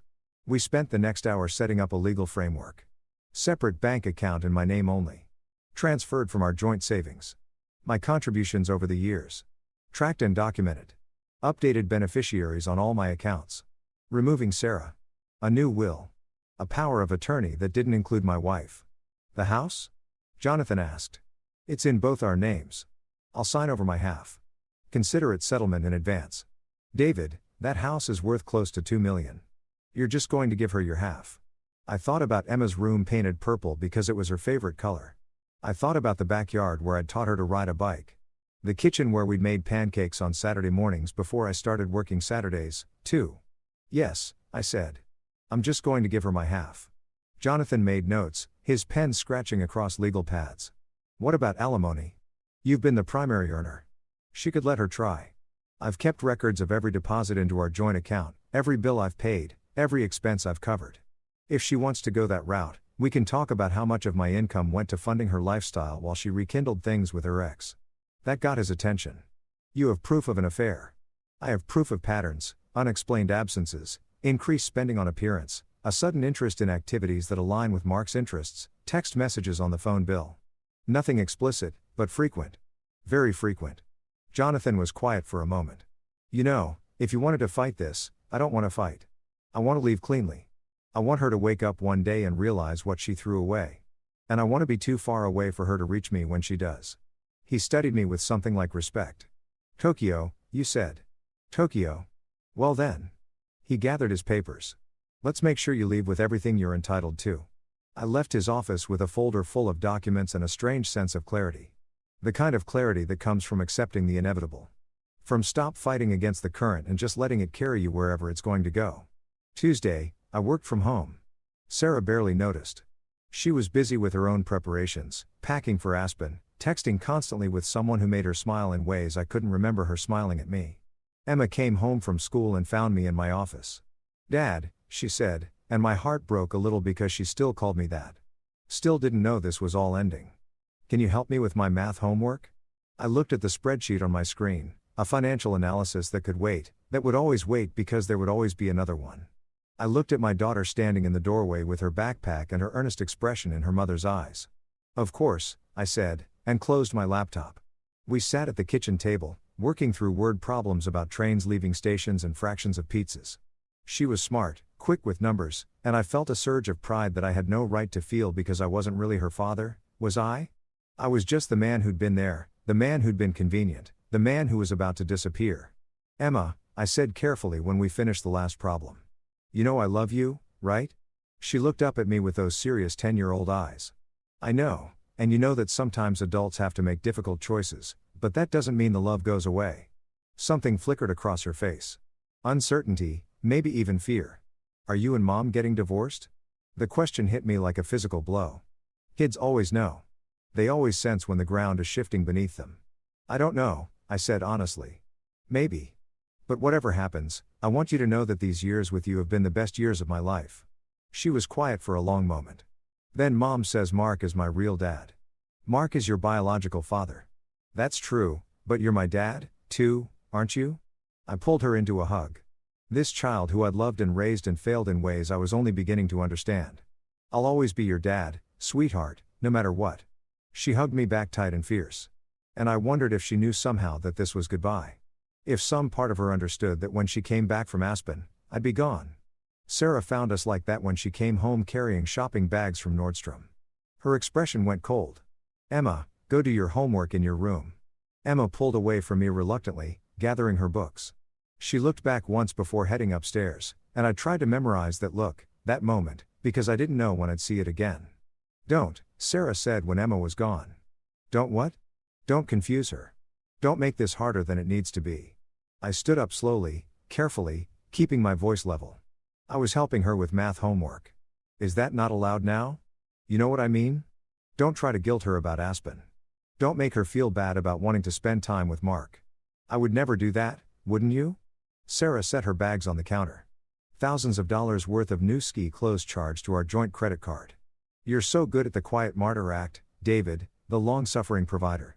But we both know the truth. You chose this. You chose work over us over and over again. If you've ever wanted to scream at someone to unleash years of frustration and hurt and anger, you know how it feels to swallow all of that down and stay calm. Stay rational. Stay controlled. You're right," I said quietly. "I did choose work. I chose to build a career that could give us this life, this house, those clothes, that car in the driveway. I chose to provide because I thought that's what a husband does. What a father does. A father shows up, David. And what does a wife do, Sarah? Does she honor her commitments? Does she communicate when she's unhappy? Or does she reconnect with her ex-husband? Spend months laying groundwork and then issue an ultimatum on a Sunday night over cold coffee?" Her face flushed. "This isn't about Mark, isn't it? This is about you never being here. About Emma, needing more than a bank account and a distracted nod when she tries to talk to you." "You're right," I said again, and watched her blink in surprise. "You're absolutely right. I wasn't present enough. I prioritized wrong. I made mistakes." She opened her mouth, closed it. She'd been ready for a fight and I wasn't giving her one. "So that's it," she said finally. "You're just admitting it. What would you like me to do, Sarah? Beg you not to go to Aspen? Forbid you from seeing Mark? Issue an ultimatum of my own?" I picked up my coffee cup, rinsed it in the sink. "You said if I didn't like it, I should divorce you. You made your position very clear. And what's your position?" I dried my hands on the dish towel, taking my time, choosing my words carefully. "My position is that I hope you and Emma have a wonderful Christmas. That I hope you find what you're looking for in Aspen. That's it." She sounded almost disappointed, like she'd wanted the fight, wanted the drama, wanted me to give her a reason to justify what she was doing. "That's it." I walked past her, heading toward my office. She caught my arm. "David," she stopped, searching for words. "I didn't want it to be like this." I looked at her hand on my arm at the rings. She still wore the engagement ring with the 2-carat diamond I'd saved for months to buy the wedding band we'd chosen together. I looked at her face, still beautiful, still familiar, still the face of a stranger who happened to share my last name. How did you want it to be? I asked softly. She let go of my arm. I don't know. Different. Me too, I said, and meant it. That night, I slept in the guest room. Sarah didn't comment on it. Maybe she was relieved. Wednesday, the movers came to give an estimate. I showed them what would go to storage, my clothes, my books, my personal items. Not much, really. For 8 years of marriage, everything else could stay. You're not taking the furniture? The foreman asked, looking around my office. No, just what's mine and the art? Some of these pieces look valuable. I glanced at the walls. An abstract piece Sarah had bought at a gallery opening. A landscape from our honeymoon in Tuscany. None of it meant anything to me anymore. Leave it all. Thursday, I went into the office to tie up loose ends. My team was surprised when I announced I was transferring to Tokyo. Effective immediately. But the Henderson follow-up, Janet said, her face falling. We were supposed to present in February. You'll present in February. You've done most of the work anyway. I paused, searching for the word. Overshadowing you. This is your chance to step up. She looked uncertain but pleased. When do you leave? Monday. The shock rippled through the conference room. Monday. 5 days. Impossible. Except it wasn't impossible. It was just decisive. I spent Thursday afternoon writing transition memos, delegating responsibilities, ensuring nothing I'd been working on would fall through the cracks. The work that had consumed so much of my life, that had cost me so much, turned out to be remarkably transferable, replaceable, just like me. Friday morning, Sarah and Emma left early for their Connecticut school tour. Sarah barely said goodbye. Emma hugged me tight. See you Sunday, Dad. She said, see you Sunday, sweetheart. It was a lie. By Sunday, I'd be 30,000 feet over the Pacific. The movers came at 9. By 3 o'clock, everything that was mine was in storage or packed for shipping to Tokyo. The house looked exactly the same, except for the empty spaces in my closet. The bare spots on my bookshelf in the office, the missing toiletries from my bathroom. Sarah probably wouldn't even notice. I spent Friday night in a hotel near JFK. Saturday, I ran final errands, closed the joint accounts, transferred utilities, signed the house over to Sarah with Jonathan witnessing. Everything legal, everything documented, everything clean. Saturday night, I sat in that hotel room with a glass of whiskey and wrote 2 letters. The first one was for Sarah. I kept it simple, factual. No accusations, no bitterness, just information. I'd accepted the Tokyo position. I'd be gone indefinitely. Here were my lawyer's contact details. Here was my new email address. The house was hers. I wished her well. I didn't mention Mark. I didn't mention the affair that wasn't quite an affair, but was close enough to count. I didn't mention the months of distance. The careful way she'd engineered this whole situation. I just gave her what she'd asked for. An exit. The second letter was for Emma. That one was harder. That one took 3 drafts and a second glass of whiskey. Dear Emma, I want you to know that leaving has nothing to do with you. You are smart and kind and funny, and being your dad has been the greatest honor of my life. Sometimes adults make choices that are hard to understand. Sometimes we have to go far away to figure out how to be better. That's what I'm doing. I love you. I will always love you. No matter how far away I am, no matter how much time passes, that will never change. Be good for your mom. Work hard in school. Keep being exactly who you are. Love always, Dad. I sealed both letters in separate envelopes. Left them on the hotel desk where I'd find them in the morning where I wouldn't lose my nerve. Sunday morning, I woke up to my phone ringing. Sarah. I almost didn't answer. Then I thought maybe something had happened to Emma. Hello, David. Hi. Her voice was strange, tight. I just wanted to check you're still okay with us leaving Monday morning for Aspen, because if you've changed your mind about the divorce thing, I haven't changed my mind. Have a wonderful trip. Oh, okay. She sounded almost disappointed. You'll be here when we get back. January 6th. I looked at my plane ticket on the desk. Japan Airlines Flight 006 departing Monday at 6 p.m. Sure, I lied. Okay. Well, I guess we'll see you then. Have a good flight, I said and hung up. I sat there for a long time, looking at those 2 letters, thinking about the family I'd built and lost and failed, thinking about the man I'd been and the man I was about to become. Then, I ordered room service breakfast and started preparing for the last day of my old life. Tomorrow, I would drive to my house at noon while Sarah and Emma were still packing for Aspen. I would leave the letters on the kitchen table. I would take one last look at the home I'd bought and the life I'd built. And then I would drive to JFK, board a plane, and disappear into the sky. But I didn't know yet what would happen after that. I didn't know about the phone call that would come a week later, about Sarah's voice breaking in ways I'd never heard before. All I knew was that I'd made my choice, and there was no going back. Monday morning arrived cold and crystalline, the kind of December day that looks beautiful in photos but cuts right through you when you step outside. I checked out of the hotel at 10 o'clock. The clerk asked if I'd enjoyed my stay and I said yes, because that's what you say even when you've spent the weekend dismantling your entire existence in a corporate hotel room that smelled like generic air freshener and other people's disappointments. The drive to my house to Sarah's house now really took 40 minutes. I kept the radio off. Silence felt appropriate. Final. If you've ever returned to a place that used to be home but isn't anymore. You know that feeling, that strange displacement, like you're a ghost haunting your own life. I pulled into the driveway at 11:30 and the house looked exactly the same. Same wreaths on the door that Sarah had hung the week before. Same icicle lights along the roof line. Same Mercedes SUV parked where it always was. Waiting to take my wife and daughter to the airport and then to Aspen and then to whatever came next. I used my keys, soon to be just a piece of metal with no purpose, and stepped inside. The house was chaos. Suitcases everywhere. Emma's ski gear piled by the door. Sarah's voice floating down from upstairs, sharp with stress. Emma, I said, pack warm pajamas. Not every stuffed animal you own, but Snowball needs to come. And Mr. for Whiskers. They'll be lonely, normal family sounds. The kind of sounds that happen in houses across America every day. The kind of sounds I would have found annoying 2 weeks ago when I still thought I was part of this. I stood in the foyer listening, memorizing. Then I walked to the kitchen. The kitchen where I'd received Sarah's ultimatum. The kitchen where I'd made my decision. The kitchen where I was about to end everything. Without a single raised voice. I set the 2 letters on the table, white envelopes, crisp and official, Sarah's name on one, Emma's on the other, my handwriting, careful and clear. For a moment, I considered adding more.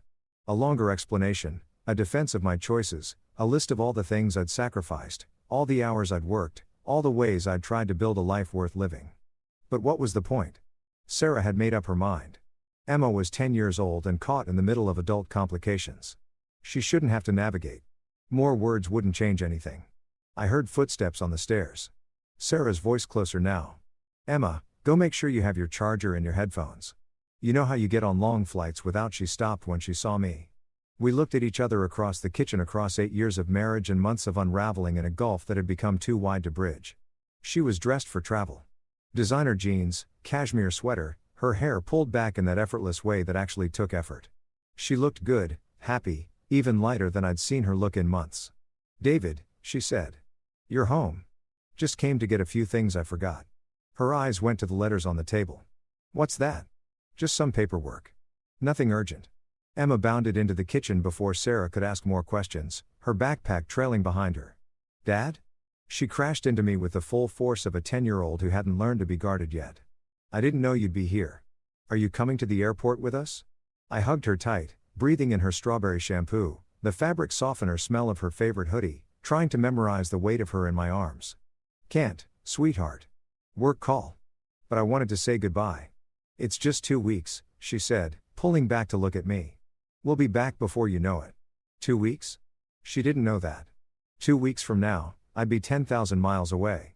That by the time she came back from Aspen, the only father she'd really known would be gone.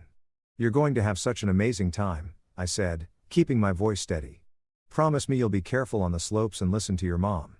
And Mark, Sarah interjected. Mark's an expert skier. He'll make sure she's safe. Of course he would. Mark, the expert skier. Mark, who had time for ski trips and school tours.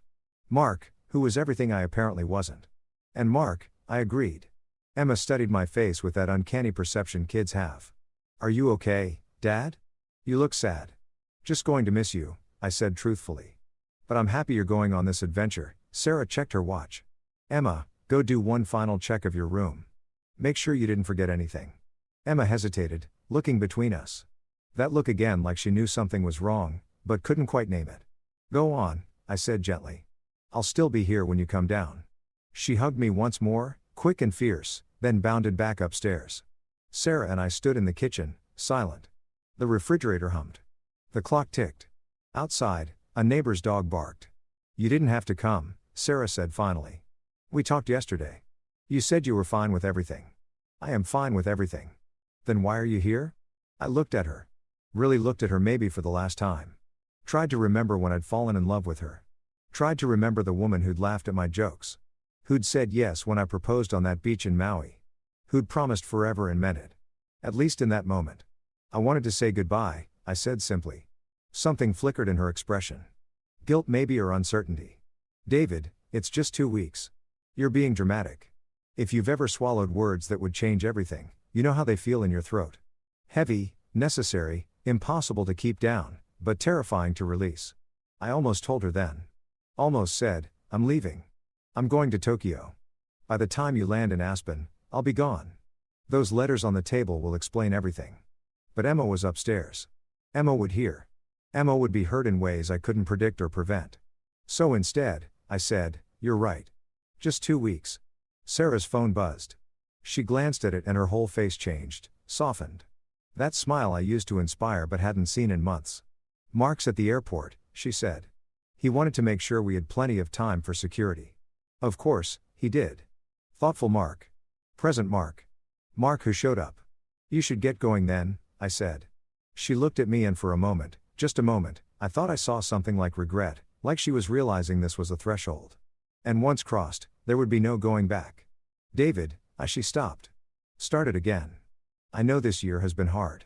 I know we've grown apart, but maybe when we get back, we could try counseling. If you're willing to make some changes, if you can commit to being more present, Sarah, I interrupted gently. Go to Aspen, spend Christmas with Mark, figure out what you want, really want, and then we'll talk when you get back. It wasn't a lie. We would talk. It just wouldn't be the conversation she was expecting. Emma came thundering back down the stairs, dragging her suitcase. Ready? Sarah looked at me for another long moment, then nodded. Okay, we'll talk when I get back. I helped them load the car, made small talk about flight times and weather in Aspen and whether Emma had her motion sickness medicine. Normal things, dad things, last things. When everything was packed, Emma hugged me one more time. Love you, Dad, she said into my chest. Love you too, sweetheart, so much. Sarah got in the driver's seat, started the engine. I stood in the driveway watching them back out, watching Emma wave from the window, her smile wide and excited and unknowing. I waved back until they turned the corner and disappeared. Then I stood there in the December cold in the driveway of a house that wasn't mine anymore and felt the finality of it settle over me like snow. I went back inside, walked through the rooms one last time, the living room where we'd hosted dinner parties, the office where I'd spent so many late nights working, the guest room where I'd been sleeping for the past week, Emma's room, purple walls and posters of pop stars, and a shelf full of books we'd read together. I didn't take anything.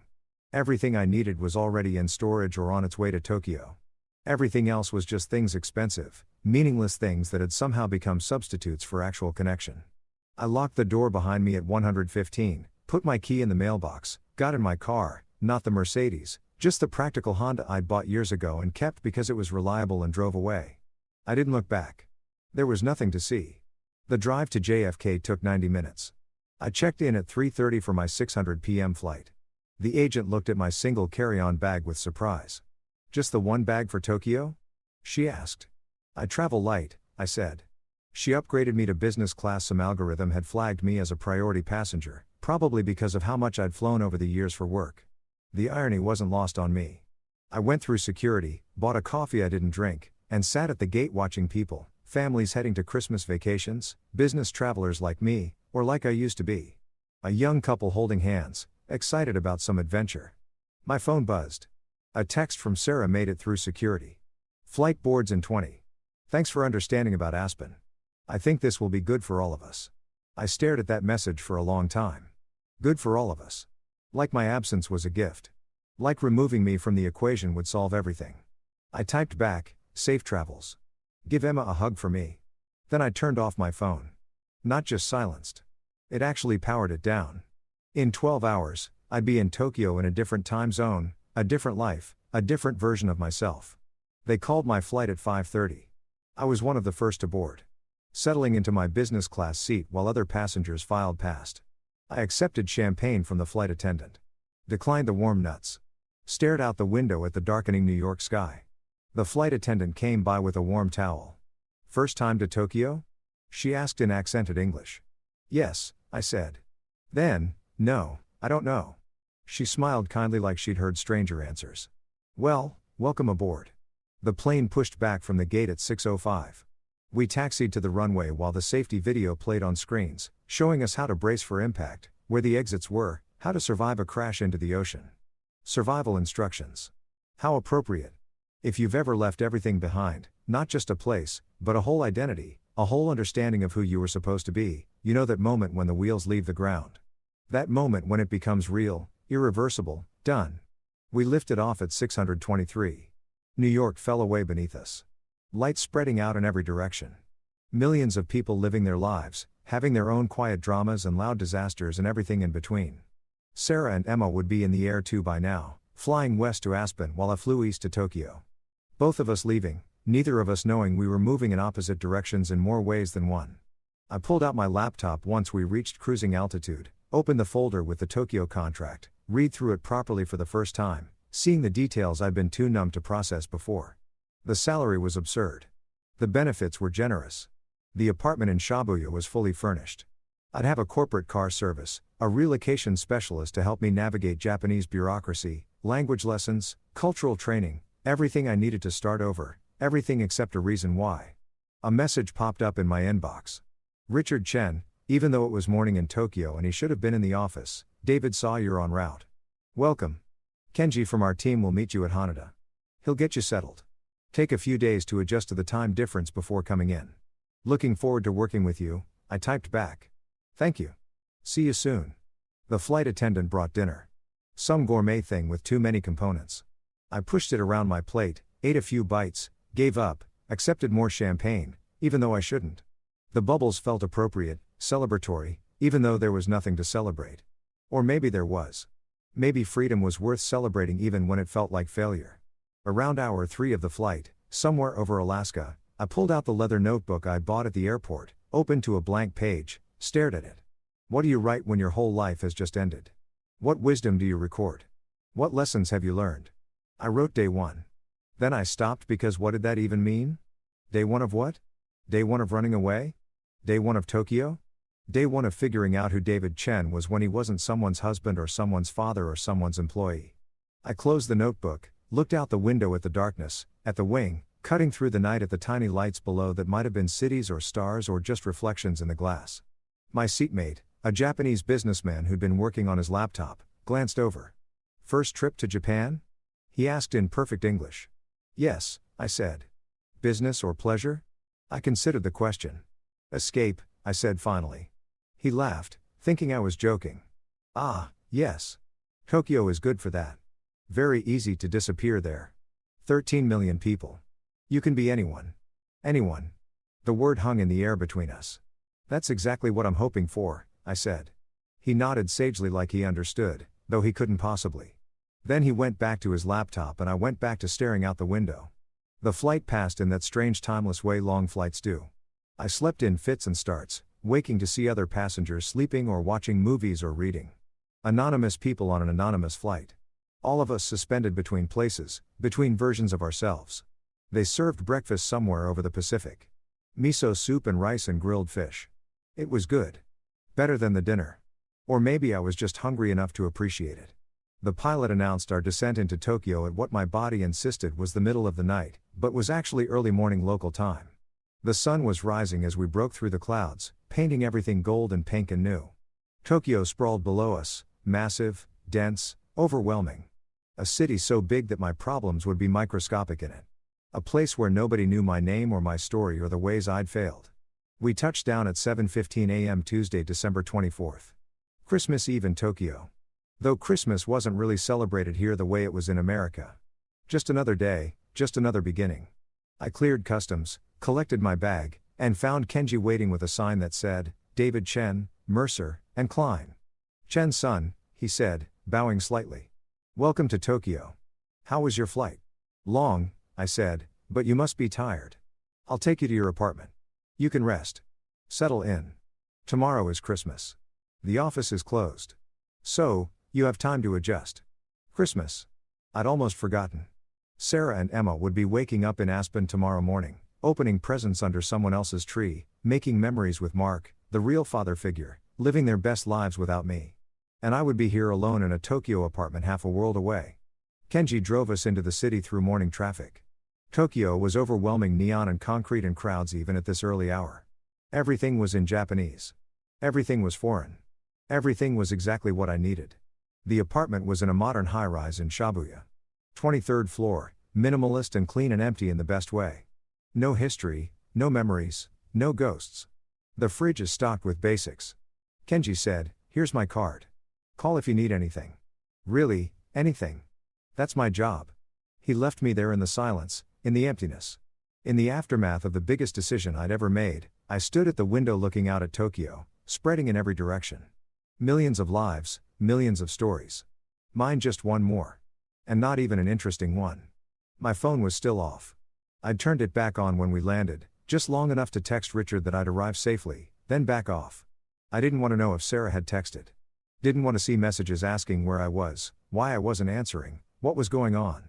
Let her land in Aspen first. Let her settle in with Mark and Emma.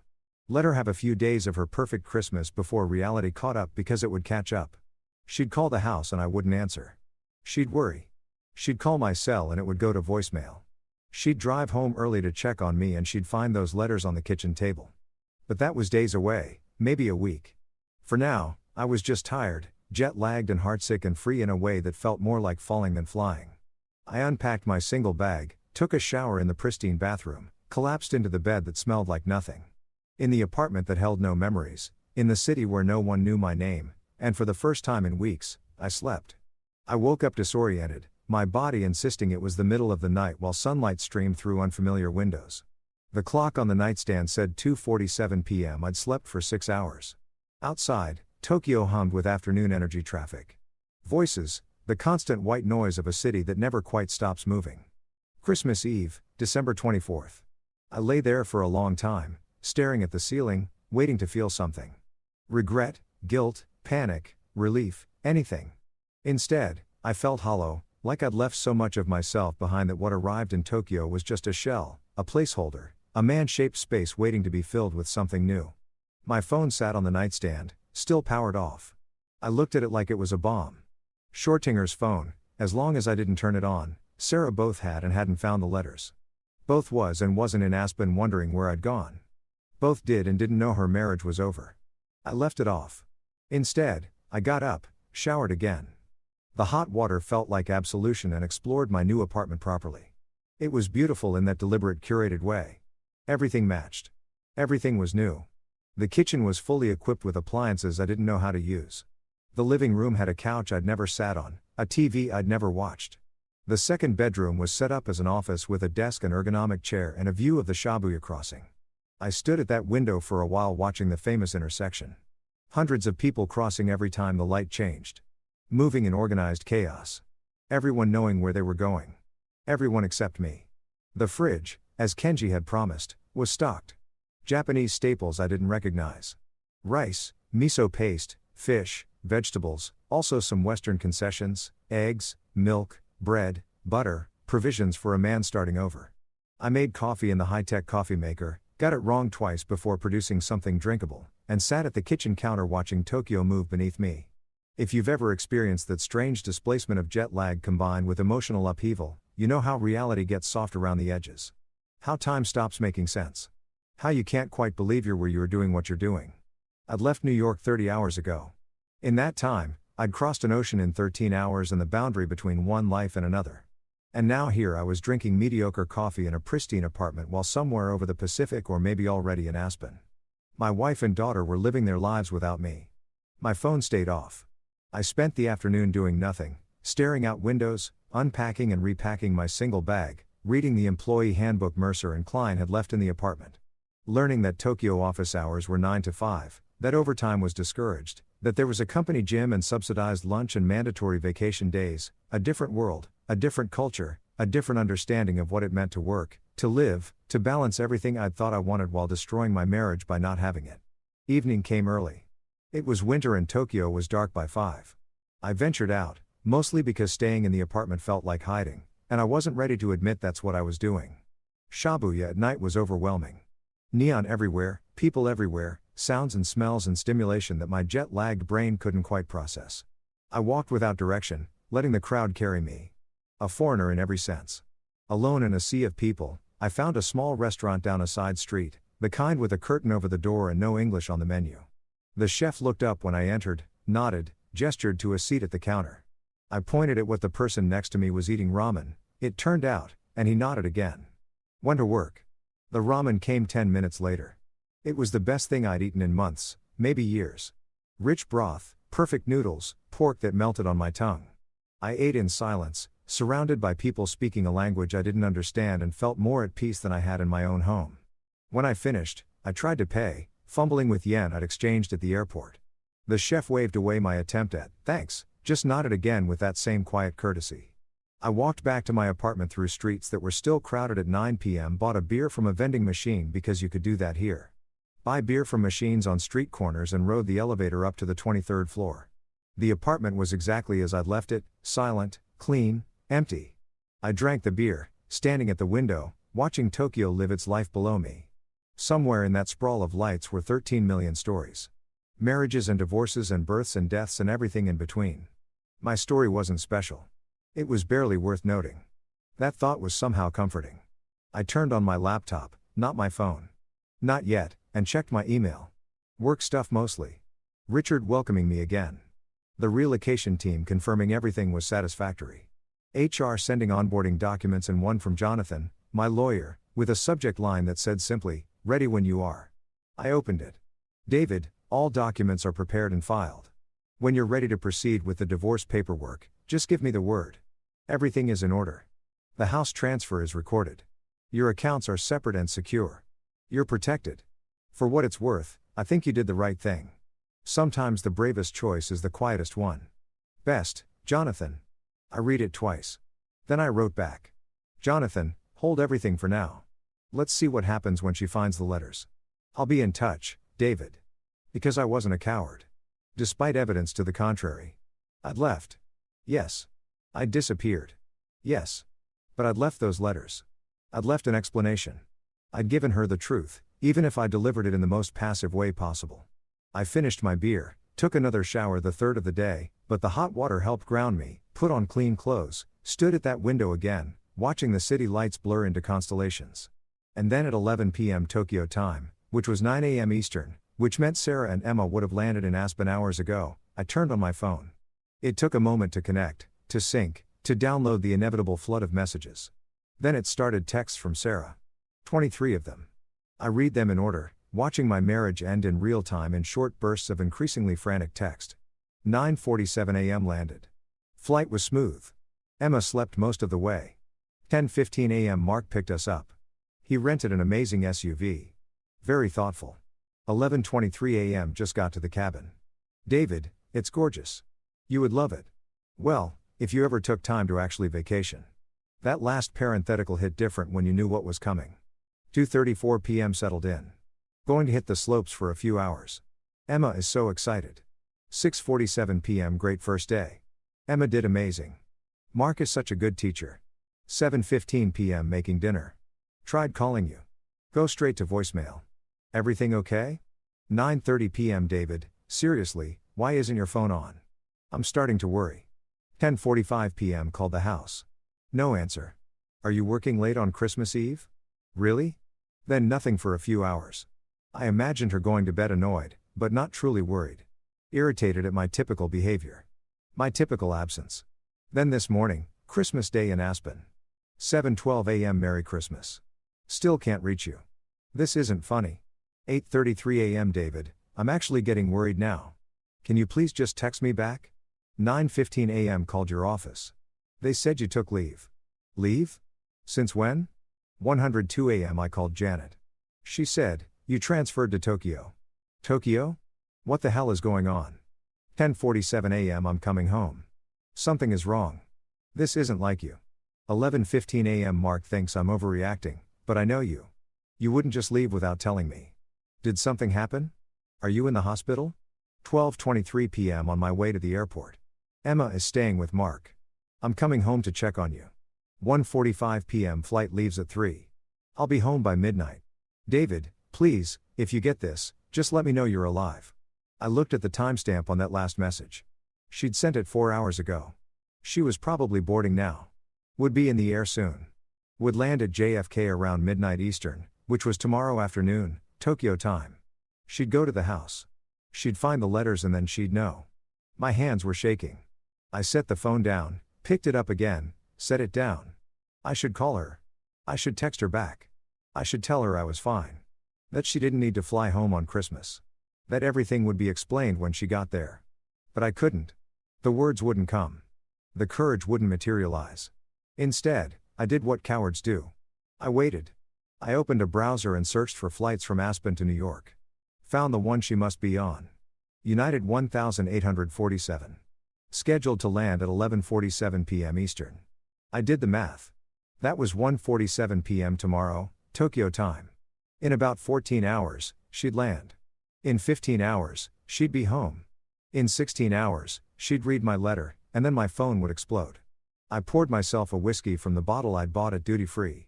Sat at that window again with my phone in one hand and my drink in the other, watching Tokyo celebrate Christmas in its understated way. The phone buzzed. A voicemail notification from an hour ago when I'd had it off. I played it. Sarah's voice tight with worry. David, I don't know what's going on, but I'm scared. This isn't like you. Please, please, just call me. I don't care if you're angry about Aspen. I don't care about any of it. I just need to know you're okay. I'm coming home. I'll be there tonight. Just please be there. The message ended. I played it again. Heard the fear in her voice, the genuine concern. If you've ever wanted to take something back, to undo a decision, to rewind time and choose differently. You know how it feels. That desperate, impossible wish. But time only moves forward. Planes only fly one way. Letters once left can't be unwritten. I thought about Emma spending Christmas with Mark while her mother flew home in a panic.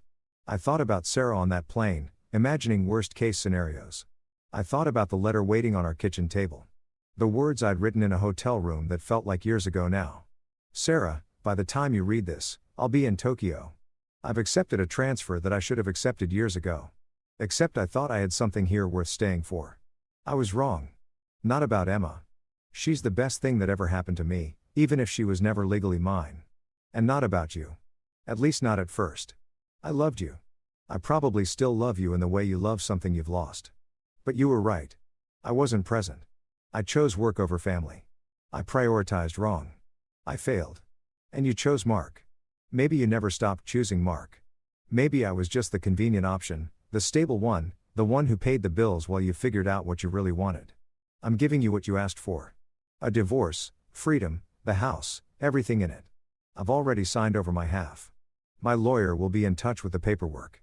Tell Emma I love her. Tell her this wasn't her fault. Tell her whatever you need to tell her to make this easier. I hope you find what you're looking for in Aspen. I hope Mark is everything I wasn't. David, reading it now from half a world away, it seemed harsh, cold, not at all what I'd meant to convey. But it was too late. The letter was there. Sarah was in the air. The clock was ticking toward a moment I couldn't stop and wasn't sure I wanted to. I finished my whiskey, poured another, watched Tokyo blur into abstract light. My phone buzzed again. A text from Emma. Dad, where are you? Mom left really fast and won't tell me what's wrong. She said you're okay, but she looked really scared. Are you okay? Merry Christmas. I miss you. I stared at that message for a long time. Sweet Emma. Confused Emma. Emma, who'd been looking forward to Christmas in Aspen and now had her mother flying home in a panic and her father, her not legally father, gone silent. I wrote back, I'm okay, sweetheart. I'm sorry your Christmas got complicated. This is between your mom and me. You didn't do anything wrong. I love you. Have fun with Mark. I sent it before I could reconsider. Before I could add more, explain more, make promises I didn't know if I could keep. The message showed as delivered, then read. Then 3 dots appeared as she typed. Are you and Mom getting divorced? Kids always know. They always see through the adult lies and complications to the simple truth beneath. I don't know yet, I wrote. Maybe. I'm sorry. It's okay. I kind of knew you guys haven't been happy for a while. Out of the mouths of babes. 10 years old and already more perceptive than either of her parents gave her credit for. You're very smart. I texted back. I get it from you, she wrote. And Mom says, I get my stubbornness from you, too. I laughed. alone in my Tokyo apartment on Christmas night. She's probably right about that. Where are you? Mom said something about Tokyo. Yeah, I got a new job in Japan. That's so far away. Yeah. Will I ever see you again? The question broke something in me. Something I'd been holding together through sheer willpower and geographical distance. Of course you will. I promise. When things settle down, we'll figure it out. Another promise I didn't know if I could keep. Another assurance built on hope and uncertainty. Okay, I should go. Mark is making hot chocolate. Enjoy it. I love you, Emma. Love you too, Dad. The conversation ended. I sat there with my phone and my whiskey and my view of Tokyo, feeling the weight of what I'd done settle more heavily. I'd left. I'd run. I'd chosen the quiet exit over the loud fight. And now a 10-year-old girl was spending Christmas making hot chocolate with her biological father while her mother flew home in a panic. And her stepfather, former stepfather, drank alone half a world away. If you've ever questioned every choice that led you to a moment, you know how it compounds. Every decision, every priority, every time you chose wrong, stacking up like evidence against you. I should have fought for my marriage. Should have recognized the signs earlier. Should have made different choices about work-life balance. Should have been present. Really present. Not just physically there, but emotionally available. Should have. But I hadn't. And now here I was. I set an alarm for 3:00 p.m. the next day, midnight Eastern, when Sarah would be landing at JFK. I wanted to be awake for that. Wanted to be ready for whatever came next. Then I went to bed in my new Tokyo apartment on Christmas night, alone and free and terrified and relieved all at once. I didn't sleep well. Jet lag, yes, but also anticipation. Dread. The knowledge that in less than 12 hours, Sarah would know everything. Would read that letter, would understand that I hadn't just gone quiet, I'd gone completely. When I did sleep, I dreamed of Emma, of teaching her to ride a bike in our backyard, of her first day of school, of all the moments I'd been there for and all the ones I'd missed. I woke up at 2:47 p.m. to my alarm, groggy and disoriented. Made coffee, stood at my window, watching Tokyo move through its afternoon while half a world away. Sarah's plane descended toward JFK. My phone was silent. No new messages. She was in the air, unreachable, probably going crazy with worry and anger and confusion. At 3:15 p.m. Tokyo time, I checked the flight status. Landed early. She'd be in a cab soon. Would be home by 1:30 a.m. her time. Would walk into our dark house and find those letters on the kitchen table. I poured another coffee I didn't need. Paced my apartment. Checked my phone every 30 seconds, even though it hadn't made a sound. At 4:00 p.m. Tokyo time, 2 a.m. Eastern, I imagined her walking through the front door, seeing the letters, picking up hers with shaking hands. At 4:15, I imagined her reading it once, twice, 3 times, trying to make the words say something different than what they said. At 4:20, I waited for my phone to explode, but it stayed silent. 5 minutes passed. 10:15 nothing. And then at exactly 4:37 p.m. Tokyo time, my phone rang. Sarah. I stared at it, my heart pounding, my mouth dry. Let it ring once, twice, 3 times. Then I answered, hello. And what I heard on the other end changed everything. David. Her voice wasn't what I expected. No anger, no accusation, just my name, said like a prayer, like a plea, like the last word before drowning. Sarah, I said carefully. Silence. Not the angry kind, the breathing kind. The kind where someone is trying to hold themselves together and failing. I found your letter, she said finally. I know you're in Tokyo. Yes, you left. Her voice cracked on that last word. You just left. If you've ever had to defend the indefensible, you know how words fail, how explanations sound like excuses, how truth sounds like cruelty. You told me to, I said quietly. You said if I didn't like your arrangement with Mark, I should divorce you. So, I'm divorcing you. I heard her breath catch. Heard something that might have been a sob. Quickly stifled. I didn't mean it like that, she whispered. I didn't mean for you to actually. She stopped. Started again. David, I came home to an empty house. Your clothes are gone. Your office is cleared out. It's like you were never here. I was there for 8 years. Don't. Her voice hardened slightly. Don't do that. Don't make this about another pause. Why didn't you tell me? Why didn't you talk to me? When would you have liked me to talk to you, Sarah? Before or after you told me you and Emma were spending Christmas with your ex-husband? Before or after you said Emma needed a real father figure? Before or after you said if I didn't like it, I should divorce you? Silence again. Longer this time. I was angry. she said finally. I was frustrated. I didn't mean yes you did. I kept my voice even calm. The analyst voice, the voice that dealt in facts. You meant every word. You've been planning this for months. The increased time with Mark, the private school tours, the coffee dates that became ski lessons that became family dinners. You were building a new life, Sarah. You just wanted to keep the old one running in the background until the new one was ready. That's not fair, isn't it? I walked to the window, looked out at Tokyo. Distance made this easier somehow. Tell me I'm wrong. Tell me you weren't seeing Mark behind my back. Tell me those coffee dates were really just coffee. The silence that followed was answer enough. Nothing happened, she said finally. Not physically. I didn't cheat on you. Technically, I said, you didn't technically cheat on me, David. But you fell back in love with him, didn't you? Somewhere between the coffee dates and the ski lessons and the school tours. You remembered why you married him in the first place, and you realized you'd never really stopped loving him. I heard her crying now, no longer trying to hide it. Full broken sobs coming through the phone from half a world away. Part of me, the part that had loved her, that still loved her, wanted to comfort her, to tell her it was okay, to make this easier. But another part, the part that had spent the last week dismantling a life, packing up 8 years into a single suitcase, fleeing across an ocean, that part stayed silent. I'm sorry, she said when she could speak again. David, I'm so sorry. I didn't mean for this to happen. I didn't plan it. Mark and we started talking about Emma. And then we were talking about other things and it felt so easy, so natural, like coming home. And what did I feel like? I asked quietly. Like work, she whispered. Like something I had to maintain, like a job I was failing at. The honesty of it hit harder than any accusation could have. Because it was true. We'd become work to each other. Maintenance. Obligation. When did it stop being good? I asked. When did we stop being us? She was quiet for a long time. I don't know. Gradually. So gradually I didn't notice until it was already gone. You were working more. I was pulling away.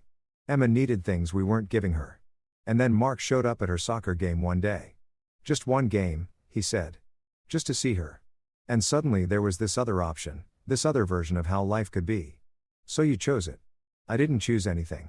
I didn't stop it from happening. That's choosing, Sarah. Passive choosing, but still choosing. More crying. I listened to it echoing through the phone, imagining her in our kitchen. Her kitchen now surrounded by the life I'd paid for and couldn't save. What about Emma?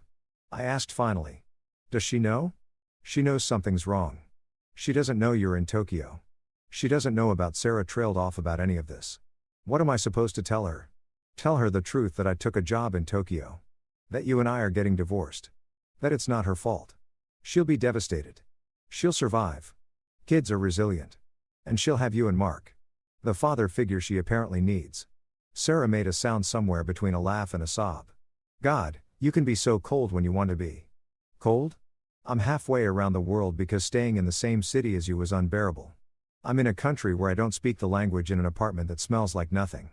Drinking coffee alone on Christmas night. That's not cold. Sarah, that's survival. It's Christmas night there. Different time zones, different everything. She was quiet again.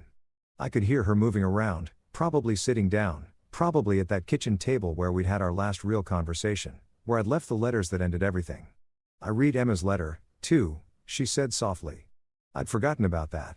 The second letter, the one I'd written to my daughter who wasn't legally mine, who I'd loved anyway, who I was losing because I'd failed to be what she needed. And I asked, it was beautiful and heartbreaking. David, she loves you. She doesn't understand why you're not here. She thinks. Sarah's voice broke again. She thinks you left because of her. Because she wanted to spend Christmas with Mark. The guilt hit like a physical blow. That's not I need to talk to her. Can I talk to her? She's in Aspen with Mark. I didn't tell her I was flying home. I just said it was an emergency and that I'd be back soon. So, you're going back? Of course, I'm going back. I can't leave her there alone on Christmas. She's not alone. She's with her father. The word hung between us. Father. Mark was her father. Biologically, legally, now practically. I was just the man who'd been there for 7 years. The consolation prize. The runner-up. You're her father, too, Sarah said quietly. You raised her. You were there for all the important things, except the ones that mattered. The recital I missed. The games I didn't make. The homework help she started asking Mark for instead of me. That's not fair. You tried. Trying isn't enough, Sarah. You taught me that. Results matter. Presence matters. And I failed on both counts. Silence settled between us like snow. Heavy, suffocating final. So what now? Sarah asked finally. You just stay in Tokyo? We never see you again. You become a ghost story, Emma tells her therapist. Someday Jonathan will send you the divorce papers. The house is yours. I already signed it over. I've separated all our finances. You won't have to deal with me for anything practical. Practical? Right. Her laugh was bitter. Always so practical, David. So rational. So controlled. Would you prefer if I screamed? If I raged? If I flew home and made a scene? My voice stayed level, calm, even though inside I was anything but. Would that make you feel better? Would that give you permission to be the wronged party instead of the one who engineered all of this? I didn't engineer. You gave me an ultimatum, Sarah. You told me to accept your relationship with Mark or divorce you. You backed me into a corner and then got surprised when I chose the door. I didn't think you'd actually leave. I thought you'd fight. I thought she stopped. I thought you cared enough to fight. And there it was. The real accusation. The heart of it. I cared enough to leave, I said quietly. I cared enough to remove myself from a situation where I was clearly unwanted, where I was the obstacle to your happiness. I cared enough to let you go. That's not caring. That's running away, maybe. Or maybe it's the kindest thing I could do for both of us. I heard her moving again, a door closing, the sound of water running. She was probably in the bathroom trying to compose herself. The bathroom we'd renovated 2 years ago. The expensive tile she'd insisted on. The rain shower I'd paid for and barely used. I don't want a divorce, she said when she came back. Her voice was steadier now, determined. I know I said it. I know I pushed you to this, but I don't actually want it. What do you want, Sarah? I want, she trailed off, started again. I want to figure this out. I want us to try counseling. I want to see if we can fix this. Why? The question seemed to surprise her. What do you mean why? Why do you want to fix this? Because you love me? Because you miss me? Or because it's inconvenient that I actually called your bluff? That's not David. I do love you. I never stopped loving you. You just love Mark more. It's not about more or less. It's different. Mark is he's familiar. He's easy. We have history. We have history, too. 8 years of it. I know. And I don't want to throw that away. She sighed. And I could picture her running her hand through her hair the way she did when she was frustrated. I need you to come home. We need to talk about this face to face. You can't just run away to Tokyo and expect. I'm not running away. I'm starting over without even trying to fix what we had. Sarah. I leaned my forehead against the window, the glass cool against my skin. What we had was already broken. It's been broken for months, maybe longer. We were just both too busy. Me with work, you with Mark to admit it. So, you're giving up. Just like that. I'm accepting reality. There's a difference. She was crying again. Harder now. The kind of crying that comes from deep places. I can't believe you're doing this. I can't believe you're just gone. I can't believe you're surprised. You wanted me gone, Sarah. You told me Emma needed a real father figure. You told me if I didn't like your arrangement, I should divorce you. You got exactly what you asked for. I didn't ask for this. Yes, you did. My voice was still calm. Still, even. You just didn't think I'd actually do it. You thought I'd beg. You thought I'd fight. You thought I'd compete with Mark for your attention like some pathetic. Don't. Her voice cut through sharp. Don't you dare make this about pride. It's not about pride. It's about dignity. About knowing when you're not wanted. About having enough self-respect to walk away before you're completely destroyed. Silence fell again. I could hear her breathing. Could imagine her sitting in her kitchen, trying to process this. Trying to rewrite the script in her head where I was supposed to play the villain or the victim, but not this. Not the man who simply left. What about Emma? She asked finally. You're just abandoning her. The word hit like a slap. I'm not abandoning her. I'm removing myself from a situation where I'm not her legal parent, and you've made it clear I'm not her preferred parent either. She loves you. She loves Mark, too. And Mark is her actual father. Maybe it's better for her if I step aside and let them build that relationship without me complicating things. You really believe that? No, I didn't. But I said yes. More silence. Heavier this time. I need to go back to Aspen, Sarah said finally. Emma will be waking up soon. She'll want to know where I am. Tell her whatever you think is best. What's best would be you coming home. That's not an option. Why? Because you signed some contract. Because you're too proud to admit you made a mistake. Because there's nothing to come home to, Sarah. You chose Mark. I'm giving you the space to fully make that choice without me in the way. I didn't choose. She stopped. Started again. Her voice small. When did you become so cruel? I'm not being cruel. I'm being honest. Maybe for the first time in our marriage. Fine. Her voice hardened. Fine. Stay in Tokyo. Start your new life. Abandon your family. But don't expect me to make this easy. If you want a divorce, you're going to have to fight for it. Why? So you can keep one foot in both relationships. So you can have Mark for the fun parts and me for the financial security. You, David. There it is. The real Sarah. The one who's been hiding under all that passive-aggressive sweetness for months. You don't get to judge me. You were never here. You were always working. Always choosing your career over us. You're right. I was. And I'm sorry for that. But you don't get to rewrite history and pretend you were the perfect wife waiting patiently while I neglected you. You checked out, too. You just found someone else to check in with. Silence. I have to go, she said finally. I have a flight back to Aspen in 3 hours. Safe travels. David. She paused. This isn't over. Yes, it is. You just don't want to admit it yet. We'll see. She hung up. I stood there with the phone pressed to my ear, listening to the deadline, the static, the sound of nothing. Then I lowered the phone and looked out at Tokyo, at the city that had become my refuge. My escape, my fresh start. My hands were shaking. My heart was pounding. I felt raw, exposed, like I'd just survived something brutal. But I'd survived. I'd faced Sarah. I'd said the things that needed to be said. I'd held my ground. And I'd done it from 6,000 miles away, which maybe made me a coward, but at least I'd done it. My phone buzzed. A text from Emma. Mom called. She's coming back to Aspen, but she sounded really upset. Did you guys fight? I looked at that message for a long time. Then I typed, we talked. It's complicated, sweetheart, but it's not your fault. None of this is your fault. I hope you're having a good Christmas with Mark. She replied immediately. It's okay, I guess, but I miss you and I'm worried about Mom. When are you coming home? I'm not sure. I wrote back. I'm in Tokyo for work. It might be a while. That's really far. Yeah, it is. Will I see you again? The question broke my heart all over again. This child, this beautiful, perceptive child who I'd loved and raised and was losing. Of course, I wrote, making another promise I didn't know if I could keep. I'm still your dad, even from far away. We'll figure it out. Okay. I love you. I love you too, Emma, so much.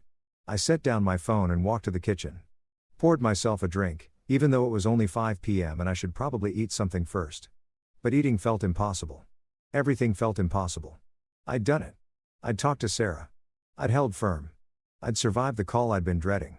And now I was alone in Tokyo on Christmas night with a drink in my hand and the weight of what I'd done settling over me like ash. Outside the city sparkled. Inside everything was silent.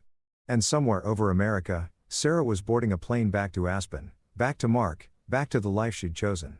While I stood here in my new apartment, in my new city, in my new life, free, untethered, terrified, I raised my glass to the Tokyo skyline and whispered, Merry Christmas, David. Welcome to the rest of your life. Then I drank and waited for whatever came next. The days after Christmas blurred together in a haze of jet lag and deliberate distraction. I threw myself into work with the same intensity that had destroyed my marriage, except this time there was no one waiting at home to resent me for it.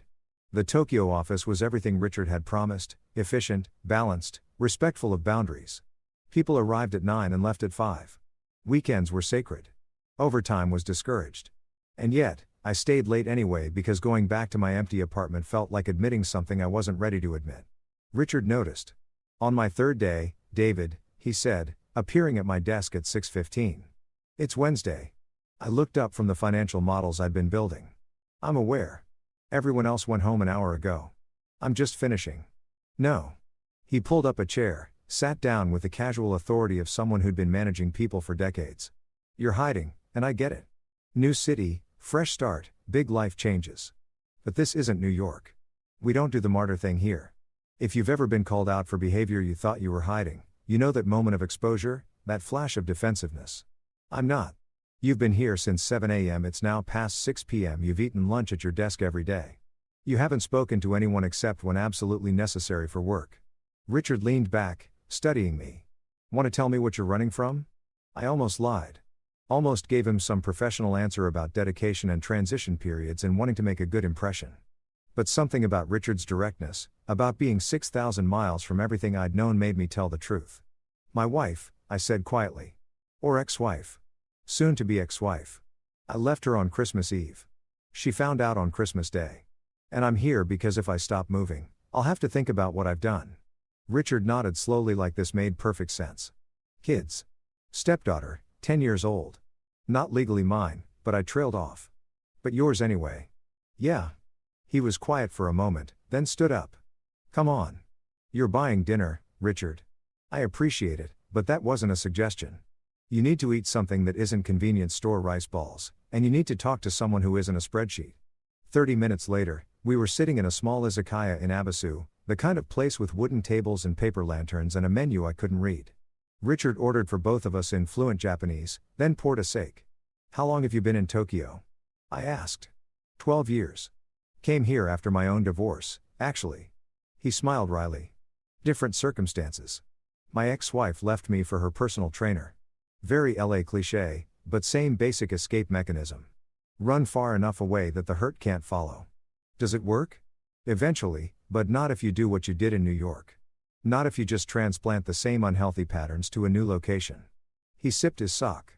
Tokyo can heal you, David. But only if you let it. Only if you actually engage with the life you're building here instead of using work as anesthesia. The food arrived. Skewers of grilled chicken, pickled vegetables, miso soup. I realized I was starving. How long before it stopped hurting? I asked. Richard considered this. The acute pain maybe 6 months. The dull ache a year. The acceptance 2 years. The actual moving on. He smiled. I'll let you know when I get there. 12 years and you're not. I'm joking. Mostly I dated. I had relationships. But I'm 53 years old and I work in finance. The pool of available women willing to date a divorced American workaholic in Tokyo is limited. Despite everything, I laughed. But here's the thing, Richard continued, his expression turning serious. I built a good life here anyway. I have friends. I have hobbies. I travel. I learned Japanese. I discovered I like pottery. Can you imagine me doing pottery? But there's this class in Shibuya. And every Saturday morning, I sit at a wheel and make ugly bowls, and it's the most peaceful I feel all week. Pottery, I repeated. Don't knock it. The point is, you have a chance to become someone different here, someone better. But you have to actually try. You have to do more than just work and sleep and wait for the pain to fade. I thought about my apartment, about the nights I'd spent staring out the window at Tokyo, watching other people live their lives, about the isolation I'd wrapped around myself like armor. I don't know how, I admitted, to be someone different. Start small. Join a gym. Take a language class. Talk to your neighbors. Tokyo is full of expats and English speakers. You're not as alone as you think. He refilled our sake cups. And for God's sake, turn your phone off when you're not working. The New York office will survive without your 3 a.m. responses. We ate in comfortable silence for a while. The izakaya filled up with after-work crowds, salarymen in suits, young couples, groups of friends, life happening all around us. She called, didn't she? Richard asked. Your wife on Christmas night. She'd flown home from Aspen in a panic. Found my letter. Lost her mind. And I told her it was over. That she'd made her choice and I was giving her the freedom to live with it. How'd that go? She said she didn't want a divorce. That I was giving up without trying. That I was abandoning my family. Richard winced. Ouch. Yeah. But here's the thing. She'd already checked out months ago. She was rebuilding a relationship with her ex-husband while I was working 80-hour weeks. I was just too busy to notice until she made it obvious. And the kid, Emma, saying her name hurt. She thinks it's her fault. She thinks I left because she wanted to spend Christmas with her biological father instead of me. That's rough. I texted her, tried to explain. But how do you tell a 10-year-old that adults are complicated and messy and sometimes love isn't enough? Richard didn't have an answer for that. We just sat there, two divorced men in Tokyo, eating grilled chicken and drinking sake and carrying our respective wounds. My phone buzzed. I almost ignored it, taking Richard's advice about boundaries, but something made me check. A text from Jonathan, my lawyer. David Sarah called me. She's refusing to cooperate with the divorce. Says, you abandoned the marriage and she's going to fight for alimony, the house, everything. This could get ugly. Call me when you have a chance. I showed the message to Richard. He read it, shook his head. Let me guess. She wants you to come crawling back, and when you don't, she's going to punish you financially, apparently. Can she win? Maybe. I left the state, left the country. She could argue abandonment, but I also have documentation of her relationship with her ex, her spending patterns, the fact that I've been the sole earner for 8 years. It'll be a fight, but you'll win because you're smarter and more prepared. Richard smiled. You financial guys are all the same. Always 3 steps ahead. Is that a bad thing in divorce? No. In life, sometimes. He gestured for the check. My advice, let your lawyer handle it. Don't engage with her directly. Don't let her bait you into angry texts or phone calls. Just let it play out. That feels wrong. Cowardly. That's your guilt talking. You didn't abandon your marriage, David. You left a situation that was already over. There's a difference. We paid and walked back toward the station. Tokyo at night was alive in ways New York never quite managed: neon and crowds and energy, but somehow more controlled, more civilized. Want to know the best thing about Tokyo? Richard asked as we waited for the train. Nobody knows your story here. You can be anyone you want. Fresh slate. Is that what you did? Eventually. Took me a while. But yeah, I'm not the guy whose wife left him anymore. I'm just Richard, the American who does pottery and speaks terrible Japanese and loves this weird, wonderful city. The train arrived. We got on, grabbed hanging straps as the car filled with commuters. What about you? Richard asked. Who do you want to be? I thought about it. Really thought about it. Who was David Chen when he wasn't someone's husband or father or employee? When he wasn't defined by relationships and obligations and the expectations of others? I have no idea. I admit it. Then you get to figure it out. That's the adventure. We parted ways at Shibuya Station. Richard heading to his apartment in Daikanyama. Me heading to mine in the high-rise with the view I'd barely enjoyed. But instead of going straight home, I did something different. I wandered. If you've ever walked through a foreign city alone at night, you know that feeling, that mix of loneliness and freedom, that sense of being untethered from everything familiar. I walked through Shibuya's side streets, past tiny bars and ramen shops and convenience stores, watched people living their lives, couples on dates, friends laughing over drinks, solo diners reading at counter seats. Normal life, the kind I'd forgotten existed. I found myself at a small shrine tucked between buildings. People were there despite the late hour, making offerings, bowing, standing in quiet contemplation. I watched them, envying their certainty, their rituals, their connection to something larger than themselves. A woman about my age smiled at me as she passed. First time?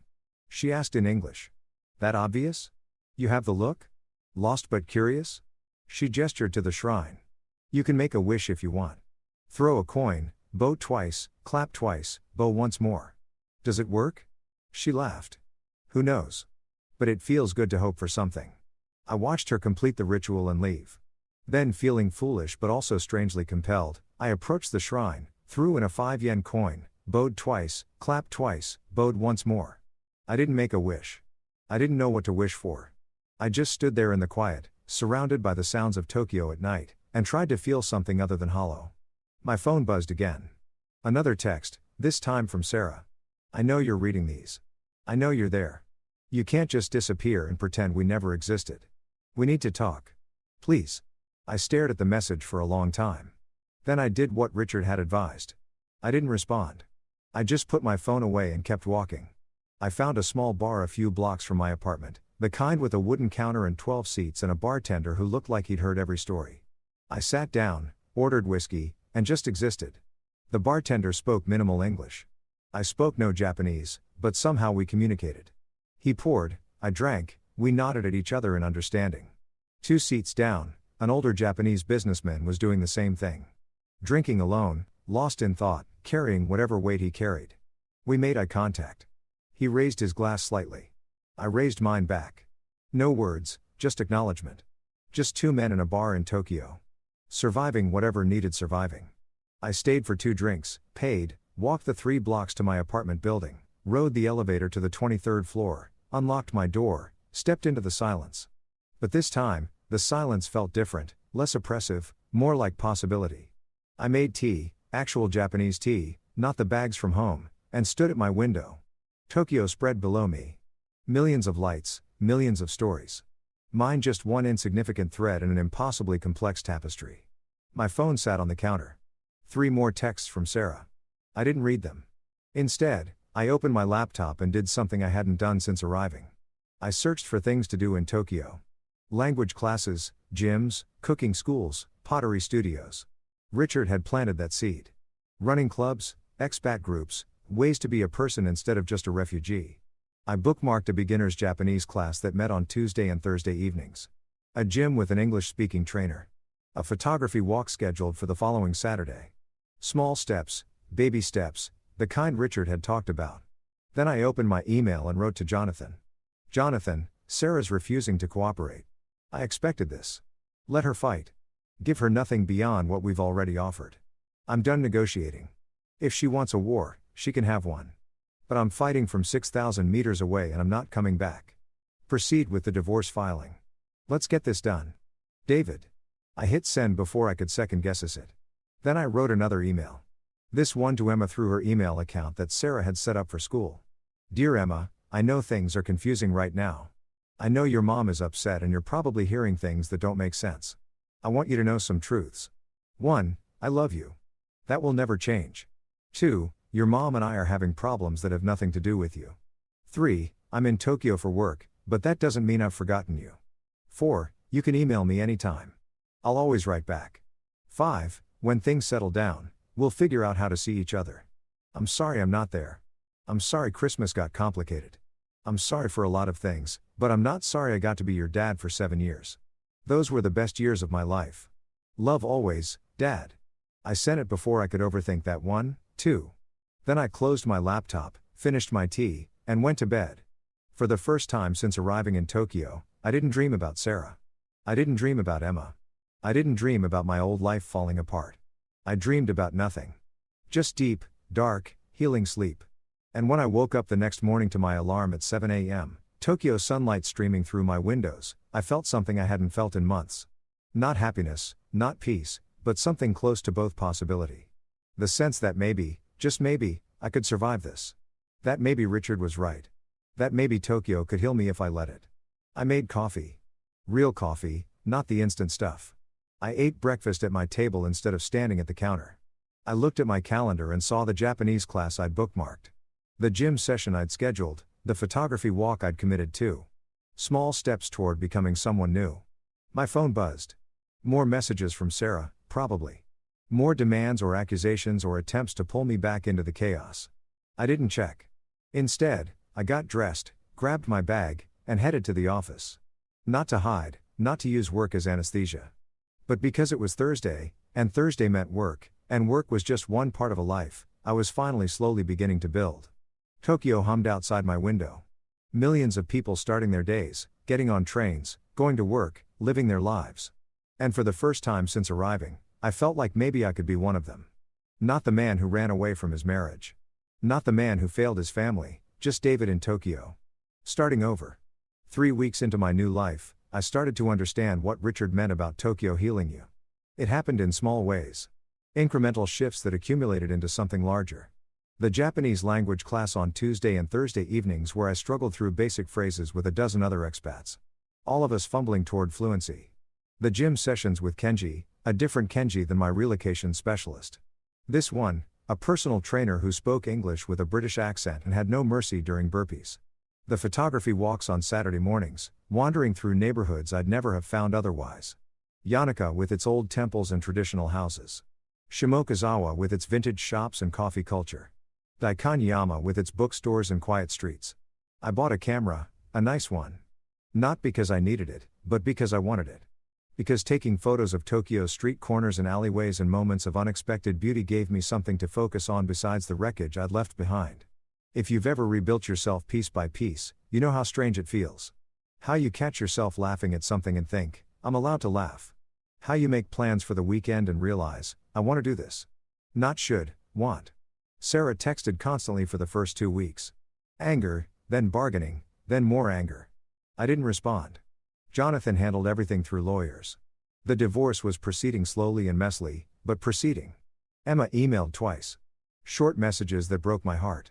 Dad, Mom says you're not coming home. Is that true? I wrote back. I'm staying in Tokyo for work, but that doesn't mean we can't talk. How are you doing? Her response came 3 days later. Okay, I guess. Mom is sad a lot. Mark tries to cheer her up, but it doesn't really work. I miss you. I miss you, too, sweetheart. No more exchanges after that. I didn't know if Sarah had restricted her email access or if Emma had just run out of things to say to an absent father. Both possibilities hurt equally, but life continued because that's what life does. January turned into February. The Tokyo winter was cold but not brutal. I learned to navigate the train system without checking maps. I found a regular ramen shop where the owner recognized me and started preparing my order when I walked in. I made a friend, Marcus, a British guy from the photography walks who worked in tech and had been in Tokyo for 5 years. The secret, Marcus said one Saturday over coffee in Nakamiguro, is to stop thinking of Tokyo as temporary. Stop thinking of yourself as passing through. You're not visiting. You're living here. Big difference. We were watching the Meguro River, which would be lined with cherry blossoms in a few weeks. I'd been looking forward to that, to Hanami season. To something beautiful that didn't remind me of home. When did you make that shift? I asked. About a year in. When I stopped converting every price to pounds. When I started thinking in Japanese time zones instead of comparing everything to London. When I woke up one day and realized I wasn't homesick anymore. I'm not homesick, I said. I don't miss New York at all. Not the place, the people. Marcus studied me over his coffee. You haven't told me much about why you're here, just that it was a sudden relocation, work opportunity. I've been vague about my personal life. It felt easier that way.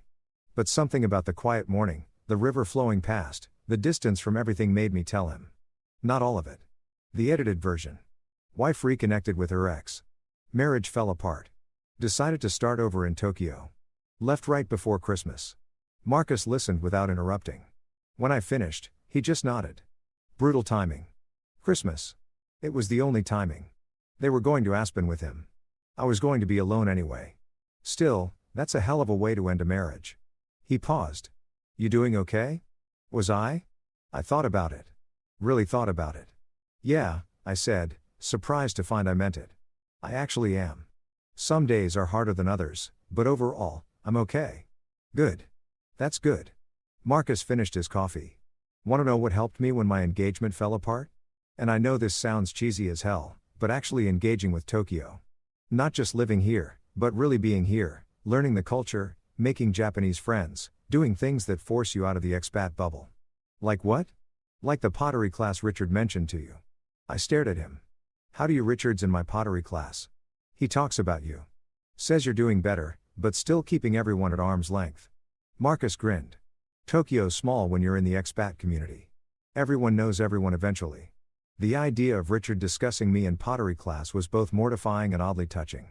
He's worried about you, Marcus continued. Thinks you need more than just work and weekend photography walks. I have the gym and Japanese class, which are both productive and healthy, but they're also solitary. Even the photography walks, you show up. You're friendly, but you never join us for drinks after. You never suggest meeting up outside of scheduled events. He was right. I'd been building a life, but it was still a careful life, a controlled life, one where I could retreat to my apartment in my silence and my solitude whenever things got too real. Come to pottery, Marcus said. Tomorrow, Sunday afternoon. Richard will be insufferable if I bring you, but it'll be good for you. I don't know anything about pottery. None of us did. That's the point. It's humbling. You sit at a wheel and try to make a bowl and it collapses and you try again. Very zen, very therapeutic. I almost said no. Almost gave some excuse about needing to catch up on work or do errands or any of the 100 ways I'd learned to politely decline human connection. But something stopped me. Maybe it was the morning light on the river. Maybe it was Marcus' directness. Maybe it was the realization that I'd been in Tokyo for 5 weeks and could count my actual friends on one hand. Okay, I said. I'll come to pottery. Marcus's grin widened. Excellent. Fair warning, you'll be terrible at it. Everyone is at first, but that's part of the charm. The next day, I found myself in a small studio in Shibuya, surrounded by wheels and clay and a dozen people who ranged from absolute beginners to moderately competent. Richard was there as promised, looking absurdly pleased with himself. You came, he said, like I'd accomplished something remarkable. Marcus is very persuasive. Marcus is a menace. But he's right. This is good for you. The instructor was a tiny Japanese woman named Yuki who spoke perfect English and had the patience of a saint. She demonstrated the basics, centering the clay, pulling up the walls, shaping the form, making it look effortless. Then we tried.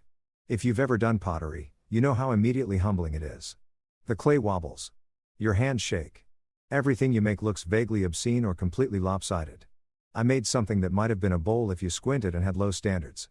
Beautiful, Yuki said, lying kindly. Richard at the wheel next to me was making something equally terrible. See, this is what I mean. Can't be a perfectionist here. Can't control it too much. You have to just let the clay do what it wants. That's terrible advice for pottery, but great advice for life. He grinned, his hands covered in clay slip. How's the divorce going? Ugly. Sarah's fighting everything. Claims I abandoned her once. Alimony, wants to keep the house, wants me to pay for Emma's private school, and your lawyer says that she's posturing, that she'll settle eventually, but it's going to take months. Months you'll spend here building this, he gestured around the studio. Could be worse. He was right. It could be worse. I could be in New York fighting this battle face to face, drowning in the daily reminders of what I'd lost. Instead, I was in Tokyo making ugly pottery with strangers who were becoming friends. The class lasted 2 hours. By the end, I'd made 3 bowls of varying terribleness and had clay in places clay should never be. Yuki wrapped my pieces carefully. They'll be fired and ready next week, she said. You come back? Yeah, I said, surprising myself. I'll come back. After class, the group went to a nearby izakaya. I almost begged off my default move, but Richard and Marcus basically frog marched me there. No escaping, Marcus said. This is the best part. Food and drinks and gossip. The izakaya was warm and loud and full of Sunday afternoon energy. Our group took over a long table. I found myself between Richard and a woman named Hana, Japanese-American, who worked in marketing and had lived in Tokyo for 8 years. First time at pottery? She asked. Is it that obvious? You have the look. Confused but determined. She smiled. Don't worry, it gets easier or you get more accepting of failure. Same difference. We ordered food family-style yakitori karaage edamame. Things I was learning to navigate and love. The conversation flowed around me.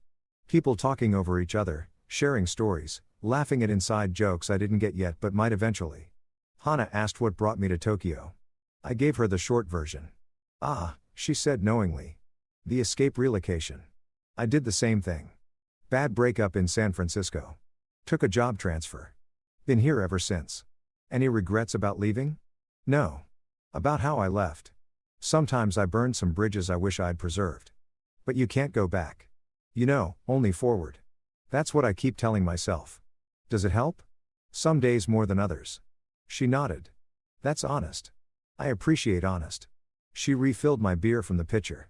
You should come to trivia. We do it every other Wednesday at a bar in Roppongi. It's mostly expats. Very casual, very fun. I'm terrible at trivia. Everyone says that. Come anyway. I found myself agreeing. Found myself actually looking forward to it. The afternoon stretched into evening. People came and went. I stayed longer than I'd planned. Talking to Hana about Tokyo neighborhoods, arguing with Marcus about the best ramen shops, listening to Richard tell stories about his early days in Japan when his Japanese was worse and his cultural understanding non-existent. Around 7, my phone buzzed. A text from Emma. Dad, I know you're busy with work, but can we video chat sometime? I want to see where you live. My heart clenched. I excused myself from the table, stepped outside into the cold February night. I called her. Not video chat. I wasn't ready for that.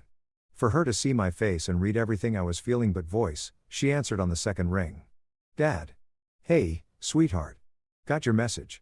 How are you? I'm okay. Mom's still sad a lot, but Mark is nice. He took me skiing again last weekend. That sounds fun.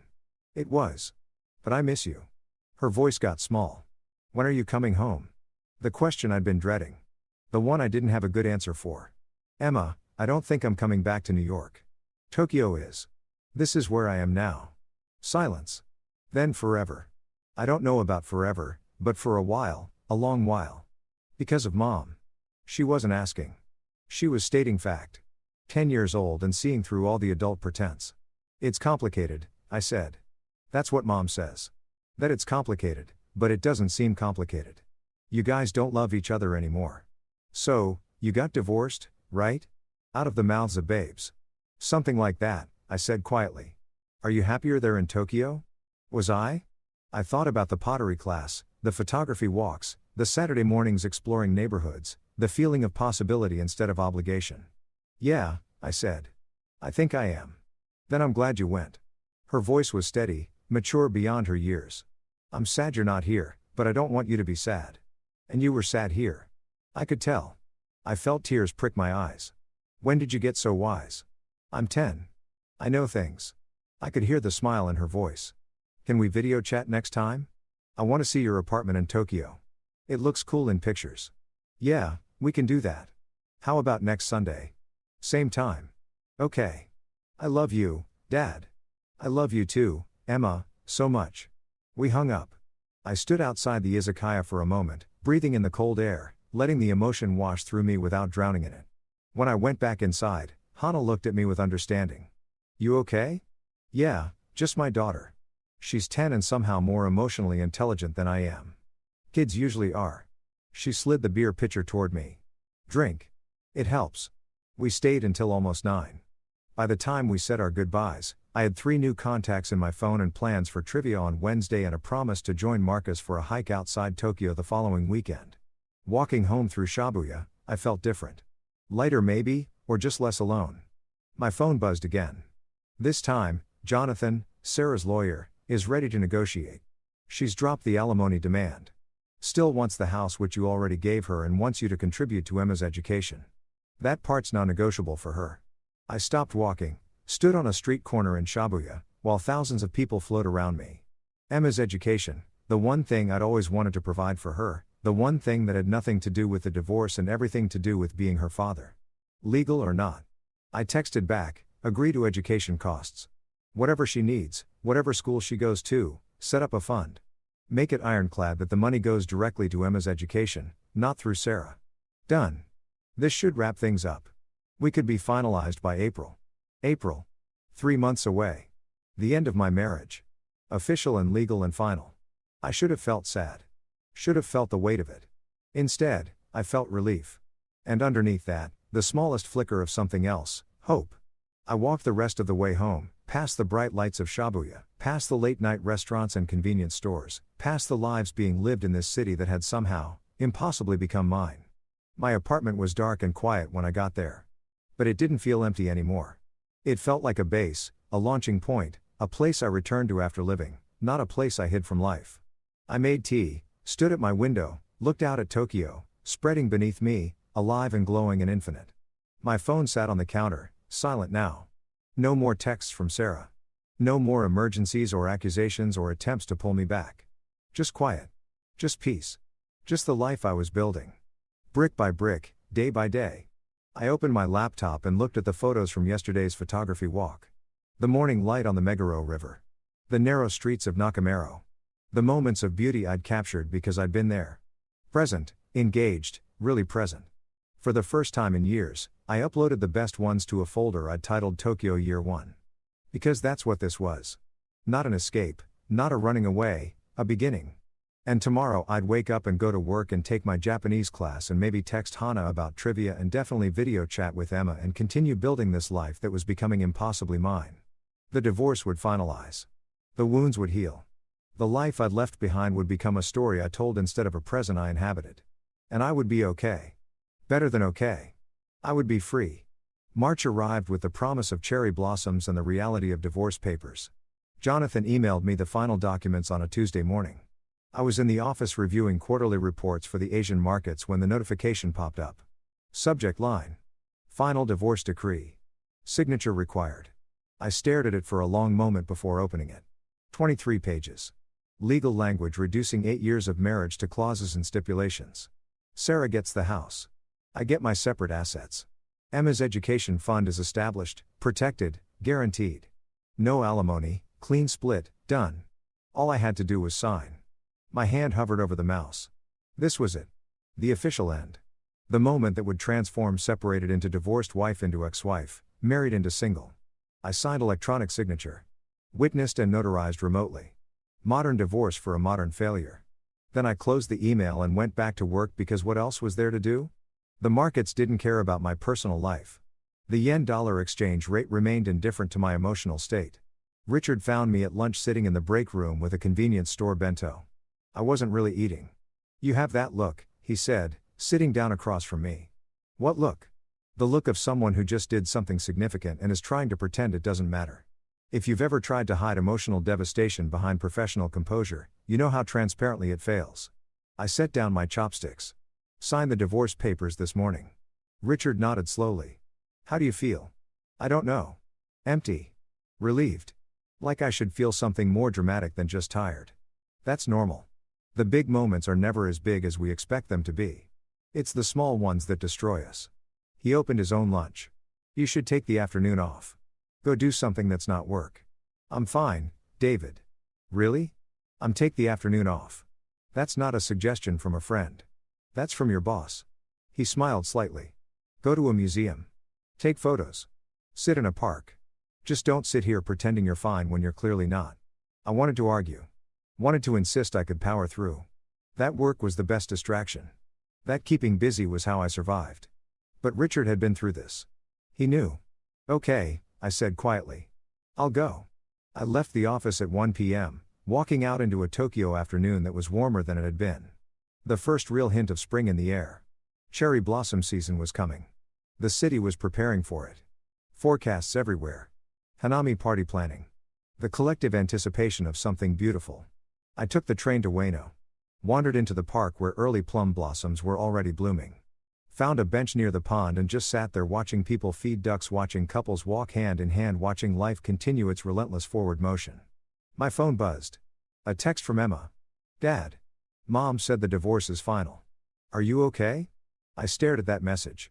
Sarah must have told her immediately. Probably thought it was important for Emma to know. Or maybe she needed someone to talk to, and 10-year-old Emma was the closest thing to a neutral party. I texted back, "I'm okay. How are you?" Sad, but also kind of relieved. Does that make sense? "Yeah, sweetheart. That makes perfect sense. Mom's been crying a lot, but also planning things with Mark. It's weird. I'm sorry you're caught in the middle of this. It's okay. Mark is nice. He doesn't try to replace you or anything. He just is there. Present." The word I'd heard so many times in the months leading up to this. Mark was present. Mark showed up. Mark was what I hadn't been. "I'm glad he's good to you." I wrote and meant it.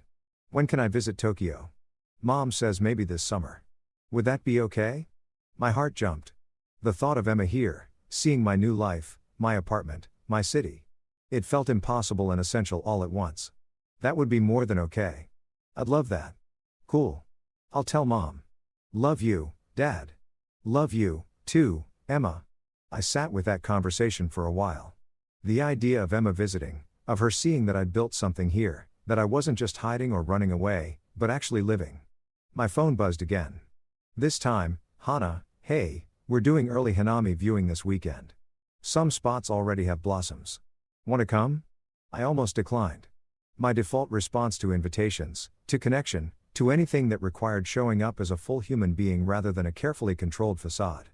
But Emma would ask about my life in Tokyo, about my friends, about what I did here, and I wanted to have answers that were more than work and gym and trying not to think about everything I lost. "Yes," I texted back where and when. By Saturday, I'd almost talked myself out of going. The week had been long. Work had been intense, and the weight of the divorce, even though I'd told myself I was fine, sat heavy in my chest. But I went anyway. Met Hana and Marcus and 6 other people from various overlapping friend groups at Meguro River at 9 a.m. The cherry trees were just beginning to bloom. Not the full explosion of pink that would come in 2 weeks, but enough to be beautiful. Enough to remind you that winter doesn't last forever. "You made it," Hana said, smiling. She handed me a coffee from the convenience store. "How was your week?" "Divorce finalized on Tuesday." Her smile faded. "I'm sorry. Are you okay?" "Everyone keeps asking me that. I don't know anymore. I feel like I should have a better answer. The answer is you're here. You showed up. That's enough." She linked her arm through mine. Casual and friendly. "Come on. We're walking to Nakamiguro. The blossoms are better there." The group moved as a loose collective. People pairing off and reforming in different configurations. As we walked, I found myself next to Marcus, who was talking about a photography project he was planning. "I want to capture Tokyo's in-between spaces," he said. Not the famous spots, the alleys and side streets and places tourists never see. The real city? That sounds incredible. Want to join me? Could be a collaboration. Your eye for composition. My obsession with obscure locations. I'm not that good. Stop. You're good enough and it'll be fun. Plus, it gets you out of that apartment more. I'm out plenty. Work doesn't count. Scheduled social events don't count. I'm talking about random exploration. Getting lost on purpose. That kind of out. I considered it. A photography project, something creative, something that had nothing to do with work or divorce or the person I used to be. Okay, I said. Let's do it. Marcus grinned. Excellent. We start next weekend. Bring your camera and your sense of adventure. We reached Nakamura where the cherry trees lined both sides of the river. Even with only partial blooms, it was stunning. Petals drifted down occasionally, landing on the water, floating downstream. Temporary beauty, fleeting perfection. If you've ever stood beneath cherry blossoms, you know that feeling, that awareness of transience, of beauty that exists precisely because it doesn't last. The Japanese had a word for it. Mono nor. The pathos of things. The gentle sadness of impermanence. I took photos. Lots of them. The blossoms. The river. The people beneath the trees looking up in wonder. Hana laughing at something someone said. Marcus adjusting his camera settings. Moments that would pass but could be preserved at least partially. At least in pixels in memory. We got lunch at a tiny restaurant overlooking the river. Sat on the floor sharing dishes, talking over each other in the way friend groups do. Hana was telling a story about a disastrous date she'd had that week, and everyone was laughing. And I realized with a start that I was laughing, too. Actually laughing. Not performing happiness or going through motions, but genuinely enjoying myself. When had that happened? When had I stopped just surviving and started actually living again? Earth to David, Marcus said, waving a hand in front of my face. You still with us? Sorry, just thinking about how I didn't expect to be here in Tokyo with friends laughing. 3 months ago I was. I trailed off miserable in New York. Hana supplied helpfully. Yeah, pretty much. And now I'm less miserable in Tokyo. Progress. Marcus raised his beer. To being less miserable. Everyone joined the toast. It was absurd and perfect and exactly what I needed. We stayed at Nakamiguro until late afternoon, then migrated to a bar in Shibuya. More drinks, more conversation, more of this strange new life I was building. Around 8 p.m., my phone rang. Unknown number, New York area code. I almost didn't answer, but something made me step outside into the Shibuya night and pick up. Hello, David. It's Mark. I froze. Mark, Sarah's ex-husband, Emma's biological father, the man who'd been the catalyst for everything. Mark, I said carefully. This is unexpected. I know, I debated calling, but I wanted to talk to you. Monto man, if you have a few minutes. I looked back through the bar window at my friends laughing and drinking and living their lives.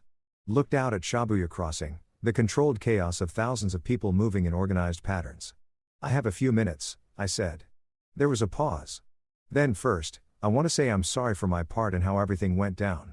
I didn't set out to destroy your marriage, but I did, or at least I helped, and I'm sorry for that. This was not what I'd expected. I'd expected defensiveness, maybe, or gloating. Not an apology.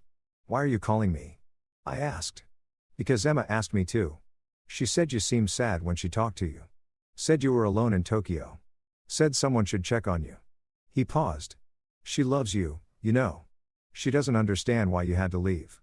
But she loves you. The words hit harder than they should have. Coming from Mark of all people. I love her too. I said quietly. I know. Sarah showed me the education fund you set up. That was generous. More than generous. She's my daughter, even if not legally. About that. Mark cleared his throat. I wanted to run something by you. Sarah and I are getting married next month, and we want to make sure Emma feels secure, that she knows she has both of us, but she also has you, and we don't want her to feel like she has to choose. Okay, I said slowly, not sure where this was going. So, we were thinking if you're open to it, maybe we could work out a schedule. Summers in Tokyo with you, some holidays, spring break, whatever works with your schedule and hers. We'd pay for the flights. We want her to have a relationship with you. She needs that. I leaned against the building, feeling like I'd been punched in the chest. This man, this stranger who wasn't a stranger.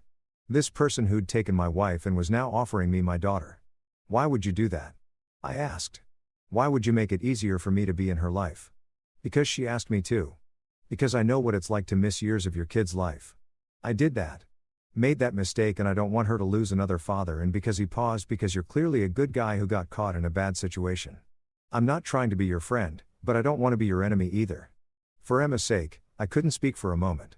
Just stood there on a Shibuya street, half a world away from where this conversation should be happening, feeling everything I'd been holding in for months threaten to overflow. That would mean a lot, I said finally. To me, to her. Thank you. Don't thank me. Just be there when she visits. Be the dad you were trying to be. I will. I promise. Good. Another pause. For what it's worth, Sarah feels terrible about how everything happened. She knows she handled it badly. She's been in therapy working through stuff. We both have. Good for her, I said, and didn't mean it sarcastically. I actually meant it. I hope you guys are happy. I hope you build something good. We're trying. And David, you sound better than when you left. Sarah said you sounded destroyed on Christmas. You don't sound destroyed now. I'm not. Not anymore. Good. That's good. He cleared his throat. I'll let you go. I'm sure you have better things to do than talk to me on a Saturday night. Actually, I said, looking back at my friends through the bar window. I'm out with friends. First time I've really had friends in years, probably. Then definitely get back to them. We'll be in touch about Emma's visit. Take care of yourself. You, too. He hung up. I stood there for a moment, processing. Mark had called me. Mark had apologized. Mark had offered me a relationship with Emma. Structured and real and ongoing. The man who'd taken my wife had just given me back my daughter. I walked back into the bar, slid into my seat next to Hannah. You okay? She asked. You look like you've seen a ghost. That was Mark, my ex-wife's soon-to-be new husband. Everyone at the table went quiet. And Marcus prompted and he apologized and said, Emma can visit me in Tokyo.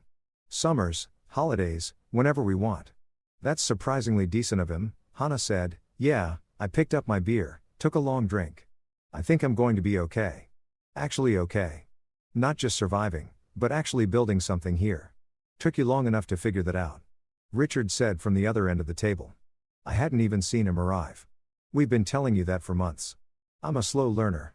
Clearly, he raised his glass. But you're learning. That's what matters. The conversation moved on, flowing around me like water around a stone. But I sat there feeling something shift inside me, something fundamental. For 3 months, I'd been thinking of Tokyo as exile, as escape, as the place I'd run to when everything fell apart. But it wasn't that anymore. It was home. Not because I'd forgotten New York or stopped missing Emma or magically healed from the divorce, but because I'd built something here. Friendships, routines, pottery on Sundays and trivia on Wednesdays and photography walks on Saturdays. A life that wasn't defined by what I'd lost, but by what I was creating. I pulled out my phone and texted Emma. Hey, sweetheart. Just talked to Mark. I can't wait for you to visit this summer. I'm going to show you all my favorite places. Get ready for the best ramen of your life. Her response came immediately. Yes. I'm so excited. Can we go to that robot restaurant and the cat cafes and see Mount Fuji? All of it. Whatever you want. Love you. Love you too, Dad. I'm glad you're happy there. I looked at that last message for a long time. I'm glad you're happy there. Was I happy? I looked around the table at Richard arguing with Marcus about the best hiking trails outside Tokyo. At Hannah showing someone photos on her phone. At the easy camaraderie of people who'd chosen each other, who showed up, who made the effort. Yeah, I was happy. Not perfectly happy, not uncomplicated happy, but genuinely, surprisingly happy. The divorce was final. The marriage was over. That chapter of my life had closed. But this chapter, this Tokyo chapter was just beginning. And for the first time since leaving New York, I wasn't afraid of what came next. I was ready for it. April brought cherry blossoms in full force and a phone call I should have expected, but didn't. I was at Yo-Yo Yogi Park with Marcus, photographing the Hanami parties happening beneath the trees, families on picnic blankets, couples holding hands, groups of friends drinking and laughing beneath clouds of pink petals. The sun was setting, turning everything golden, and I was crouched low, trying to capture the way light filtered through the blossoms when my phone rang. Sarah, I hadn't spoken to her directly since Christmas night. Everything had gone through lawyers. The divorce was final. The arrangements for Emma's summer visit were being coordinated through Mark. There was no reason for her to call me, which meant something was wrong. I almost let it go to voicemail. But the thought of Emma made me answer, Sarah, David. Her voice was different than I remembered, smaller, uncertain. Do you have a minute? I looked at Marcus, who'd noticed me freeze. He gestured that he'd keep shooting, giving me space. I walked away from the crowds toward a quieter section of the park. What's wrong? Is Emma okay? Emma's fine. She's at soccer practice. A pause. I'm calling because I owe you an apology. A real one, not through lawyers or brief emails. An actual conversation. If you've ever had someone pull the rug out from under you twice. First by destroying your marriage, then by acknowledging they destroyed it, you know how disorienting it is. Okay, I said carefully. I've been in therapy since January, processing everything that happened. And my therapist asked me a question last week that I haven't been able to stop thinking about. She took a shaky breath. She asked if I'd ever actually told you the truth about why I pushed you away. You were in love with Mark. That seems pretty straightforward. That's part of it. But not all of it. Another pause, longer this time. David, do you remember when we first got together? When Emma was 2 and I was drowning as a single mom and you swept in like this knight in shining armor. I remember. You were so put together, so successful.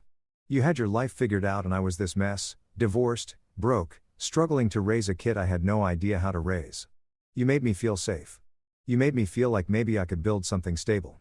And then I worked too much and stopped being present. I know this story, Sarah won. No, you don't. Because I never told you the other part. Her voice cracked. I never told you that somewhere along the way I started resenting you for being so capable.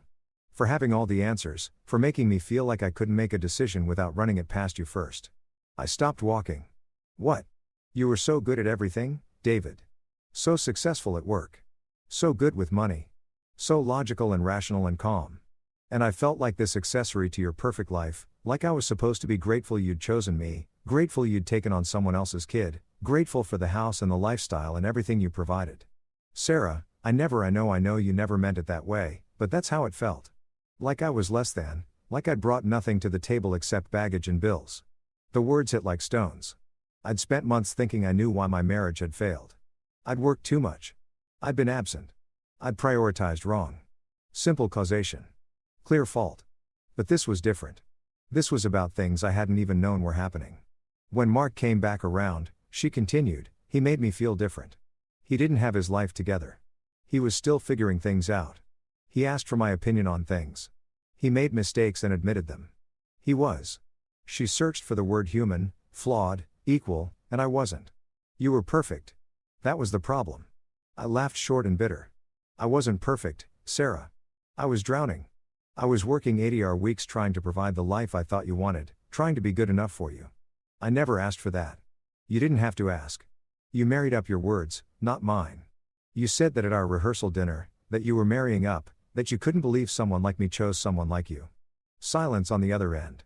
Heavy silence. I said that, she whispered. You did, and I internalized it. I thought providing was how I proved I was worth choosing.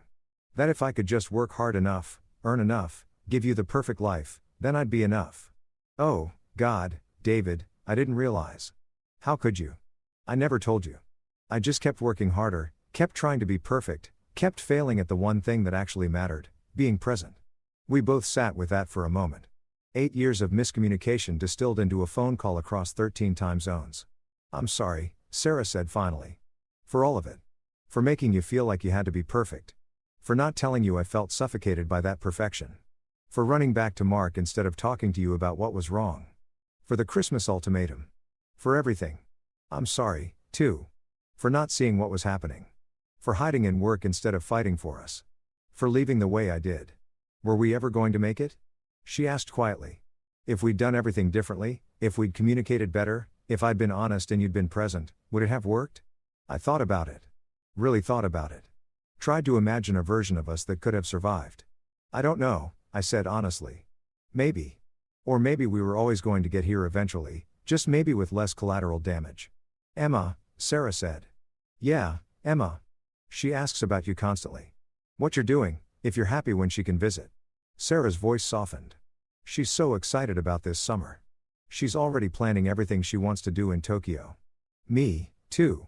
I've been making lists. Mark showed me the education fund you set up. David, that's you didn't have to do that. Yes, I did. She's my daughter, Sarah. Maybe not legally, maybe not biologically, but in every way that matters. I'm not going to stop being her father just because our marriage ended. I heard her crying. Soft, quiet crying, not the dramatic sobs from Christmas night.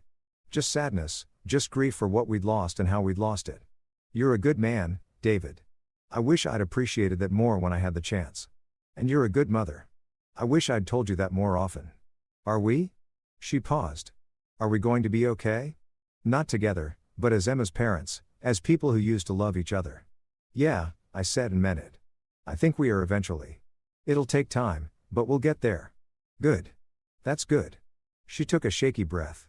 Mark and I are getting married next month. Small ceremony, just family. Emma wanted me to ask if you'd be okay with that. Of course, I'm okay with that. He makes you happy. He's good to Emma. That's all that matters. You really mean that? I really do. And I did.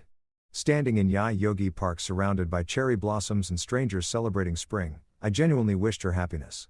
Sarah, I need to ask you something. Okay. When you were with Mark before Christmas, before the ultimatum, was there anything I could have done to save us?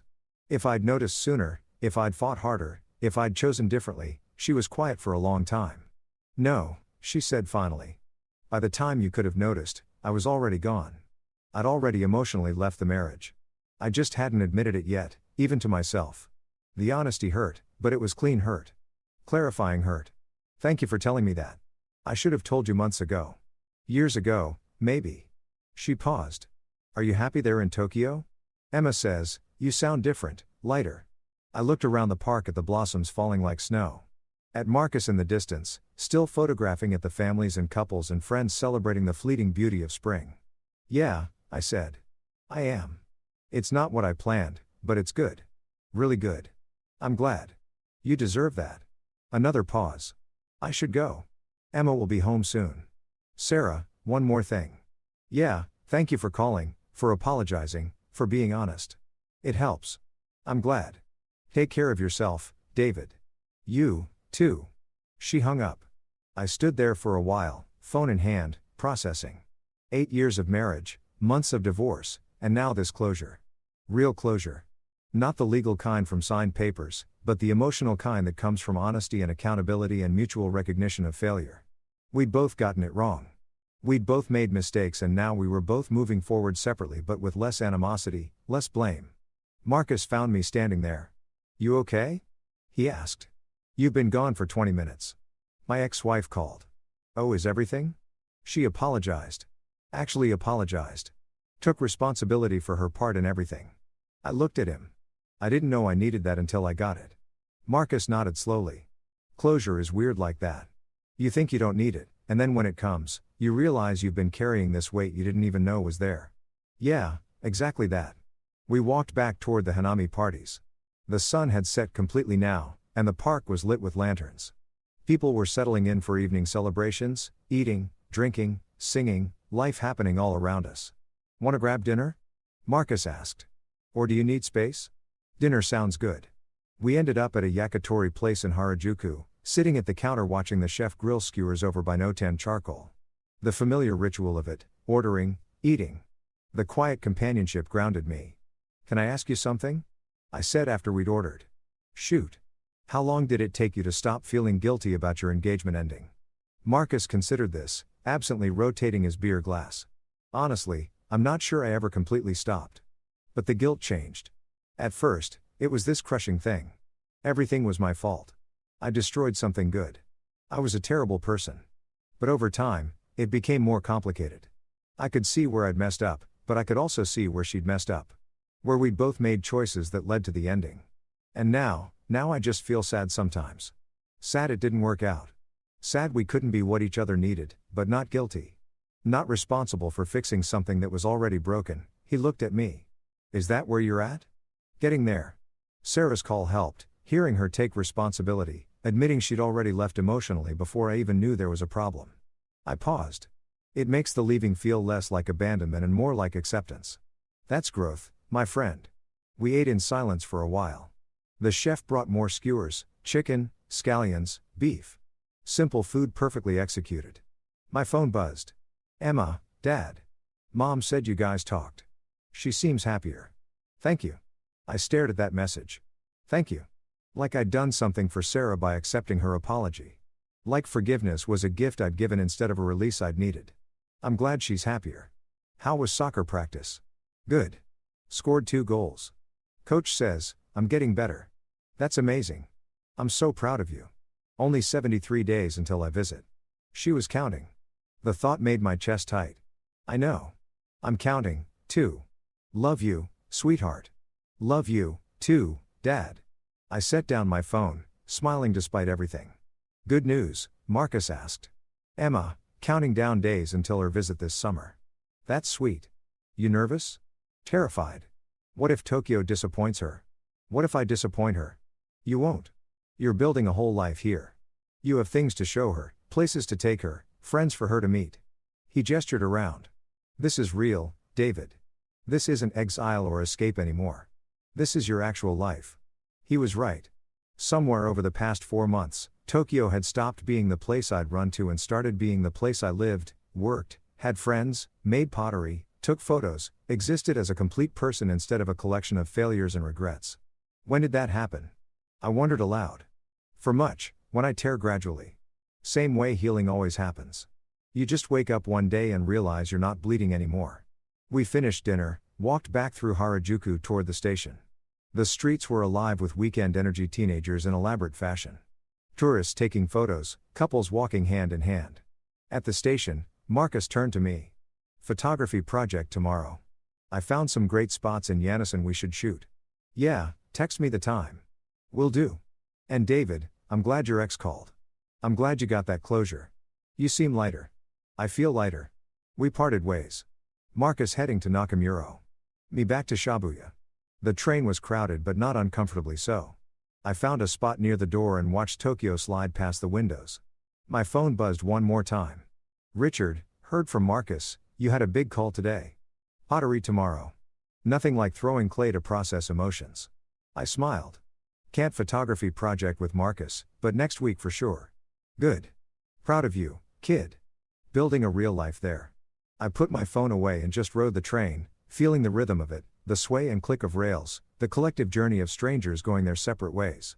When I got back to my apartment, instead of immediately turning on my laptop or diving into work emails, I did something different.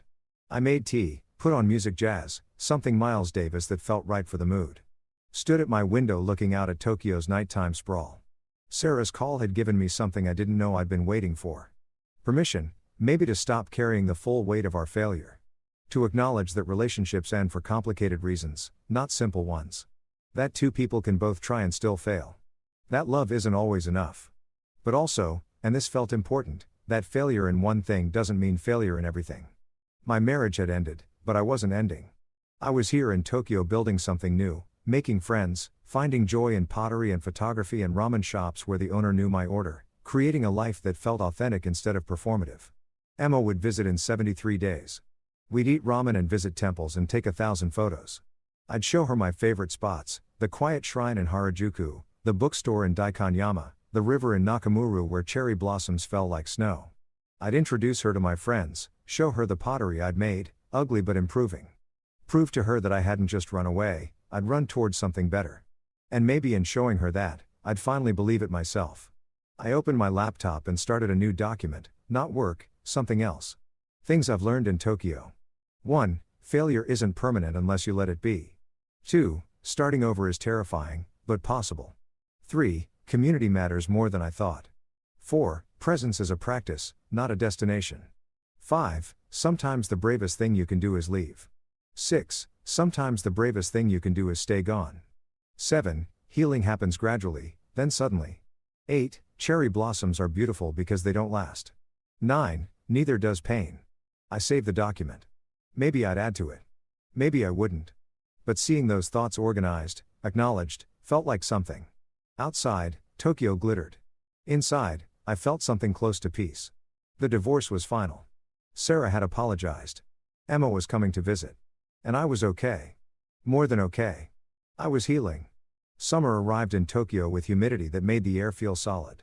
And a text message that changed everything. Dad, I land in 6 hours. I'm on the plane. I can't wait to see you. I read Emma's message for the 10th time. Standing in my apartment at 5 a.m. too nervous to sleep. 73 days of planning, of making lists, of preparing for this moment, and now it was here. My apartment was spotless. I'd cleaned obsessively for 3 days. Stocked the fridge with snacks I thought a 10-year-old might like. Set up the guest room with fresh linens and a small vase of flowers. Made a binder, an actual binder of activities and restaurants and places we could visit. Richard had laughed when I showed it to him at work. You made a binder for a 10-year-old's visit. That's very you. I want it to be perfect. It will be because you'll be there. That's all she wants, David. Just you present and engaged. Present, that word again, the one that had destroyed my marriage and was now guiding my attempt at redemption.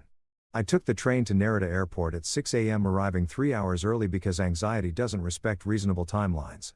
Found a coffee shop with a view of the arrivals board and watched Emma's flight status update from en route to landed to at gate. My hands were shaking. If you've ever waited for someone who matters really matters, you know how time warps. How minutes become hours. How you check your phone compulsively even though nothing's changed. And then suddenly there she was. Emma burst through the arrivals gate, pulling a purple suitcase covered in stickers, her hair longer than I remembered, her face older, more mature. She scanned the crowd frantically, and when her eyes found mine, her whole face transformed. Dad, she ran. I caught her. She crashed into me with the full force of an almost 11-year-old who hadn't seen her father in 6 months. And I held her like she might disappear if I let go. I missed you, she said into my chest. I missed you so much. I missed you too, sweetheart. So much. We stood there in Narita Airport's arrivals hall, travelers flowing around us, both of us crying a little and not caring who saw. Finally, she pulled back, grinning through tears. Your hair's different. I'd gotten a haircut yesterday. Probably unnecessary. You think you look good? Happy? She studied my face. Seriously. Are you happy here? Yeah, I said, meaning it completely. I really am. Come on, let's get you home. Well, to my home. Your temporary home. For the next 2 weeks, the train ride back to Shibuya was a blur of Emma's excited chatter. Everything amazed her. The trains, the stations, the vending machines, the sheer density of Tokyo. It's so crowded, but everyone's so quiet and organized. Dad, they have seats that heat up. I watched her experience Tokyo through fresh eyes. Seeing the wonder I'd stopped noticing. The efficiency, the order, the small kindnesses, people giving up seats for the elderly, the automated announcements in multiple languages, the sheer impossibility of 13 million people functioning together at my apartment. Emma dropped her suitcase and immediately went to the window. Oh my God, she breathed.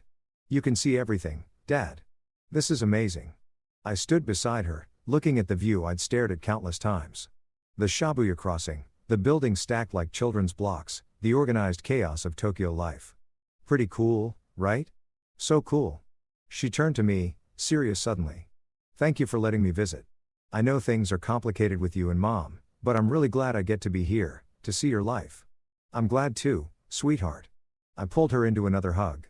You hungry, jet-lagged, starving, and yes, but I want to stay awake. Mom said I should try to adjust to the time zone fast. Smart mom. Okay, lunch first. Then I want to show you some of my favorite places. We went to the ramen shop where the owner knew me. His eyes widened when he saw Emma. Musu, daughter. Hi. Yes, he beamed immediately, fussing over Emma, bringing her extra toppings, teaching her how to slurp properly. She giggled and tried, making a mess and not caring. This is the best ramen I've ever had, she declared. We're coming here every day. Every day might be excessive, but we can definitely come back. After lunch, we walked. I took her through Shibuya, let her experience the crossing during a busy period, took photos of her in the middle of thousands of people. All of us waiting for the light, then surging forward in organized waves. It's like a dance, she said, amazed. We went to the cat cafe she'd requested. Spent an hour surrounded by cats while Emma took approximately 300 photos, visited the shrine in Harajuku, where I showed her how to make an offering. She wished for something silently. Seriously? Then told me it was a secret. Will it come true? She asked. Maybe, if you work toward it. We took the train to Nakamura, walked along the river where the cherry blossoms had been. Now it was just green trees and summer heat. But Emma loved it anyway.